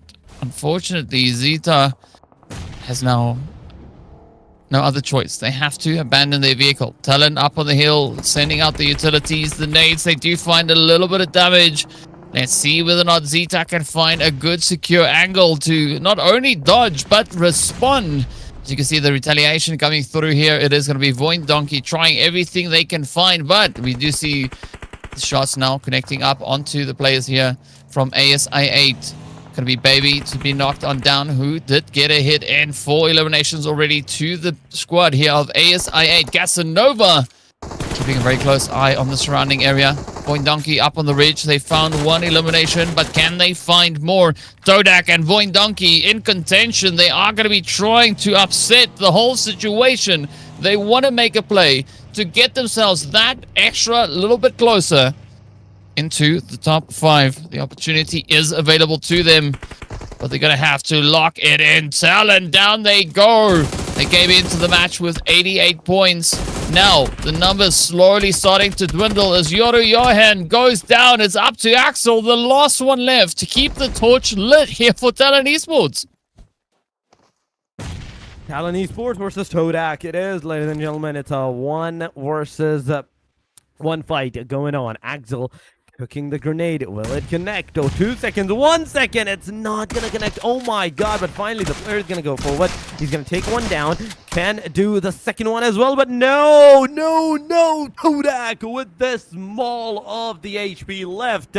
He still manages to secure that elimination. At the same time, we are seeing TODAK out of the game as well with the grenade that's coming on by Potato. It's Cleon out of the game, down to the top 3, 7 players remaining. ASI8, 4 elimination, 5 eliminations for the VOIN Donkey. Skyforce, a solo player with the 8 elimination to their name. A great start that can potentially harm or make all of the teams at this point in time. If ASI8 is let go and secure that winner chicken dinner, they're going to be on the hashtag number 2. VOIN Donkeys, you want to secure the top 5 placements as well, and I don't think that that's going to be actually possible at this point in time. But a winner chicken dinner with 10 points could have made an impact. Well, I mean, VOIN Donkey were on 110 points coming into this match. Champions Esports was sat on 115 points. So VOIN now with the 5 eliminations does equal that score, right? They are also on 115, but they need more. We know that they've got the placement points, but are they going to be able to get enough to ensure that they can catch up, that they can move Champions Esports down from that top 5 slot? ASI8 still in contention here. We know they need 9 points to catch up to where BIGETRON by Vitality and Vampire Esports were coming into this game. But then, of course, there's also the case of those eliminations that both teams were able to secure coming through. Stage 7 about to start with the closure as we're about to hit that. The only team currently situated within the zone is going to be ASI8. So we can see Skyforce over on towards that eastern side. VOIN Donkey lurking on the western front. If ASI8 play this one well, there is 4 eliminations up for grabs, but they know they're going to have to do everything that they can to secure that play. VOIN now going to be looking for a little bit more of a northern position, or rather southern position, as they do secure themselves the warehouse. This does allow them quite a bit of an opportunity, but it's all going to rely quite heavily on what this next zone is going to do. Valubot is going to be out in the blue, sipping on some juice, but this is not the way to go. They are trying to decide where their points go. Are they going to allow any of the other 2 opposing squads to get this elimination, or are they going to hand it over to that blue zone? It's now going to be Skyforce trying everything they can. They get the shot up onto Potato, but the blue and the shots from VOIN Donkey will seal their fate. VOIN up to 6 eliminations. Now, still a very contentious play. As we know, ASI8, they were 10 points ahead of VOIN Donkey. You don't want to get caught unnecessarily. So, right, either which way, this is now the play for fourth.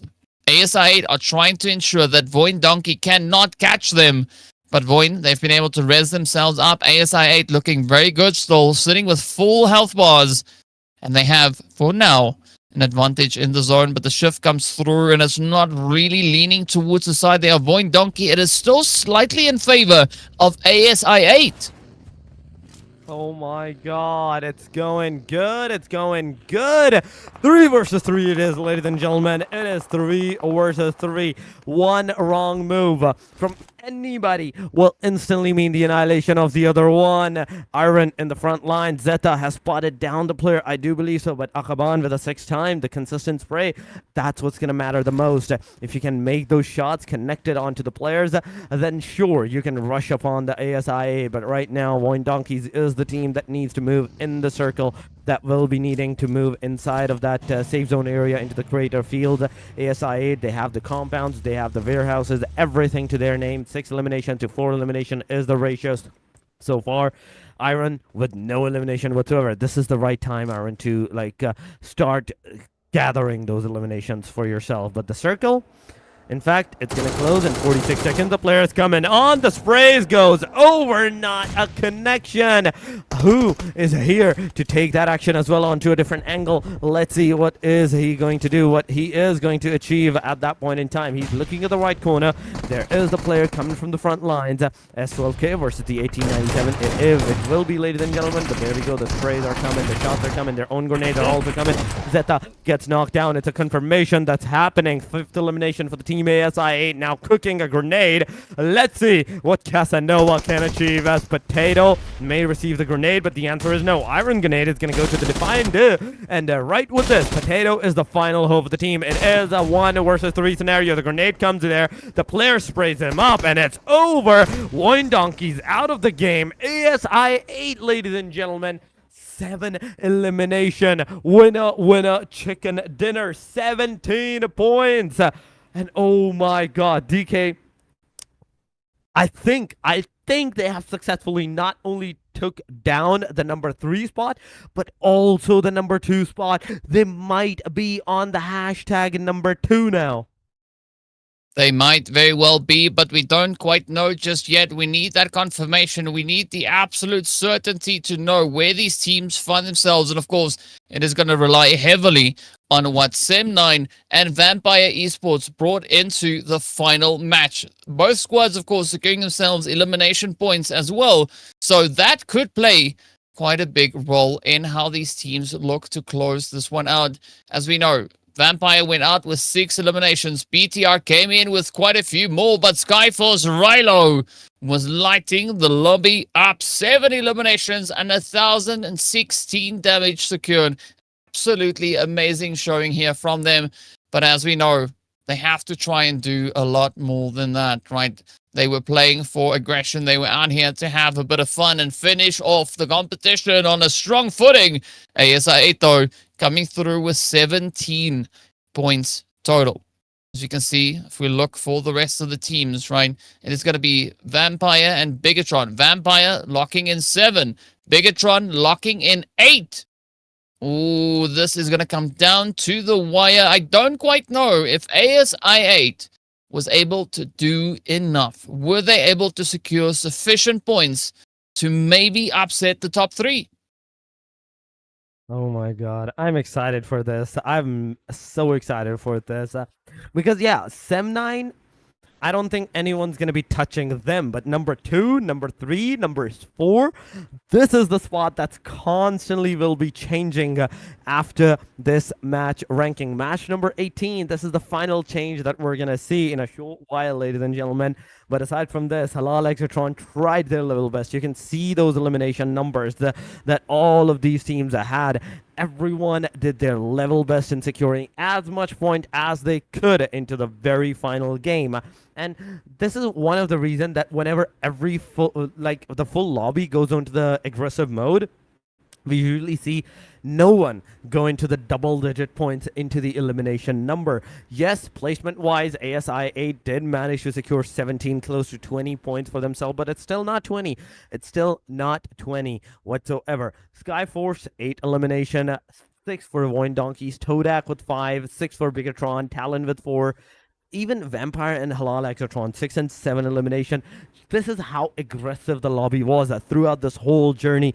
Everyone was doing their absolute best to like find out if there is any team out there. They knew their previous ranking points, and they were like, okay, we're gonna utilize this, and we're gonna finally make sure that we're gonna be above them. But SEM9 it is, ladies and gentlemen. It's a no-brainer. SEM9 was the name that's gonna go on to the champions for the Ledoma Asia Showdown season number 4. Well done to Sim9, but we have a few other questions that we need answering. Champions Esports were in the top 5 coming into this last match. They were leading with 5 points ahead of VOIN Donkey. As we saw, VOIN Donkey secured themselves 12 points in this last match. So, as I said before, it is going to be a fight for the top 5. And then as we also saw, ASI contesting for that top 3 position. But now, Sim9, nobody could touch them coming into this game. They were sitting with a glorious 30-point lead. They managed to hold on. They managed to hold strong. And they walk away with the champions and, of course, that lion's share of the prize pool. So big congratulations going out to Sim9. The runners-up is going to be ASI 8.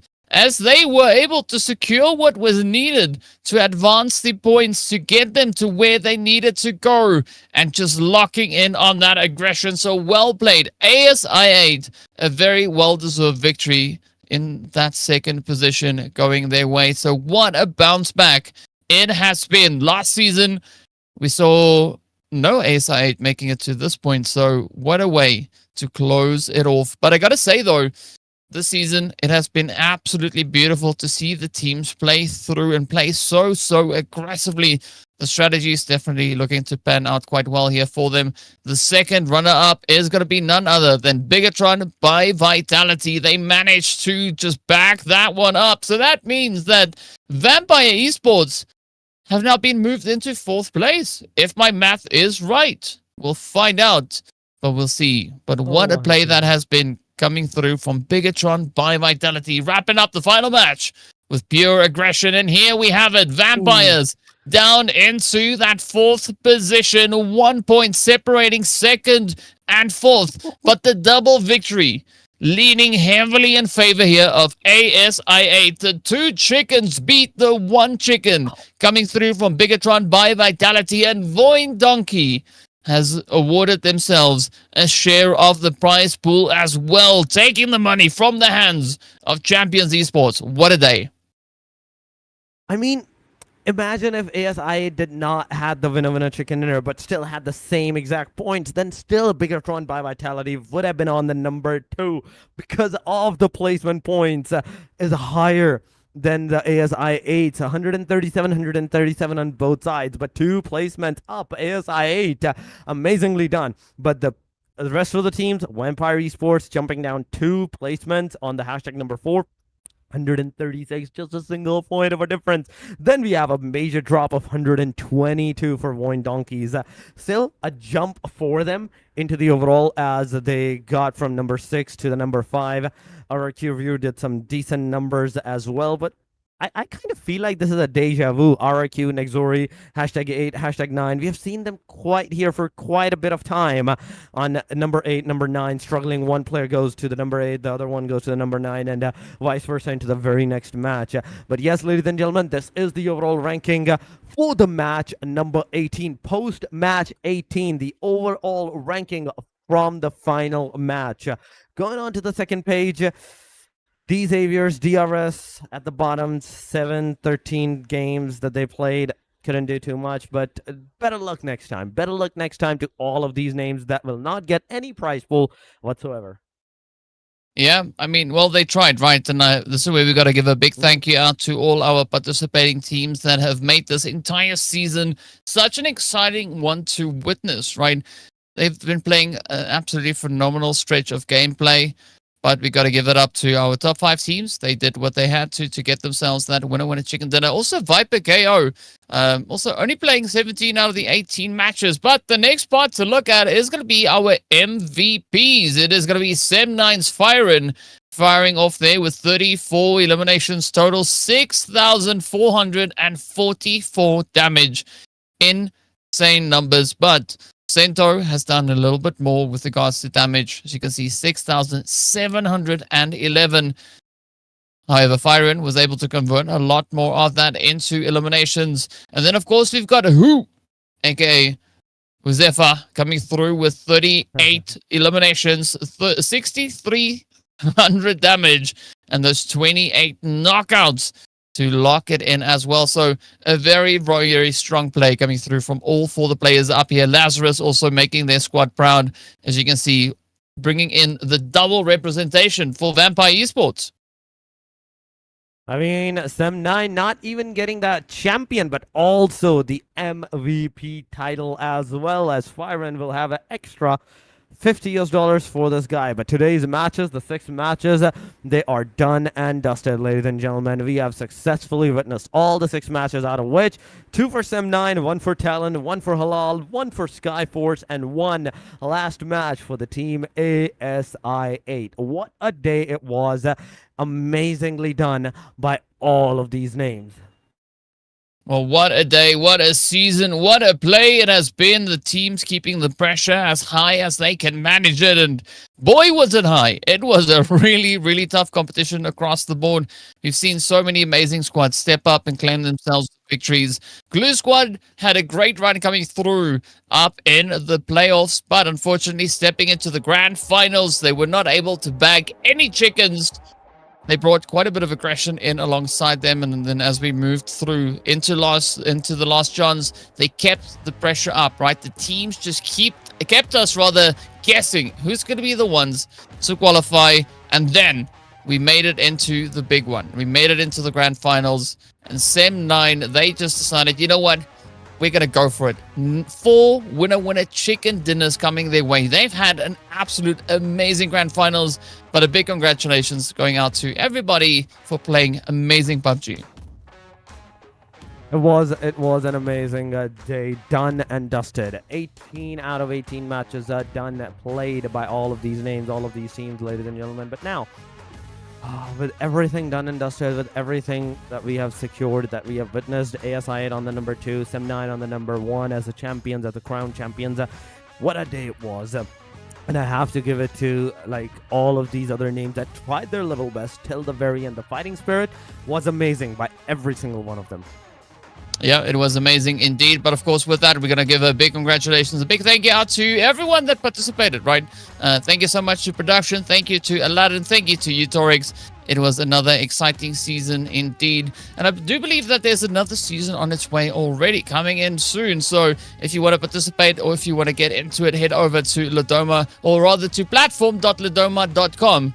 and get involved, get into the events that they have cooking over there. And you could also walk away with some prize pool as well. But on that one, we are going to thank you all. Thank you so much for being here. We appreciate your time, and we look forward to seeing you soon. Until then, stay safe, and we'll see you later.